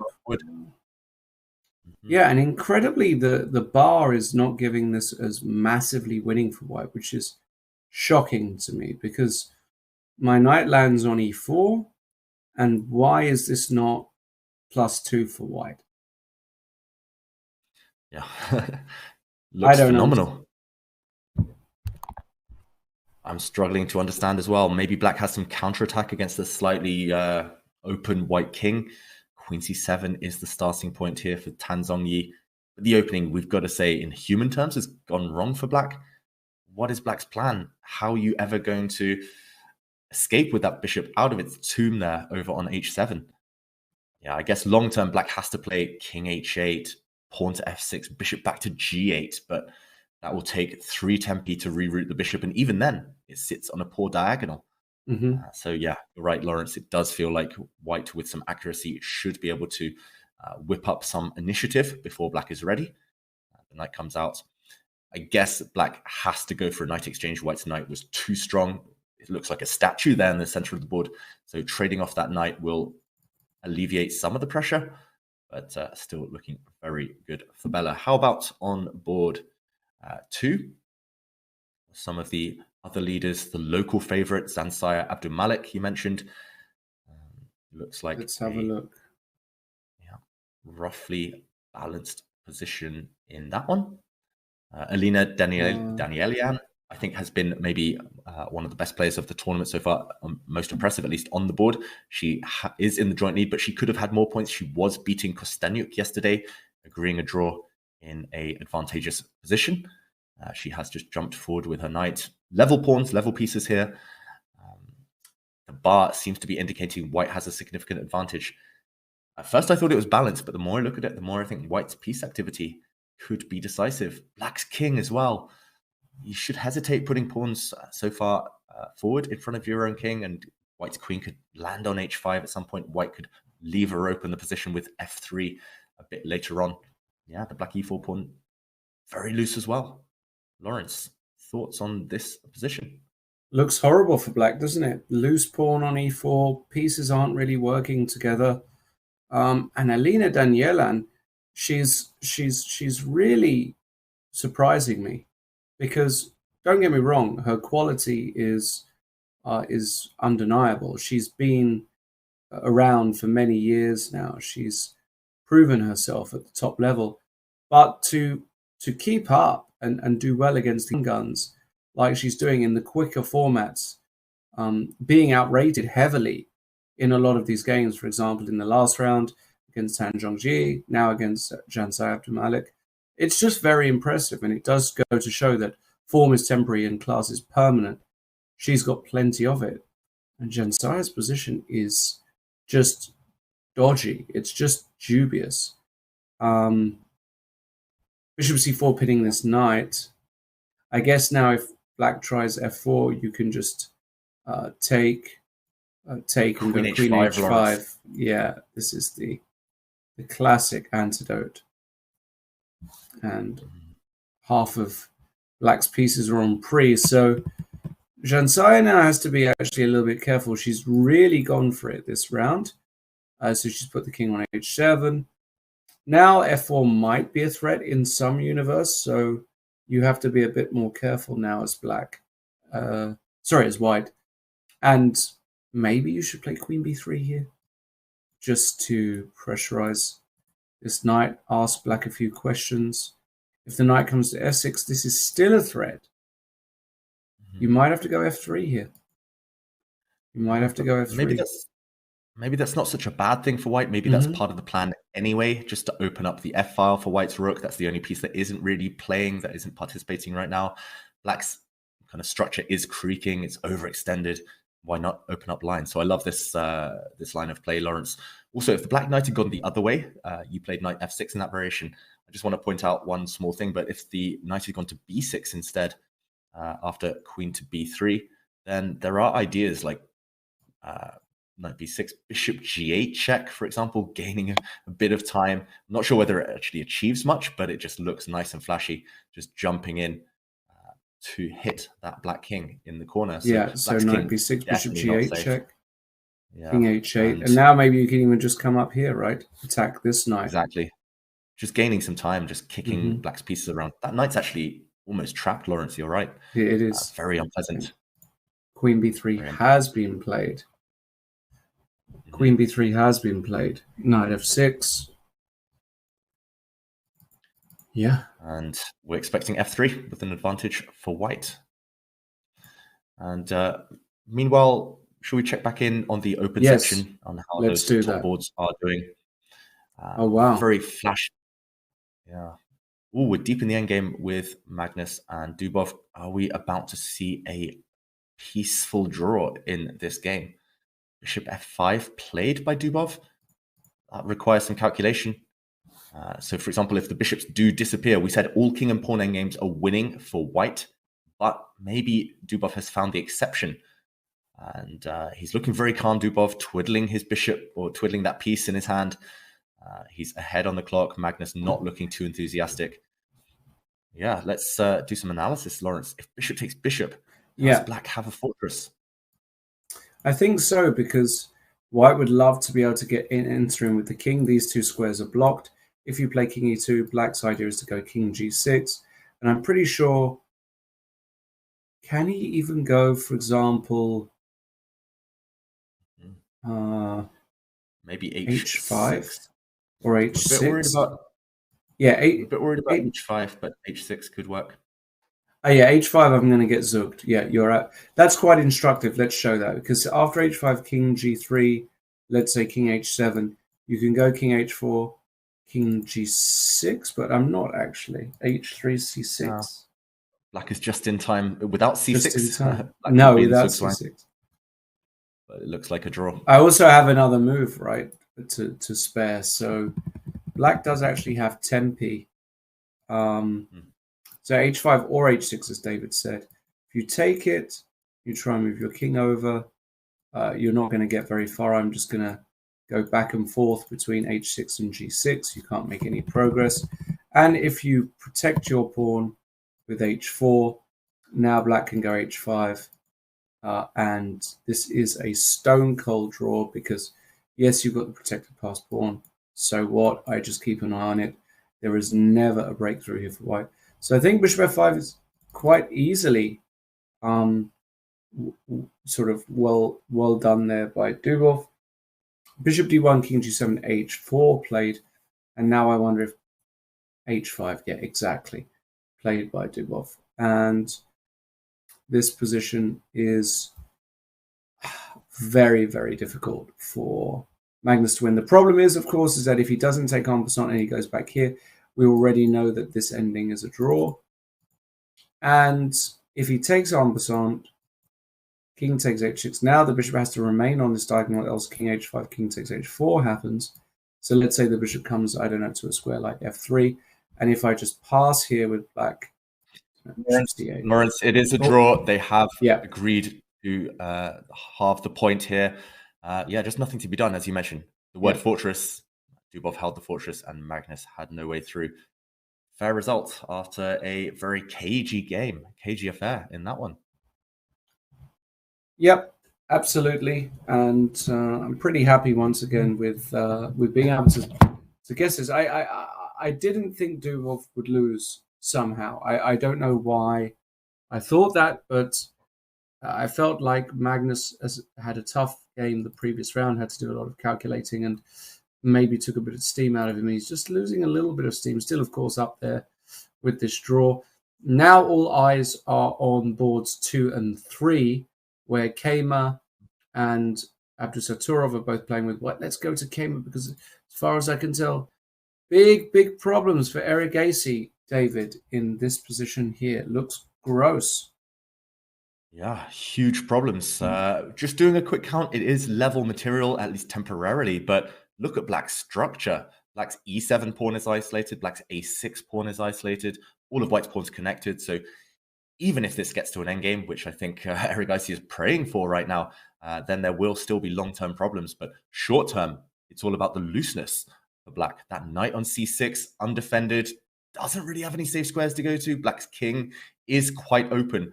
Don't be surprised later if White's king steps forward, a White rook swings over to the H-file, and there might be trouble there. And also, yeah, the White queen is aiming to pick up so much material. I'm still wondering what the knockout blow will be. For example, if one of the 2 Black rooks sits on the 6th rank, rook f6 or rook d6, just to kick away the White queen. I guess the White queen just retreats. She can step back to any square. As one of the ones you mentioned, Lawrence, g4, h3, and knight e4 is coming next, nearly no matter what, and that's going to come with power. I love where you've put the White queen actually opposite the Black king. There will be some knight g5 checks, as you mentioned later on. Knight e4 is going to hit the Black rook. The white rook on the c-file is going to open up. Everything is just wrong with Black's position, and Erigaisi therefore seeks solace. He tries to defend this one in an endgame. He offers the queens to come off. A queen trade, still, as we mentioned, ugly for Black, but at least it would postpone the worst. And okay, let's go back to the current position, Lawrence. I think the queens have left the board. Vincent is known for loving endgames. He is, as we mentioned earlier, that rare exception of youngsters who do favor those slower strategic positions where he can take his time, outmaneuver the opponent. And after the Black queen, okay, has dropped back to d6. I think he took that queen off, and Erigaisi back in the tank thinking. And I'm expecting the pawn to recapture. If the Black rook takes, then knight e4 looks mightily troublesome. This looks like a disaster for Black. Rook e6, knight c5. The knight can do a dance. Maybe there's still no knockout blow after rook d6. It's hanging together by a thread right now. It's like he's walking a tightrope now, Erigaisi. But if he takes with the pawn in the current position, if he takes back on d6 with the pawn, equally disastrous. Okay, he has actually gone for this variation. Wow. So let's stick with the current position. Rook e6. Okay. He's really praying to all the chess gods now, Erigaisi, that nothing falls. I don't even see a way for White to win the a6 pawn. Maybe we can show this. Knight c5, getting the White knight out of dodge. Knight c5, rook d6. If you take on a6 in that position, then knight takes d4 is a counterattack, hitting that White knight on a6. So this is what Erigaisi is banking on, not to go down a pawn.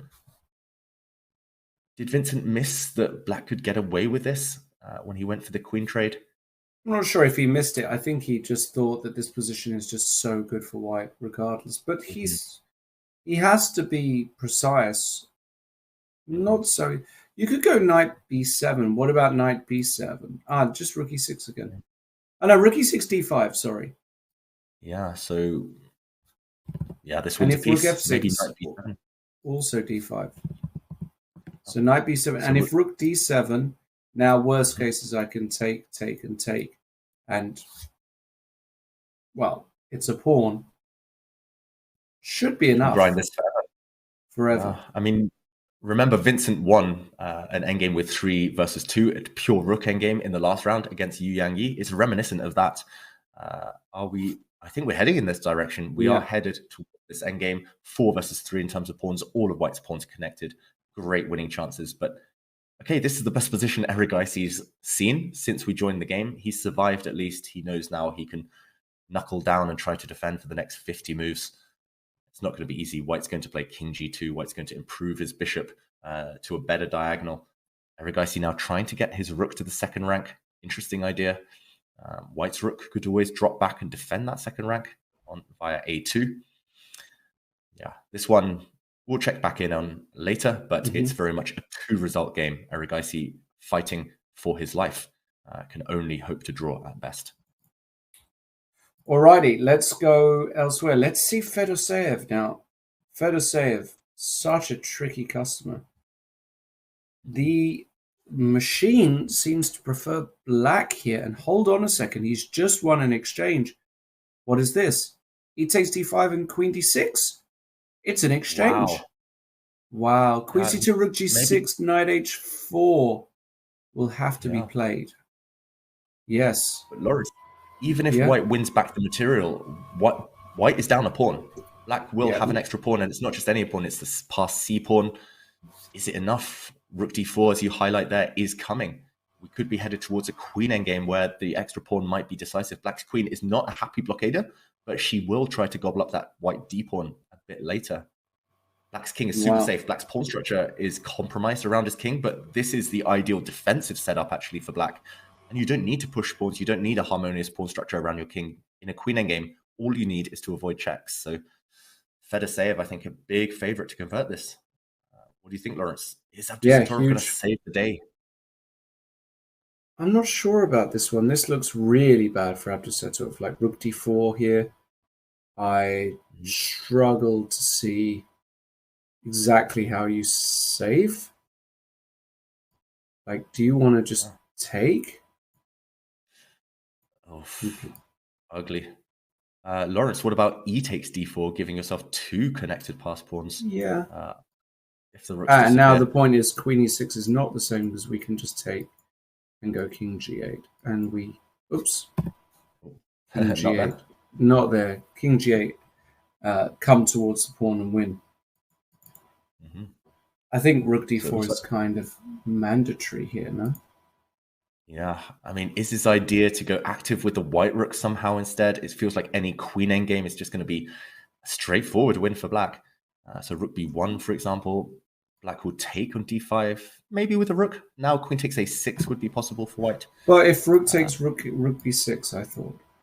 Yeah, and rook d1, there's no... Yeah, white's king can just hide safely. But no. None of this was played. Queen e2, c4, and queen c2. Okay, interesting. Yeah, interesting. I don't like this turn of events for Fedoseev because now he's kind of frozen his own pieces. Black's rook is stuck defending the c pawn. Black's queen is stuck blockading white's past d pawn.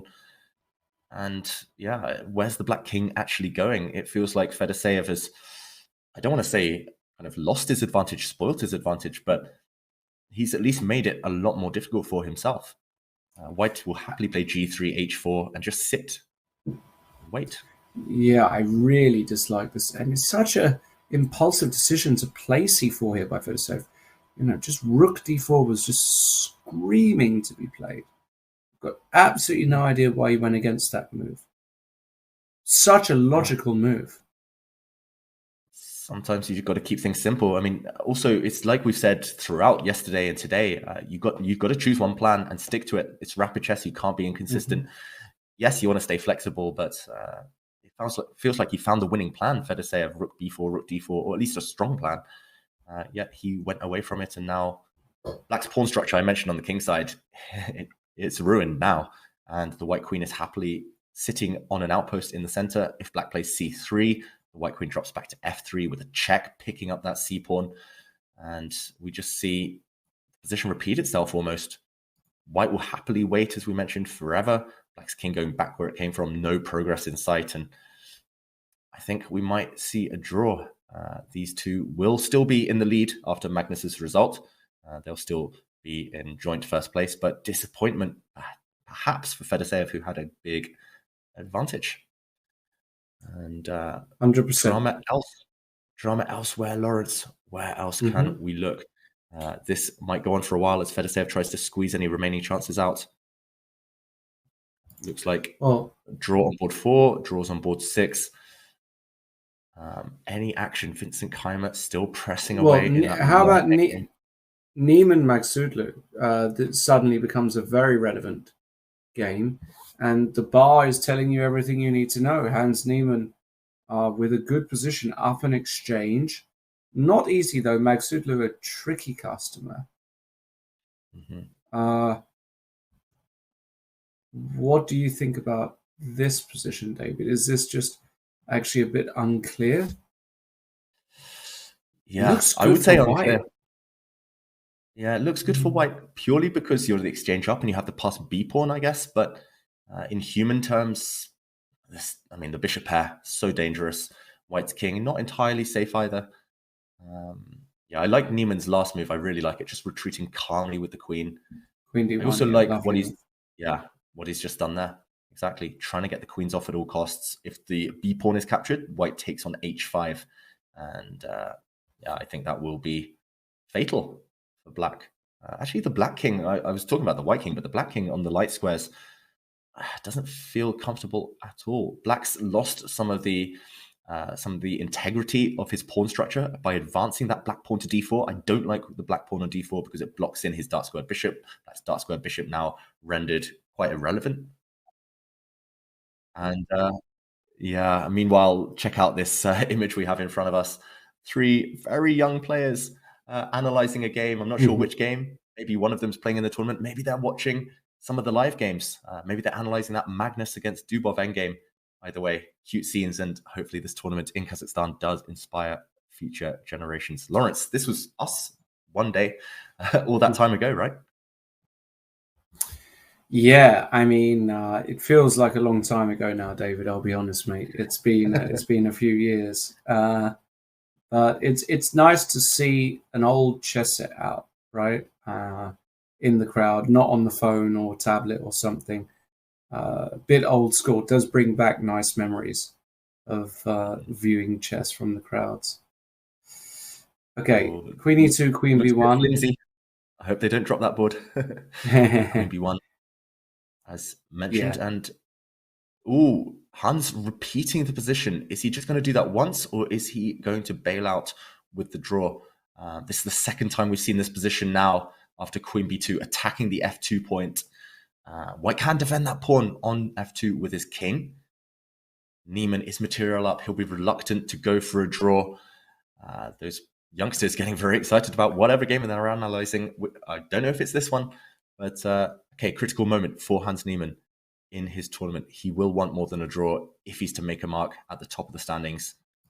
What do you think, Lawrence? Is he going to bail out? Queen E2 would repeat the position for a third time. What's wrong with King G1? That's my question. Mm-hmm.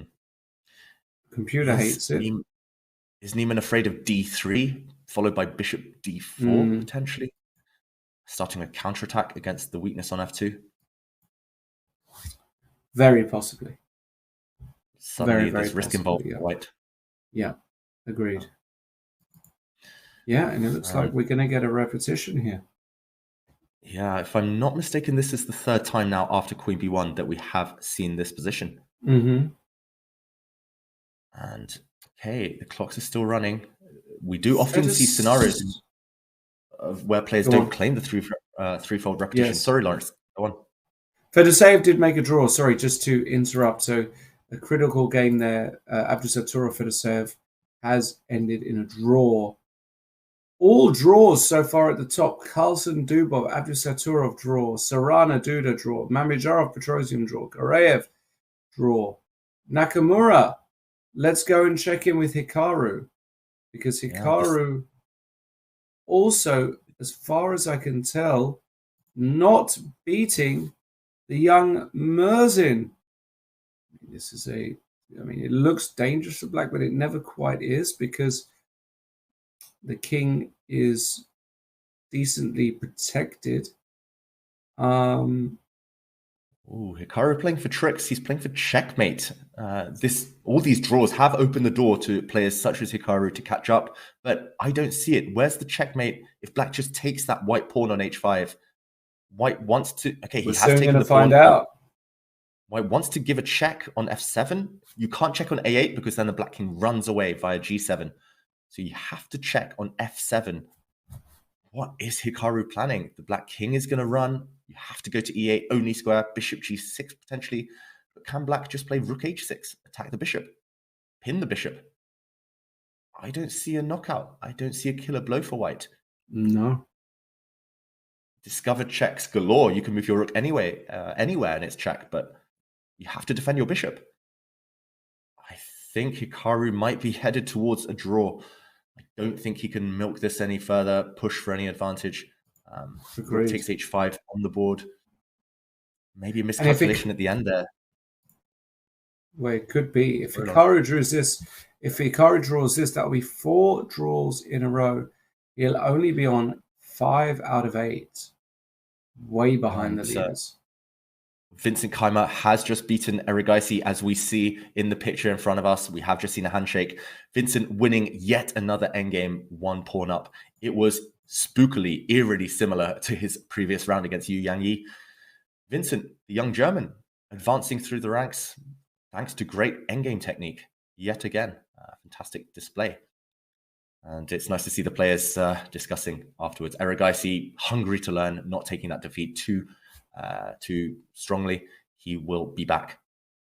And meanwhile, we are looking at the Hikaru game still. Yeah, we're still on the Hikaru game. King F5 play, but I don't think there's much really going on there. I think a draw is huge favourite. But massive win for Vincent Keimer, who joins the leaders, joins Fedoseev, joins Abdusattorov, joins Carlsen on 6.5. Lawrence, check out. Yeah, tell me. Oh, sorry, I was just going to say, check out this view. We do see Hikaru via camera. This is like Inception. We're seeing through a camera, Hikaru on a camera against Mertzin in the closing stages of this game. Look at the body language. Look at Hikaru, how just disappointed he is, and we will see the handshake any moment. The rooks are off the board. Neither side has enough material, and it is a draw. Amazing result for young Volodar Mertzin, but yet more disappointment for one of the favorites, Hikaru Nakamura. That is his 6th draw out of 8 games. He is running out of time, running out of chances. He needs to pretty much win the rest of his games and hope that his rivals drop some points. Disappointment for the American. Massive disappointment. White pieces against a younger guy. Yes, he's an up-and-coming grandmaster. Yes, he's very, very strong. But you are Hikaru Nakamura. You're supposed to win that game if you're going to stay in touch with the leaders. So a massive, massive result there for Mertzin. And that really is, we're very close to the end of the round. There are a few games going. We are going to take a quick break now. Just to let you guys know also that in the women's section, as a result of what happened in that last round, there is now no less than 8 players sharing the lead in the women's section. Absolutely packed at the top. We'll go through all the action from this round and the final round of today coming up in just a few minutes. Stay with us.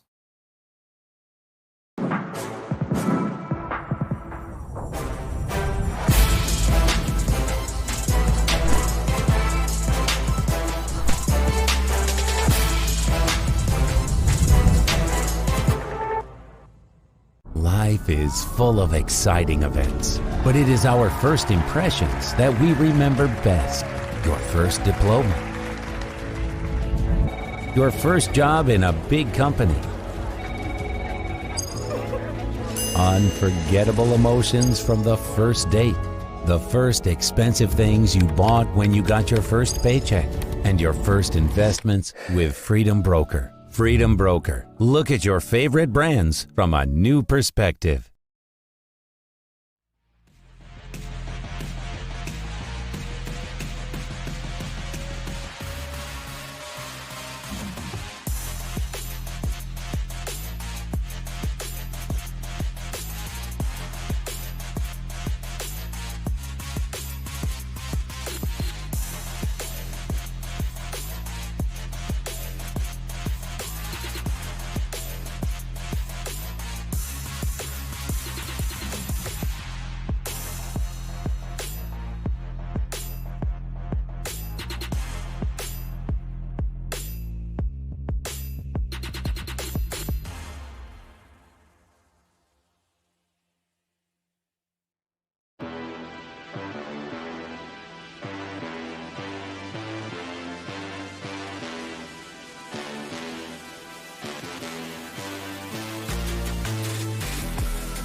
Hello, everybody, and welcome back to Chess.com's coverage of the FIDE World Rapid and Blitz Championships. Day 2 of Rapid. We've got 1 round to go. We've had a very eventful first few rounds. Still some games remaining in the open section, and one of them, well, there's a guy I've had the pleasure of looking at in the face quite often recently. Those of you may know that Aman and I had a chess boxing event in LA. Where Aman got the victory. A bit premature, possibly, when they counted me out, but it is what it is. Playing now black against Srinath Narayan. And it looks as though Aman, who's a pawn down, trying to hold on. Looks like he is going to hold on to me. It feels like a very difficult position to win with white, with the pawns locked. Also, the other point being that after king e5, knight f4, hitting this h3 pawn, and if you go h4, knight g6 check, wins the pawn back. So I don't see a way for Srinath to actually win this position. But then again, the computer's going nuts, so there probably is a way. David, am I missing something obvious here? I don't think you're missing anything obvious, Lawrence. I just want to say as well, there's one special spectator in the crowd for Aman. And there we go. It's Chess Queen, Alexandra Kosteniuk. She's in Aman's corner. Is she? As he tries to look for that knockout punch. I don't know. But, oh, you're making it up now, are you? Okay. You win. But yeah, I'm sure you'll be happy to see that there won't be a knockout blow in this one. At least not on Aman's part. He is very much the one fighting for his life. And Srinath Narayanan, of course, part of the India Olympiad team. Very strong, very determined. Great speed chess player, but I don't see any chances. I don't see any further resources for white, unless he can somehow trap this white knight on this black knight, on the edge of the board. So he has retreated his bishop. And is this a trap, Lawrence? Knight takes h3, bishop e3. I mean, it feels like it should still be fine for black, but you don't want to risk it, getting your knight caught on the edge of the board, and Aman retreats. No, I think Aman is just going to, well, yeah, knight g6 and king f6 precisely to play like this. But now, yeah, Srinath trying his best to find a way through, but doesn't seem easy at all. Got to be careful as black. Knight e7 would be a big blunder, because now bishop d8 would exist and you can get a winning king and pawn ending. So you've got to be careful.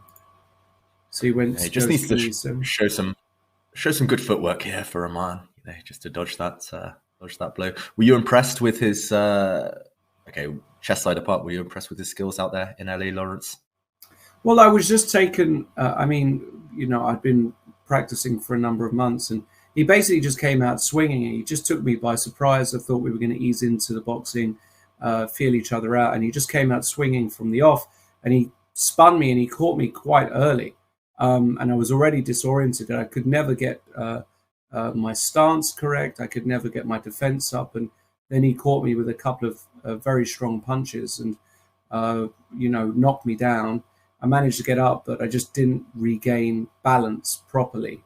And they erred on the side of caution, the referees. So the stoppage, you could debate was potentially a little bit early. But fair play to Aman. I mean, I didn't show my best, but I will be back fighting again. Don't worry about that. With a lot more practice, a lot more sparring in some future events. Oh, I'm glad to hear that, Lawrence. What doesn't kill you makes you stronger. And chess boxing might be the future.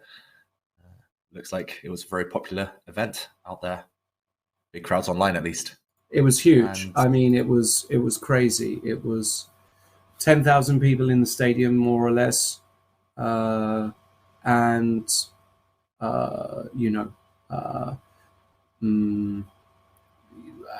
think in the region of 500,000 people watching simultaneously online. It was just massive. And, I'm very passionate about chess boxing, and I think it's got a very interesting future.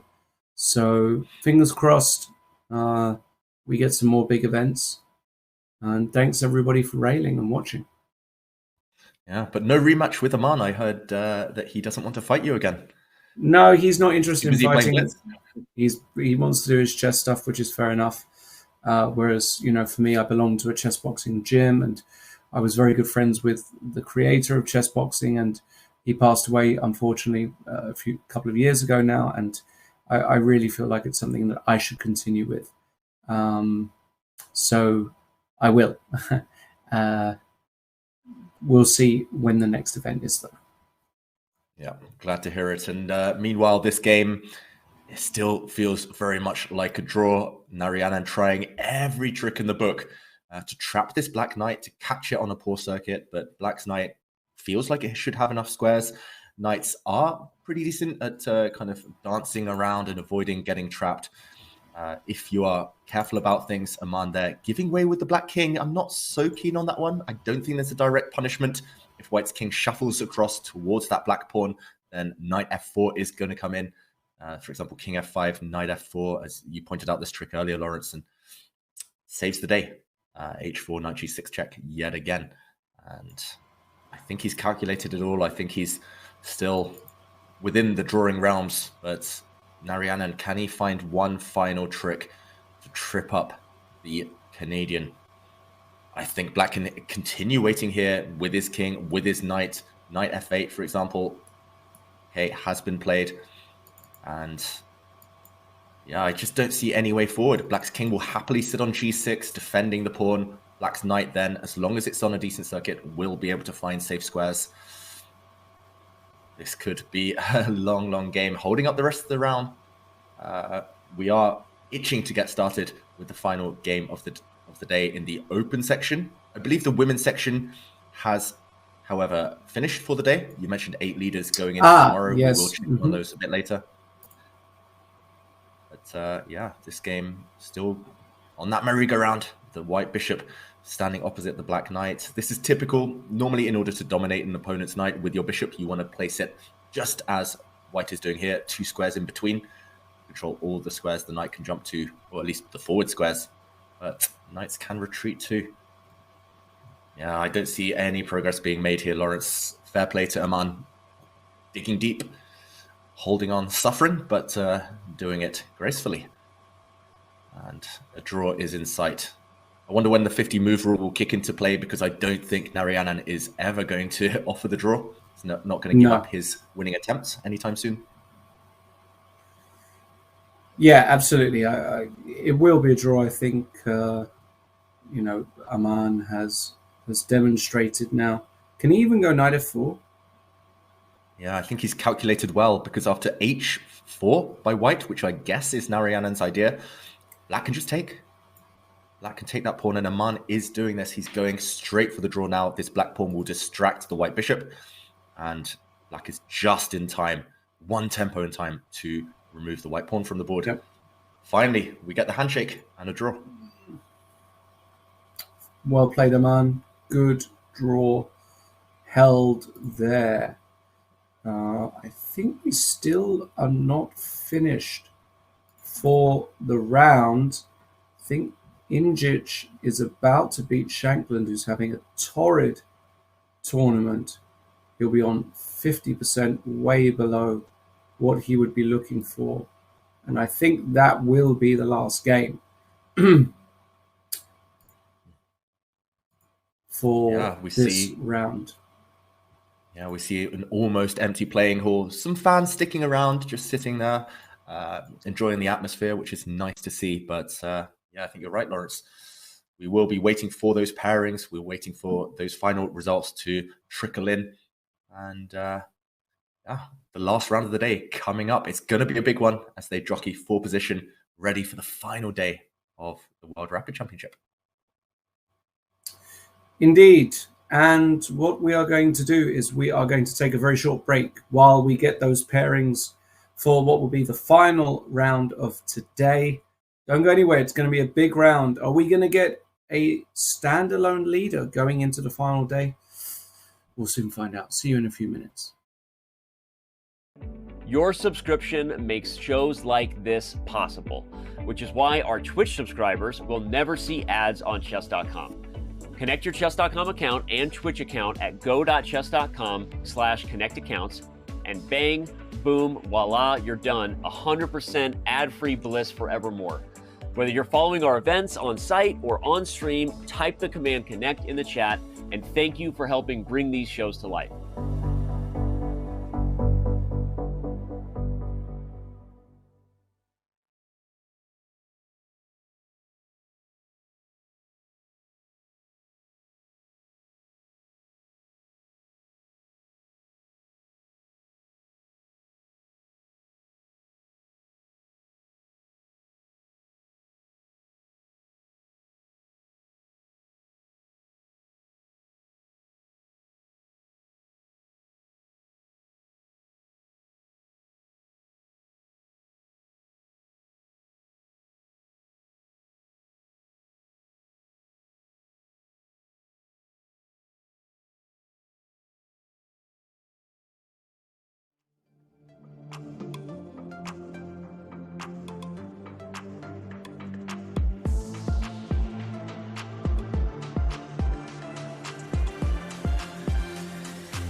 Welcome back, everybody. This is Chess.com's coverage of the FIDE World Rapid Championships and the Blitz Championships taking place in Almaty, Kazakhstan.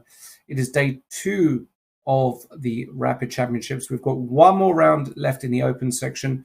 The women's section has finished, though, for today. David, it is extremely tight at the top over there, too. Let's take a look at the leaderboard going into the final day and look at that. Run us through what's going on there. Yeah, some huge games ahead because we have 8 players tied for first in the women's section.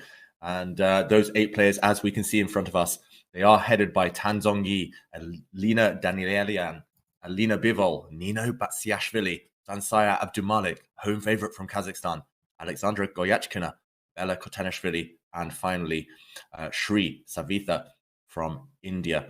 And they are chased by a huge pack as well. So anything is possible. It's going to be a real sprint to the finishing line in the women's section. It's going to be a race, essentially, who can rack up the wins, who can go on a winning streak. And here we see the pairings for the next round with all of those 8 leaders facing off against each other on the top 4 boards.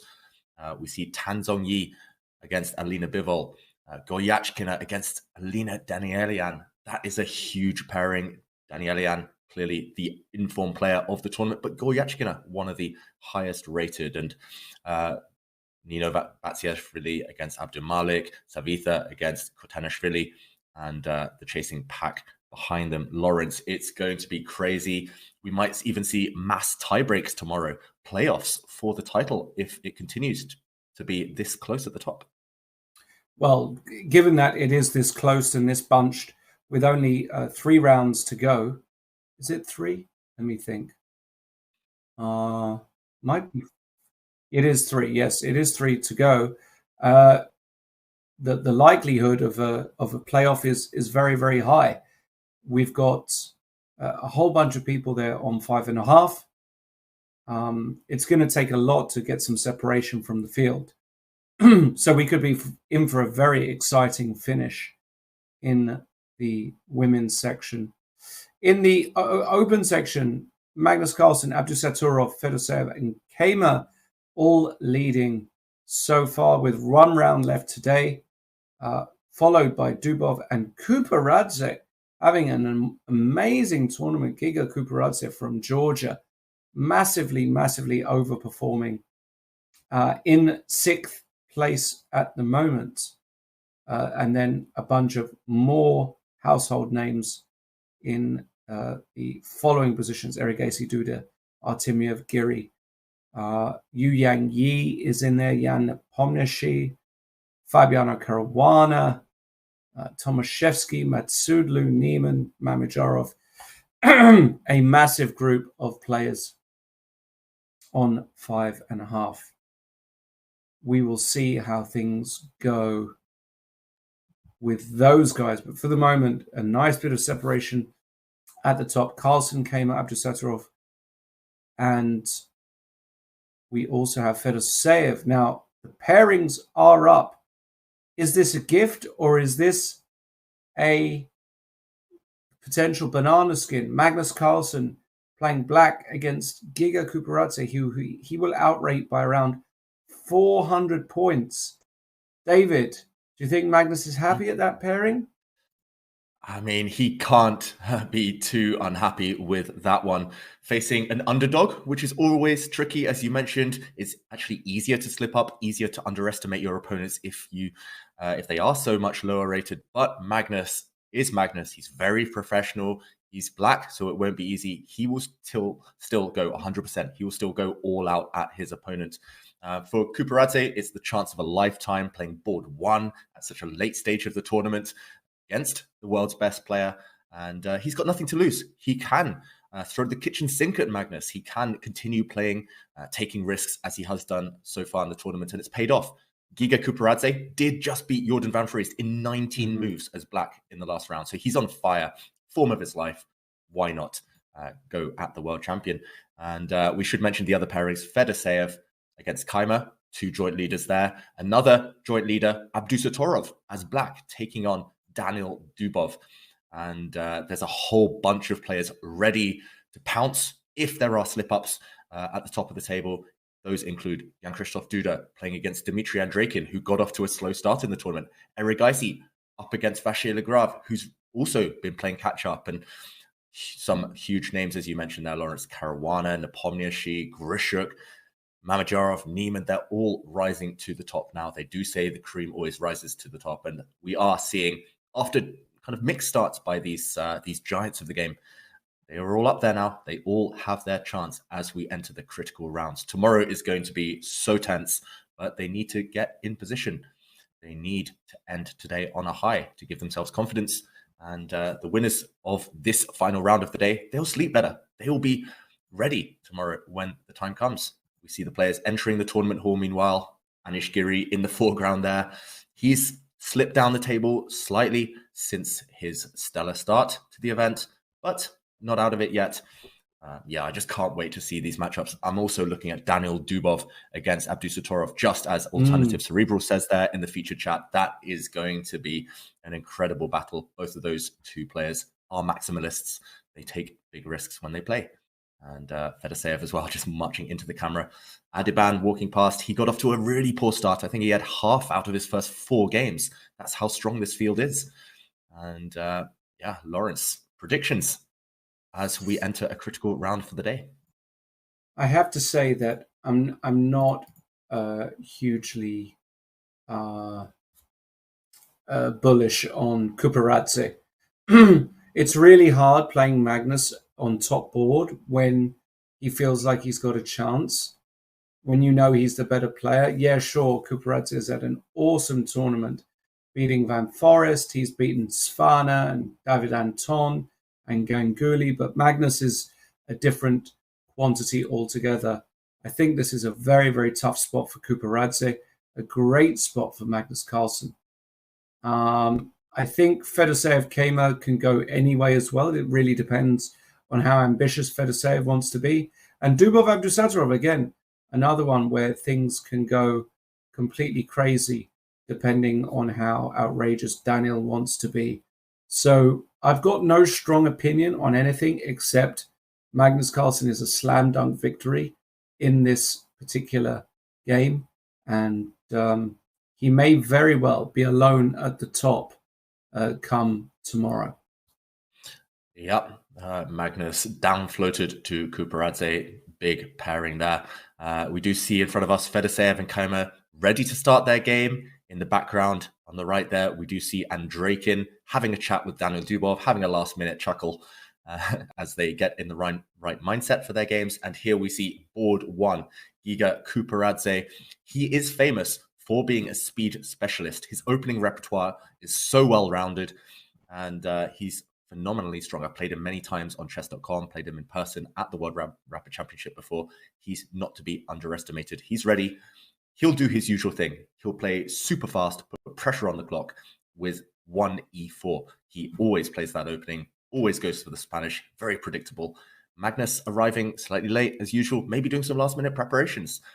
He knows this is huge. If Magnus takes a win as a black as well, getting another black game out the way, then he knows he goes into tomorrow's games. He will start with white most likely. And in that race to the finish, he will have a slight lead. So crucial round coming up. Quparadze from Georgia, looking fierce, looking determined at the board. And yes, are ready. Lawrence, I think we'll see the first move in just a matter of moments. We may very well do. I am sticking by my prediction that this is going to be a tough game for Quparadze.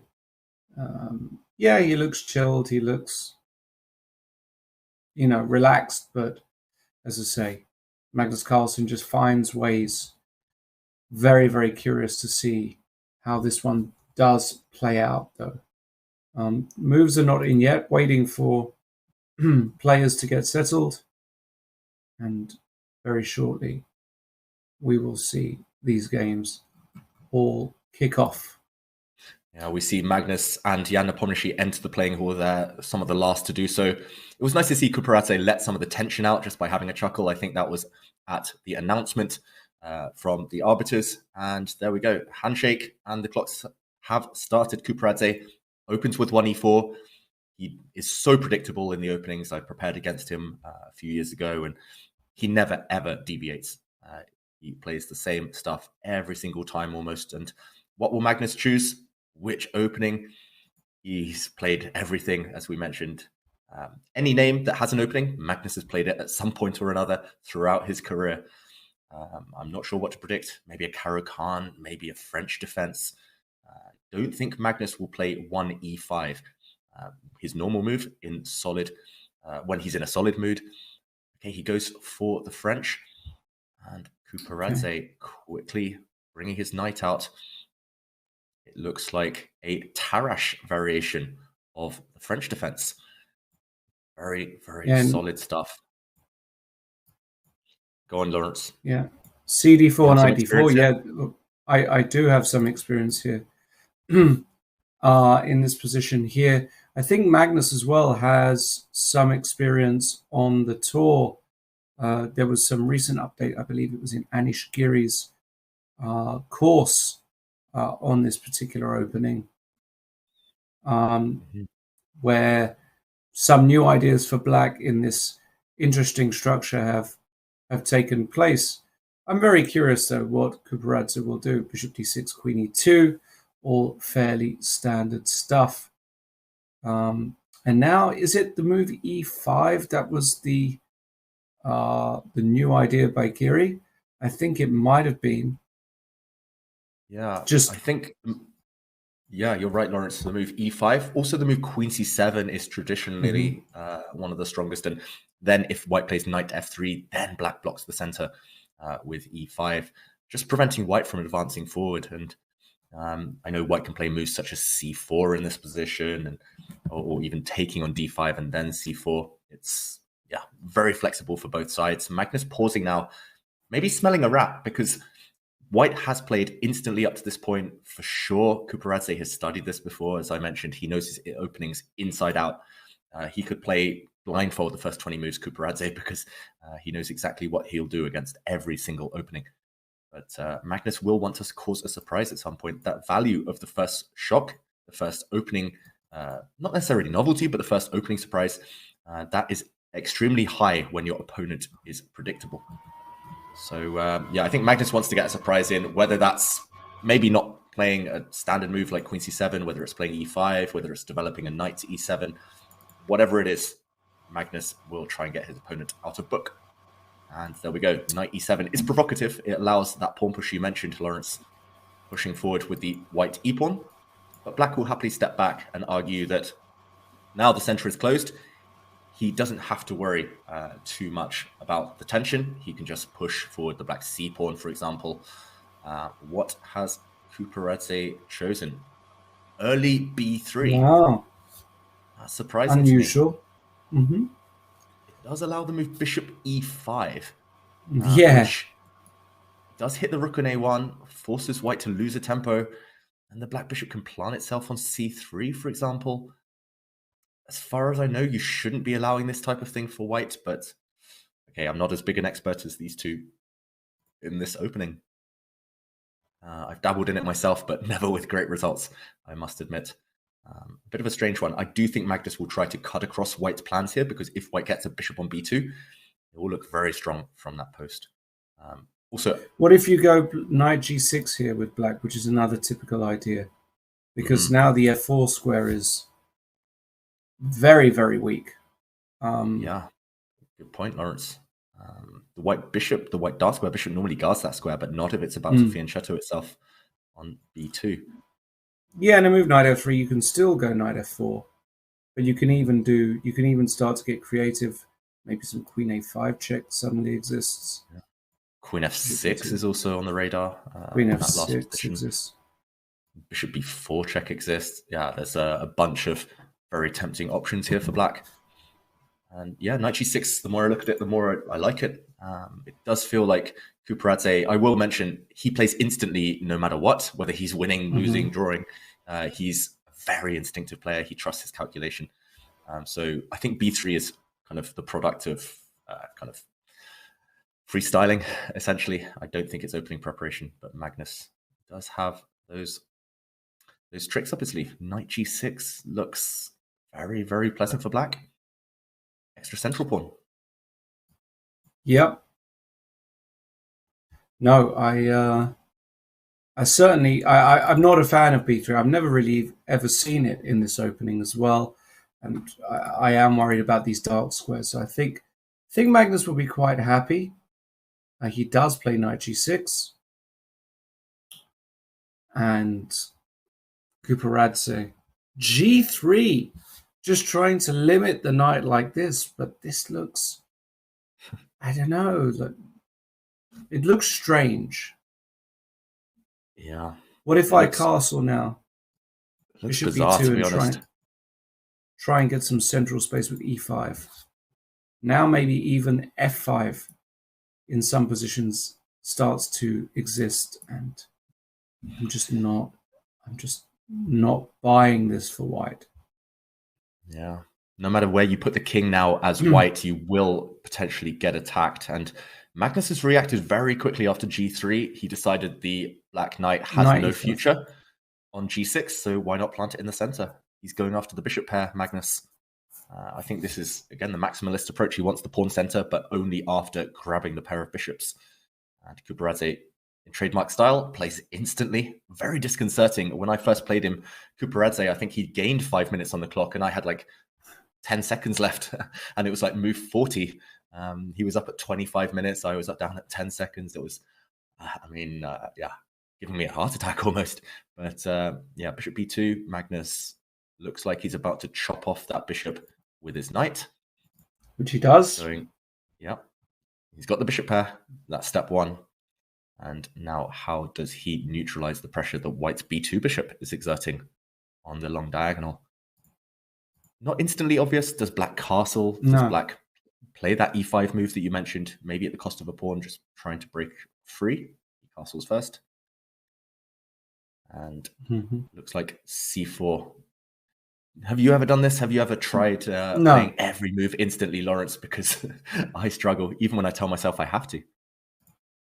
I mean, maybe he just thinks that this is going to give him a greater chance against Magnus as well, but certainly not impressed with the opening.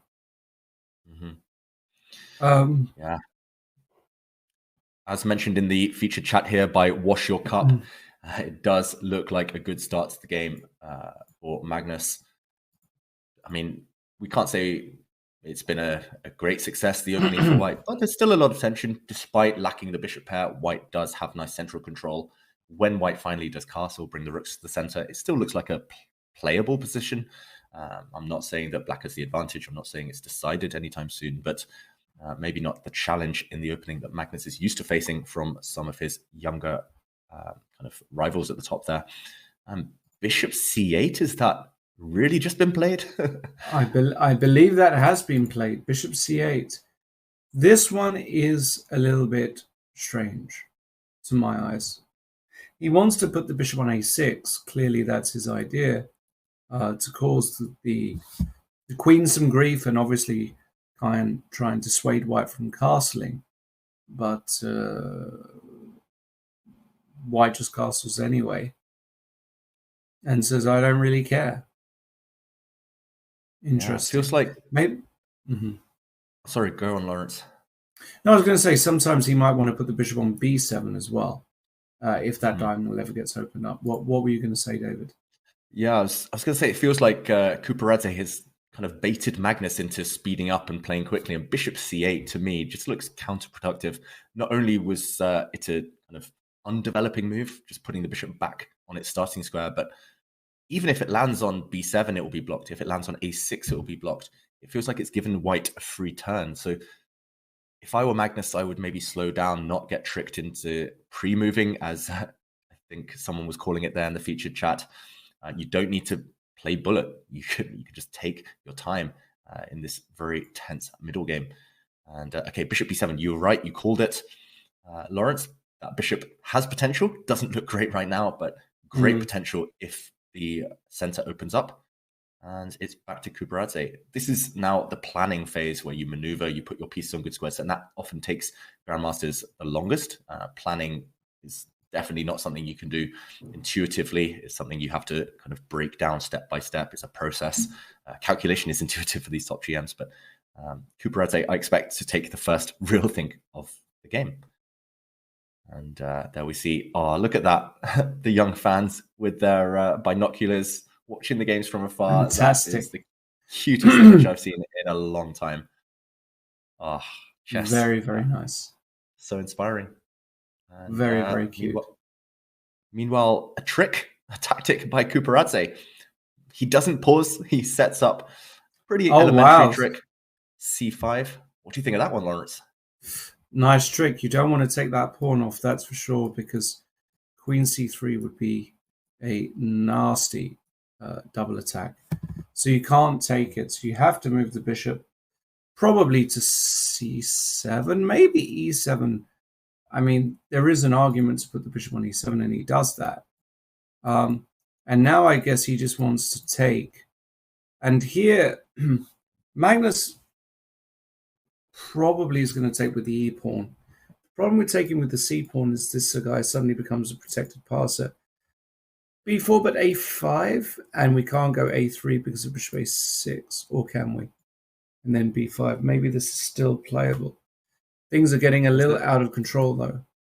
Can we show there's a trick there, Lawrence, after that variation you showed? Okay, white played rook A C1, very logical. But if B4, A5, A3, I think you can play bishop A6, because after B5, you can take on B5 and skewer the white queen with rook B8. You win the bishop, next move. Fantastic. And I'm also being told there was a nice tactic if Magnus had been greedy and taken on C5. So we didn't see this variation.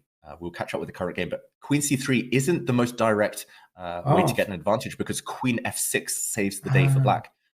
You meet a double attack with kind of a nice defensive resource there. The bishop on B2 is undefended if white grabs black's bishop, but bishop takes G7 first would have been really strong in that variation after bishop takes C5.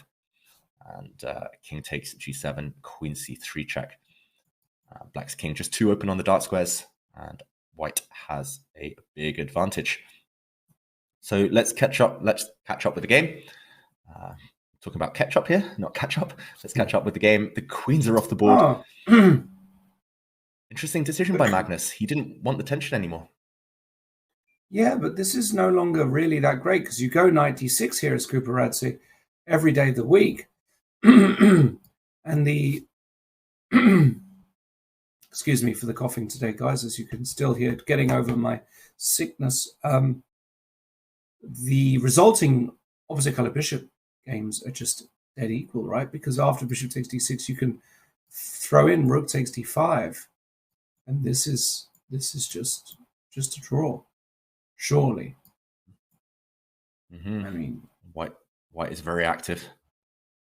Yeah, I mean, all three results possible there, but you wouldn't bet against white. Meanwhile, Quparadze didn't go for this. I think he missed a trick. You're right, Lawrence. Could have thrown that knight into d6. It would have been a real spanner in the works for Magnus's game plan. Going for a draw in endgame, even if white's down a pawn, getting that opposite color bishop scenario. Instead, he traded rooks, but look how active black's rook is now. Black has the simple plan of playing f6, blunting white's bishop's diagonal, and then king f7. Bring the black king towards the center. Rook c4, interesting. I was going to say black's other plan was to plant the bishop on a6, activating black's light square bishop. But now that's less attractive, potentially, because of rook a4. Although some calculation needs to be done in that variation. Rook a4 is coming. And yeah, I love that. I love that comment in the featured chat. This is just a draw, surely, says everyone who's lost to Magnus on move 100. And yeah, Magnus always seems to get the point, to get the win when it goes down to a long game.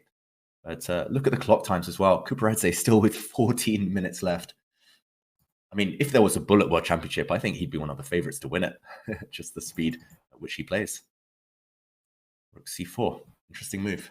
Rook a4 next. And what do you think, Lawrence? Shall we stick with this one as it enters a new phase, or shall we take a look at some of the other big boards? Yeah, let's look at some. Yeah, absolutely. We should absolutely do that. So, who should we look at? So Fedoseev against Kayma on board 2 looks very balanced. Very, very balanced. Yeah. Hard to imagine anything too exciting going on here. Fair to say with a small space advantage, so you'd probably pick white, but black ultra solid. And finishing development at last. And this is board 2. Board 3, a big clash between Daniel Dubov and Abdusatorov. Maybe we can check in there. Lawrence on board 3. Yep. Big game for the standings. And this is the current position. Wow, big pawn on d6 for Dubov. Well, on one hand, it is a big pawn. On the other hand, it's not that secure just yet. So, I mean, I can always put my rook on d8. I can attack it 3 times. I can even try and remove this knight from c4. I don't know. Like, it doesn't feel to me like a massive deal just yet. Rook d1 is standard. Yeah. It doesn't feel like a massive deal to me. That said, I would still take white. But intuitively, I would say it feels like the pawn isn't actually going anywhere. Yeah, it feels like it should be a holdable position for black, defensible. The nightmare scenario is that you get trapped in an endgame where black's queen is forced to sit as a defender. Queens are just simply the worst blockaders in chess. Queens, they are destined to be strong pieces, attacking pieces, threatening stuff. You don't want them sitting, guarding mere pawns. So black's queen needs to activate herself at some point. But yeah, it's just about whether white can build up. Look at the poses there between the two players. Dubov, calm but focused. Abdusatorov throwing all his energy into this game. He knows that if he gets rid of that white d-pawn, it should be a draw. So can he surround it somehow? Can he, some point, trade off those knights potentially? White's knight has fantastic potential to kick away that black queen. Yeah, I've got to slightly disagree, Lawrence. I think white has great chances here.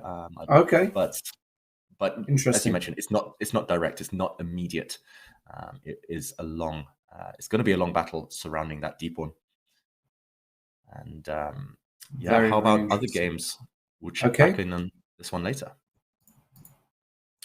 Yes, let's do that. I think. Well, Arjun. Oh, sorry. Go on. I was about to say we've had a draw on board 8 between Tomaszewski and Grushuk. Arjun's game against Vachier-Lagrave on board 5. Catching your eye? Super interesting position after King H7. Looks tough for MVL, no? This looks like one of those positions where a timely f5 break by white might just seal the deal. The black king extremely open. The white king, on the other hand, very, very safe on b1. What is to stop white just playing f5 at the right moment? Yeah, it looks like the young members of the audience are confused as well about this position. Look at that pawn structure. I had to do a quick counter, quick double take. It is level pawns, all 8 pawns for both sides still on the board. But you're right, Lawrence. e5 at the right moment should spell disaster for black. I'm wondering whether Erigaisi can build up even more for that pawn push, whether he improves the white queen first, maybe tries to double up the 2 white rooks on the g file first. But that would give black time to start pushing on the opposite flank, pushing the black b pawn maybe. So yeah, why not now? It feels like you got to seize the moment. f5, it's looking very good for Erigaisi. And Vachier-Lagrave, he's fought his way up the table after a bit of a slow start, but yeah, he will want to keep his momentum if he loses this game. Actually, anyone in the chasing pack on around 5.5, if they lose this game, they might be out of the running for the gold medals. Still in contention for good prizes, of course. Very generous prizes on offer here in Kazakhstan. But yeah, it's a crucial round for everyone. Vachier-Lagrave. I think we should see f5 here. I think Erigaisi should go for it. It feels like the moment. And yeah, Vachier-Lagrave on the back foot. Massively on the back foot here. You can also include maybe queen e2, just to then, when you go f5, for example, let's say black plays b5 and you go f5. If black ever decides to do something silly like take everything, suddenly you can take and actually deliver checkmate. So maybe including queen e2 is useful. I'm not entirely sure. Makes a lot of sense. And Lawrence, can we go to the game Yes. Yu Yangyi against Hans Niemann? Because we've just seen an incredible tactic in that game. It looks like Hans Niemann might be ending his day on a loss. If we go back a few moves, just 5-6 moves here. White, okay, after a trade of pieces, White is winning a pawn, but this position after Rook F8, Rook takes A6. Bang, ignoring the attack against the White Queen. I mean, the incredible full board vision there. And we see that if the White Queen is captured, then White gets 2 rooks for the Queen and 2 extra pawns. Simple winning endgame. And Niemann didn't want to defend this one. It looks like instead he's gone into a hopeless rook endgame, 2 pawns down. Yu Yangyi. Yeah. Yeah, amazing. Amazing tactical vision. A matter of technique now should be quite straightforward, I feel, to mop up. You've got 2 extra pawns. Yes, they're doubled, the B pawns, the G pawns, but Black's position is full of holes, full of weaknesses. Big result for Yu Yangyi. Big result potentially for Yu Yangyi, indeed. And getting flashes that Magnus Carlsen is suddenly tons better. We should go there. And this is the position. Now, Magnus... G5 starting to exert pressure. The point being, I guess, that you can't allow the bishops to get too active, something like this, because before you know it, you could get mated. Very, very embarrassing. Even something like this is going to be mate after bishop G4 check. And you get mated. So Magnus managing to get his bishops active. What's really impressed me about this game and about Magnus is actually the opening choice. The opening choice is phenomenal. The French defense, this particular line, keep the 2 bishops. You manage to get that pawn structure, that unbalanced pawn structure. I love it. G5, Rook A1 played by Quparadze. And no chance Magnus will swap these rooks off now. He's going to keep the rooks on, surely. As you said, he wants to go for checkmate. Why not Rook C2? Just attack White bishop. Gain time, keep the rooks on the board, and then continue with the plans to open up the position. We should also mention that Magnus is a pawn up, at least temporarily. Yes, the black A5 pawn is going to drop, but it's 4 versus 3 on the king side. Active bishops. Bishop D4, as you say, Lawrence, it just feels like you need a little bit of finesse to get Black's Dart Square bishop into the game. I don't see it immediately, I've got to say. I think you can just take on F4 here, basically, and then go like bishop F3. Yeah. What's the big deal? I think you just do it slow and steady. Rook G2 check is coming. Worst comes to worst, you plant your bishop on D5 as Black, and you say, okay, I've got a beast in the center of the board, and you're never getting past my bishop pair. I think you predicted the future. You should buy some lottery tickets, Lawrence. He's taken everything. He's going to play bishop F3. I didn't win. Oh, maybe next year. And yeah, it's looking fantastic for Black. That White Knight, yes, it's going pawn hunting, but it's on a poor circuit. It's going to take ages to get back in the game. And I don't think there are any counterattacks against the Black King. Is that the one thing Magnus is trying to avoid? For example, after bishop F3, Rook takes A5. White's Rook could try and sneak behind with some checks. Black's King should just be able to walk out into the open, though. Magnus just trying to be accurate. And as has been pointed out by a few people in the feature chat, yeah, Quparadze no longer blitzing, but he's played quite quick, still with 10 minutes on the clock against Magnus's 6. And yeah, it feels like some of the players are impatient to get today done because some really surprising results. Artemiev won as Black in 17 moves against one of the stars of the tournament, Volodar Mertsin. We saw Mamedyarov take a 7-move draw against Manuel Petrosian. Tiredness is kicking in, Lawrence. Fatigue is setting in for some of these players. Absolutely. I mean, and this is, again, where Magnus kind of differentiates himself, right? Where it's the final stretch where he manages to keep that energy up, keep the momentum going, keep the high level and the intensity going. Some of the other guys just can't do it. It's exhausting playing this kind of tournament. And with all the pressure on top as well. Very, very tough indeed. And Magnus does indeed play bishop f3 in this one. Quparadze is just not saving this position, not in this lifetime. Fully expect a win here by Carlsen, and given the state of the other games at the moment, would not be surprised if he does actually go into the final day as the top scorer. Yeah. Incredible. Solid day for Carlsen. Solid day for Carlsen. Nothing spectacular, but you don't need that necessarily. It's definitely an art form, grinding out these wins when you're not playing your best. I also noticed a really nice trick here, Lawrence. I mentioned a few moments ago, rook takes a5, trying to counterattack for white. Then black can just play bishop h4, shut the door on the white king, create that mating net. Rook c1 is coming with checkmate, and white's forced back onto the defensive, and now you can just start picking up pawns at will. Yeah, rook g2, rook takes h2. Game over, pretty much. That white king is trapped. Utterly helpless here.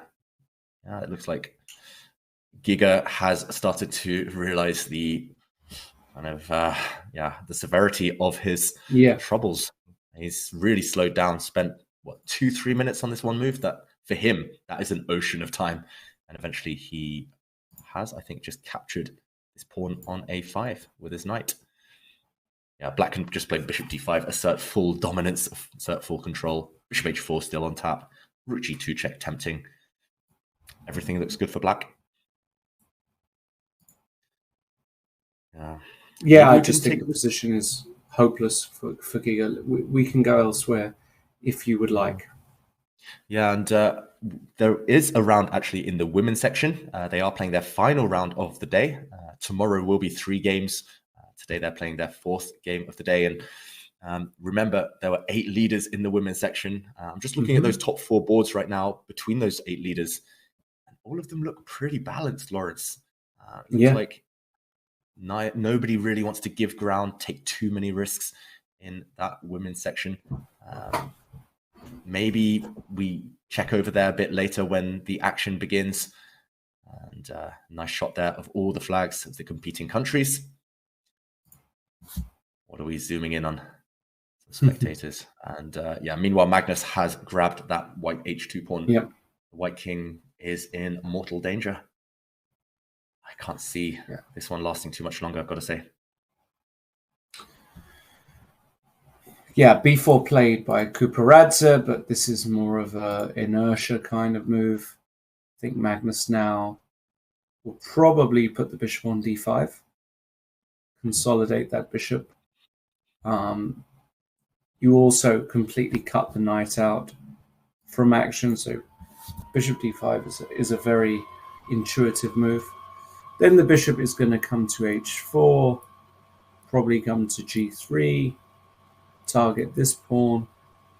Just see absolutely no hope here for Giga Quparadze, in my opinion. Yeah, that's a very classy move, Lawrence. Bishop d5, and don't forget black's h-pawn. Black's h-pawn is going to race down the board. It's still on the 7th rank, but it's only 4 or 5 moves away from promotion. And yeah, body language, Magnus looks very focused, but he knows he's in control. Maybe the only thing to calculate here is what happens if, for example, white plays after bishop d5, white plays b5, tries to break through with his c-pawn, but it's going nowhere. You just take that pawn, and after c6, you can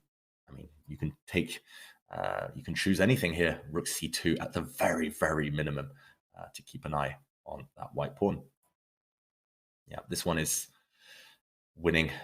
It's a matter of time. Bishop d5. I'm surprised we haven't seen Carlsen play it. It's a very Carlsen-esque type of move, just locking white's knight out on the side of the board. But I think he's just enjoying his position. He's got still almost 4 minutes, and he is winning. Meanwhile, I'm looking around as well, Lawrence, and every other board is still balanced. So maybe if we can stick here until Magnus delivers the killer blow. He has just played bishop d5, as we see on the live board. White is almost paralyzed. Almost no moves here. Yeah. White's rook is a target on the 1st rank. Unfortunately for Giga, tournament of his life, one of the best performers so far. He's created some huge upsets, but his run ends here in this game. Mm-hmm. And meanwhile, maybe we can check over on board 2 just to see if there's anything dramatic going on. Let's do that. Dramatic is not quite the word if you're talking about the Fedoseev Kmart game. Far from dramatic. One can hope, but these guys very, very solid, especially Vincent. Not often a huge risk take up with the black pieces. Would be happy, I think, with a draw today, finishing off a very, very solid day. And it looks like he might get it. I see no issues with Vincent's position whatsoever here. I guess you don't either. Yeah, I completely agree. I don't see anything wrong with black's position. Very solid. If anyone has to be careful, it might be white, because the a4 pawn is a clear target. And there we go. We see the 2 players very focused. Fedoseev, the one thing that's maybe held him back in previous kind of elite events is the fact that he forgets occasionally to pull the reverse gear and to kind of pull the brakes, just knuckle down, take a draw. But is this the moment? Could we see a handshake now? Because after the white rook kind of lined up a discovered attack against the black king, king e8 has been played. Vincent looks ready to end this game. I'm expecting rook c1 from white and repetition of the position. Rook c1, rook b1, just no matter where the black king goes, keeping an eye on the open files for the rook. So let's see if Fedoseev bails out with the draw here. I think he will. And then maybe we can check out board 3, Daniel Dubov. Let's keep an eye on Magnus as well, just in case. He actually goes like rook Magnus has some a1. work to be done. Okay. That looks Decides risky he on the wants face to of give- things. Knight b6, knight c4 exists. Knight b6, maybe there are some tricks. White's knight will take on e6, for example, there. And black's knight is hanging on b6. Even rook takes a4 there. I'm not sure how bad it is. Things are getting a little bit out of hand, but is this so bad for? I mean, at least black? white will be a pawn up. White will be a pawn up right after trading the rooks and taking on g7. Yes, that's true. This is something Vincent doesn't want. So, okay, maybe knight d6, maybe king back to d7. I don't think black has too much to worry about. Still, white has no threats. Shall we? Yes, let's go. Yeah, Daniel Dubov against Abdusatorov. I think he might have been right, Lawrence. This game should be in the balance. I do think black's queenside pawns are enough of a distraction. They will at some point deflect away white's pieces, and the white d pawn should drop off in that process. I think without the knights, there's no real way to make progress. Black's king is also coming. I would choose white still, I've got to say, but Abdusatorov, tenacious defender, should be able to hold this one. Any thoughts? Yeah, I don't really see Abdusatorov in any serious danger here whatsoever.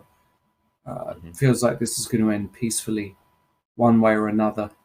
I don't see Abdusatorov taking immense risk either. I think you can just basically jostle here. You could even just move the king back. King f7, for example. Or just literally move the king, and I see no way to really make progress for either player. Yeah, just feels like a draw. Yeah, maybe on that note, let's follow the end of Quparadze against Carlsen, because Magnus has just played a huge move, giving up his extra pawn. And look at this black f pawn race through now. Can white hold the blockade? White is playing without the knight. Can he blockade on the dark squares, though? See Quparadze giving a check, still blitzing. He's got 7 minutes almost against Magnus's 2. How do we finish off as black? Velvet Canyon thinks Magnus is doing this on purpose. I don't know if he means winning the game or just ending the day on a high. Okay, rook c1, bishop d2, rook c2. Oops. Rook c2, king e1, and f2 check is one way. Ouch. Yeah, that wins because you either win the piece or you make a queen. So rook c1, I see nothing here. What if bishop d4, putting the white bishop back on a square? At least it can cover the f-pawn. I agree. Ugly for white. The bishop pair, super strong for black. Especially that light square bishop b4 played. Rook c2 check. Where's the killer blow? I don't see it, just in this variation. King e3. Wow, king e3. I thought he was going to hide back on f1. Now, surely the f-pawn has a way to sneak through. Rook f4 check if the black pawn moves. If f2, rook f4 check saves the day just in time. Still looks pretty scary for white with the king out in the open, but holdable maybe. Will Magnus just play a subtle move like king e8, just getting away from that check? That feels like a Magnus type of move. It does, yes. I mean, I'm not sure it's the best one, the most direct one, but it now does set up the threat of f2 because rook f4 is always met by bishop g5. Okay, Magnus didn't go for anything so subtle. He played h5 first. Black has two pawns, two passed pawns, so why not push them both? Yep. Rook f4 check. Yeah, just move out the way. E8. King e8. And king d3. Okay. Black's rook Still surely not. can just... Sorry, carry on, Lawrence. No, I'm saying it's still not over, but with this knight isolated out the game, just rook c1 and marching the h-pawn should be enough. Even if this knight comes back, I think you can just ignore it, knight d6 check and put the king on d7 and say, so what? I'll dance on the light squares. You can't touch me. That was quite an assortment of pieces there on the d file. That was a nice variation. Yeah. But okay, he chooses rook g2. I liked your rook c1 just because it stopped knight c4, but maybe knight c4 isn't such an issue. I like that from Alimentative Cerebral as well in the feature chat. Magnus giving time odds. 1 minute now against 6.5. That's the only potential hazard in Magnus's position. Yeah. Should be enough though. Not with 10 seconds per move bonus. That's way too much. Yep. b5. Okay, Quparadze trying something. c6, b5. Feels like desperation. Move. Yeah, c6. But now bishop g5, rook d2 check. b4 check at the end. Oh no, sorry. I was hallucinating. I thought I could go bishop g5, rook d2, and b4 mate, but my bishop would have departed. Okay, what's the professional way here?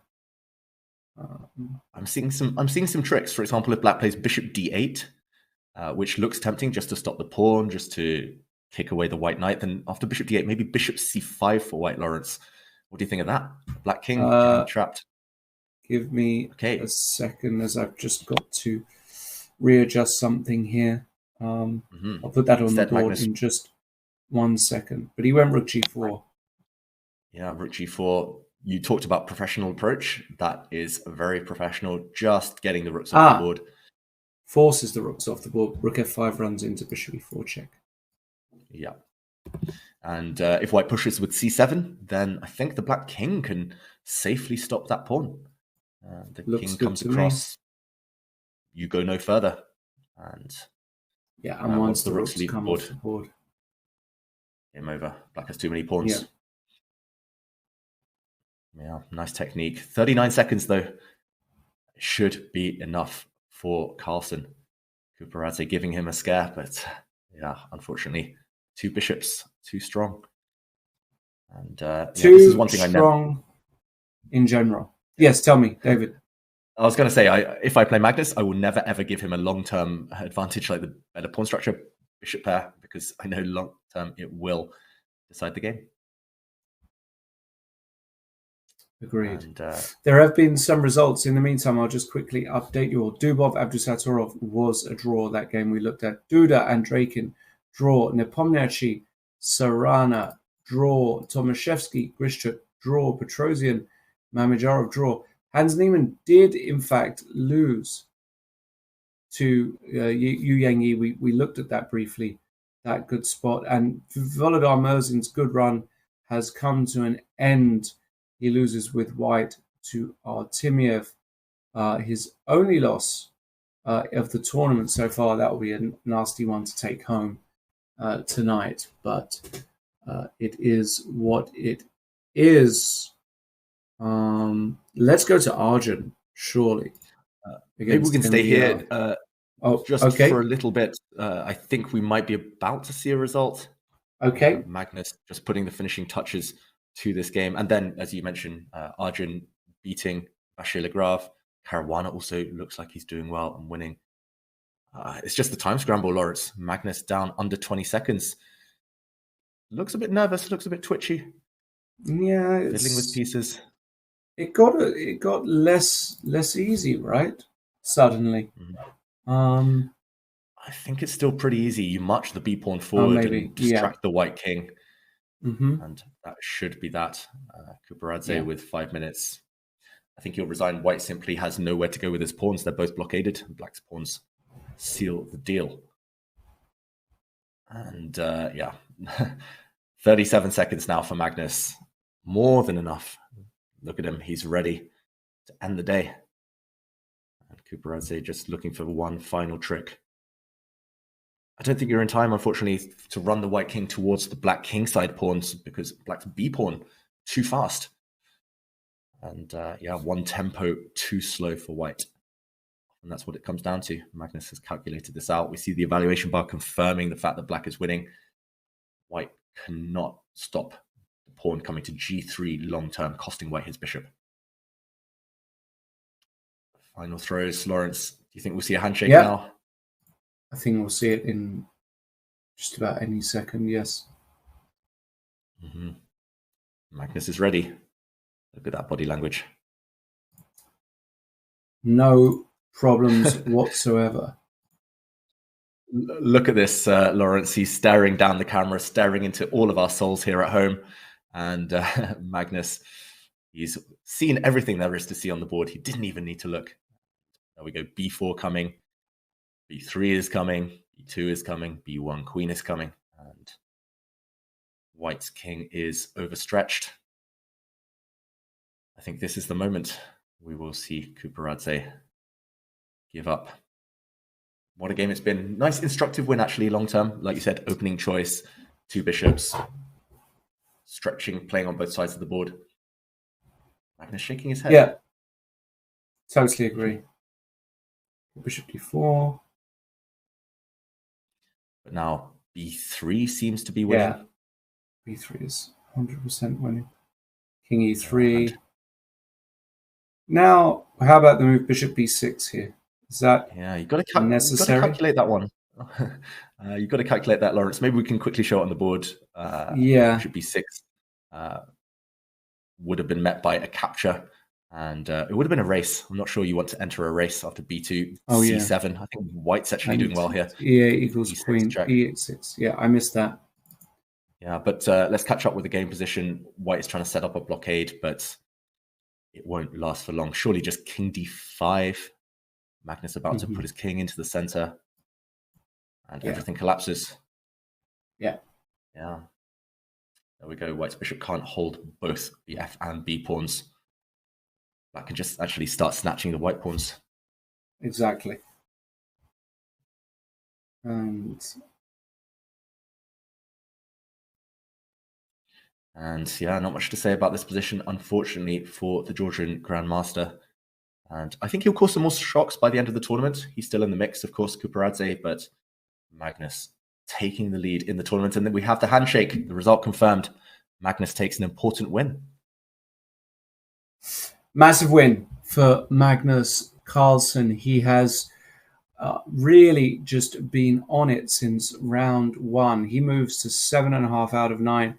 He will most likely be the sole leader because the game between Fedoseev and Kemar does look very difficult to see being decisive. I mean, this just looks like a draw, whichever way you want to cook it. So that will mean that Carlsen goes into the final date as just a straight leader, 7.5 out of 9. And maybe now, as this game peters out towards a draw, Lawrence, maybe we can go to that game, Erigaisi against Vachier-Lagrave, because look at the pawn structure. Triple pawns for white, drunken pawns as we call them on the C file. Those white rook and knight on f6. I mean, both of those two pieces just entrenched. Look at what white is doing. He's invading. This is an army invading the opposition territory. Black is utterly frozen. Yeah, wow, this is power play. This is domination. You don't often see MVL without any dynamic play or opportunity. This is one of those rare occasions.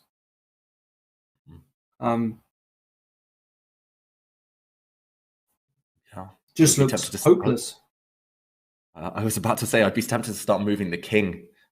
Just bring it up the board, plant it on c4, plant it on somewhere f3. Just wait. Black is stuck, like you said, dominated.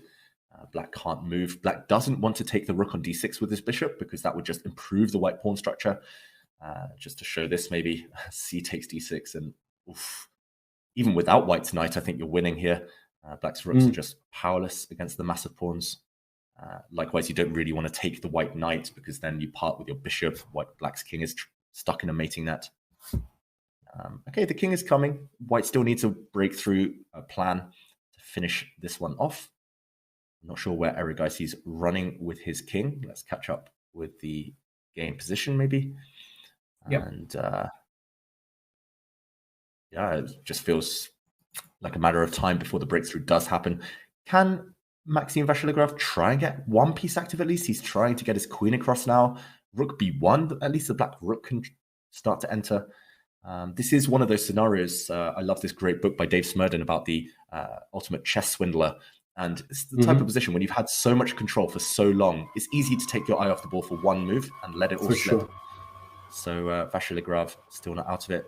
Magnus here watching board 2. We see on the camera, just intrigued to see how his rivals get on. Oh, wow. Bishop takes h4. Maxime, is he fighting back? Knight d7, bishop takes h4. Hold on a second. Well, probably not. You can take and go rook b6 here. Find it very difficult to believe that you hold this position as black. Find it almost impossible to believe, in fact. Yeah, the black queen completely locked out of any open files. She has to choose a awkward square like h8 if she wants to stay on the board. But it takes too long to get active there. I'm keeping an eye on board 2, but it looks like that game that Magnus was watching is about to be agreed drawn. And Magnus will be the sole leader after 2 of 3 days, after 9 of 13 rounds. Queen h8 played by Vachier-Lagrave. Erigaisi, how does he break through? Rook b7, yeah. You go after the f7 pawn now. Bishop d8 now, no black. Queen a7 is probably good enough. Black's only hope, Lawrence, is to play h4 and queen h5 maybe at some point, at least to try and start checking the white king. But I think it's too slow. It still takes you 3 or 4 moves. Okay. Queen a8 actually does it, doesn't it? That's well, MVL playing on inertia.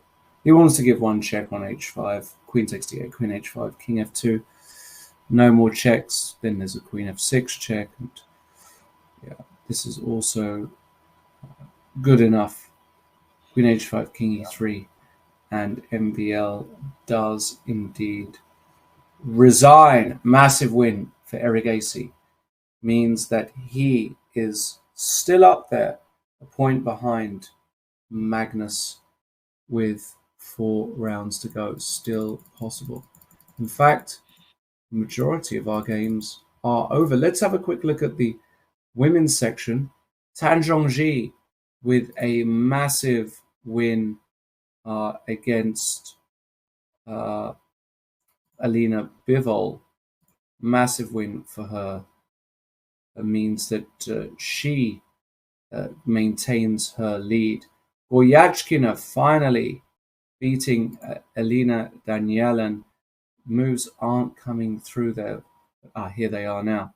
But in 30 moves, just looks like a typical Goryachkina grind. But something went wrong very soon for Danielin. She let bishop takes b7. That looks like around here she's actually holding equal material. The two bishops are better than the two knights, but this rook h7 was a big mistake, allowing bishop takes b7. The point being, knight takes b7 runs into rook c7 check, and you lose the rook. So after bishop takes, we go back to the game. If we go to rook h7. She tried to hang on with this, but now after takes, she actually lost a piece. That was a very quick collapse by Elina Danielin, but very welcome for Goryachkina. And that means that Tanjonji, Goryachkina, and Sri Savita, the 2300 rated Indian player, are all on 6.5 out of 8, with a whole bunch of players on 6. Batiashvili, Gonina, Munksel, Janza Abdumalik, and Sarwa Sakova, another top Kazakh player who has just won 4 on the bounce. So Dinara very much in the mix there too. Yeah, and Lawrence, we just saw a handshake in one of the final remaining games of the women's section. Another game going on here in the background. I think that's Moltsevskaya against Atusa, who now plays for the US. But meanwhile, there is a game on board 5 of the women's section still ongoing. Really tense rook end game. It's a pawn race. I'm wondering if we could switch there between Humpy Kanaru and Shuvalova from Russia. That one, Humpy Kanaru has been winning the whole game, but suddenly it's in the balance, and suddenly Black maybe has some chances. The bar disagrees, still thinks White is winning. Black pawn can promote, but White will slide across with rook h8 check and win that black queen on h1. Maybe the idea is that do you still give a check on h8? You can also play f5, right? Because you block the file, and this isn't actually a threat because of rook h8. Very, very nice, Lawrence. I think that might be the only directly winning move, and it's been played. f5. Yeah. Rook h8 check is coming, and the white pawns will be too strong if White can sacrifice her rook for that black h pawn. Exactly. Yeah. Something like king h3, rook h8, exactly, king g2, and simply e7 is probably good enough. Yeah. Something like this. You can go f6. Point being, you can always sacrifice. She goes king g4. She tries this, but she gets into a hopeless position after. You can do this. King e7. And we're going to get a classic Lucena, which Humpy Kanaru has known since she was in short pants. It's one of the first things we learn, right, as a chess player. Yeah. The first end games we learn, especially rook endings. But this could be also really, really important for the standings. Humpy will only be half a point off the lead, I believe, after winning this game. And she is one of the most experienced players in the field. She could still stake a claim on the last day in that last 3-round sprint tomorrow. Rook f2, really classy move there, cutting off that black king. Cutting off the opponent's king is just strong in any endgame, pretty much. And here the black king can never rejoin the battle to stop the white e-pawn. So final few moves of this game, I wouldn't be surprised to see Shuvalova resign now. Polina, no chance. White is playing e7, and that pawn costs black her rook. And Lawrence, what a dramatic day. So many decisive games in the final round of the women's section. We had 8 leaders, 3-1 with the white pieces. So we'll have 3 leaders going into tomorrow. And here we see in front of us, I think this is Alexander Donchenko up against a player I'm not that familiar with. Is that Denis Lazovic? Let me check. I will try and find this game.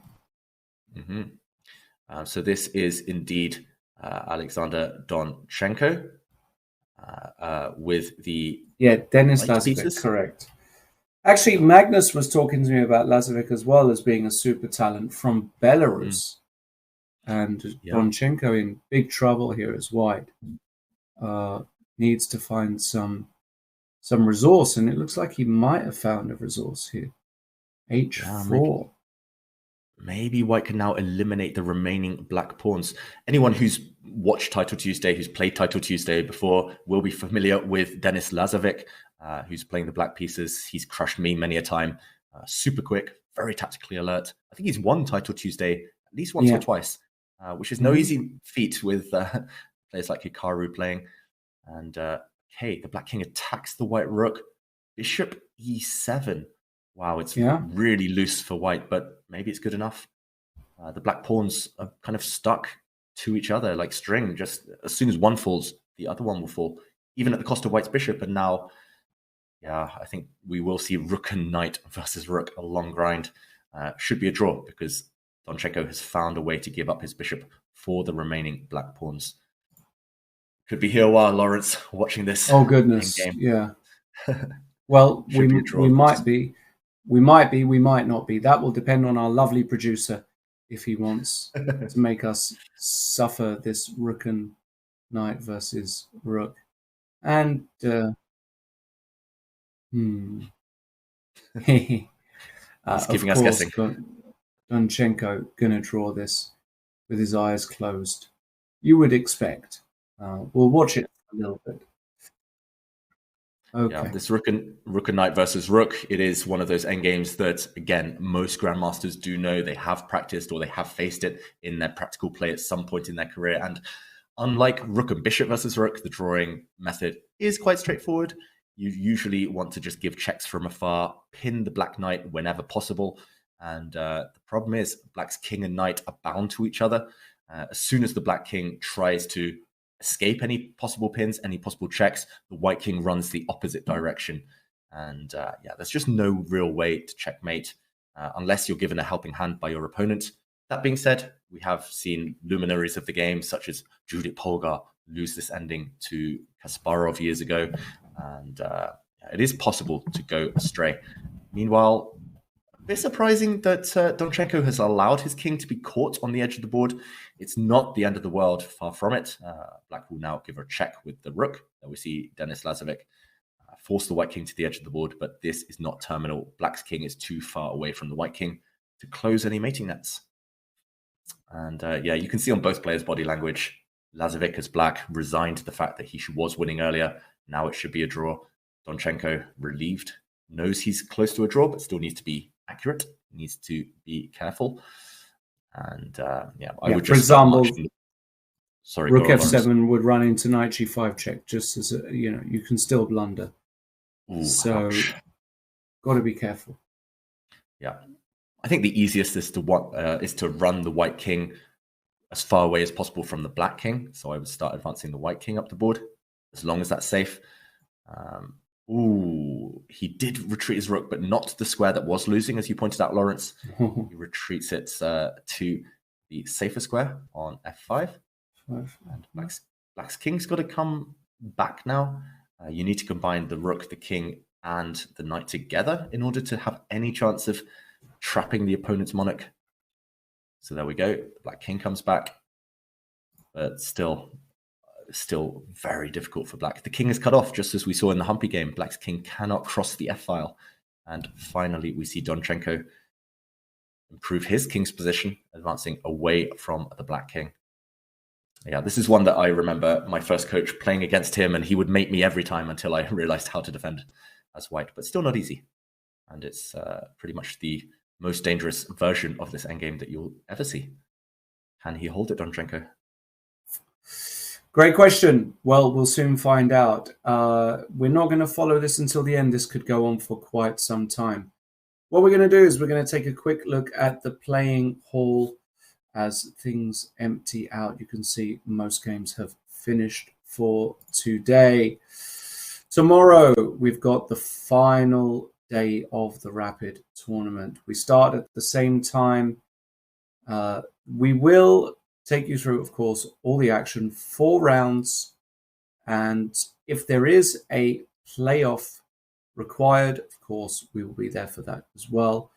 Given how bunched things are in the women's section, I will say there's a very high chance of a playoff there. In the open section, well, it all depends on one man, doesn't it? Magnus Carlsen, currently leading outright. I did think he had a good chance of leading outright with a day to go. He is on 7.5 out of 9.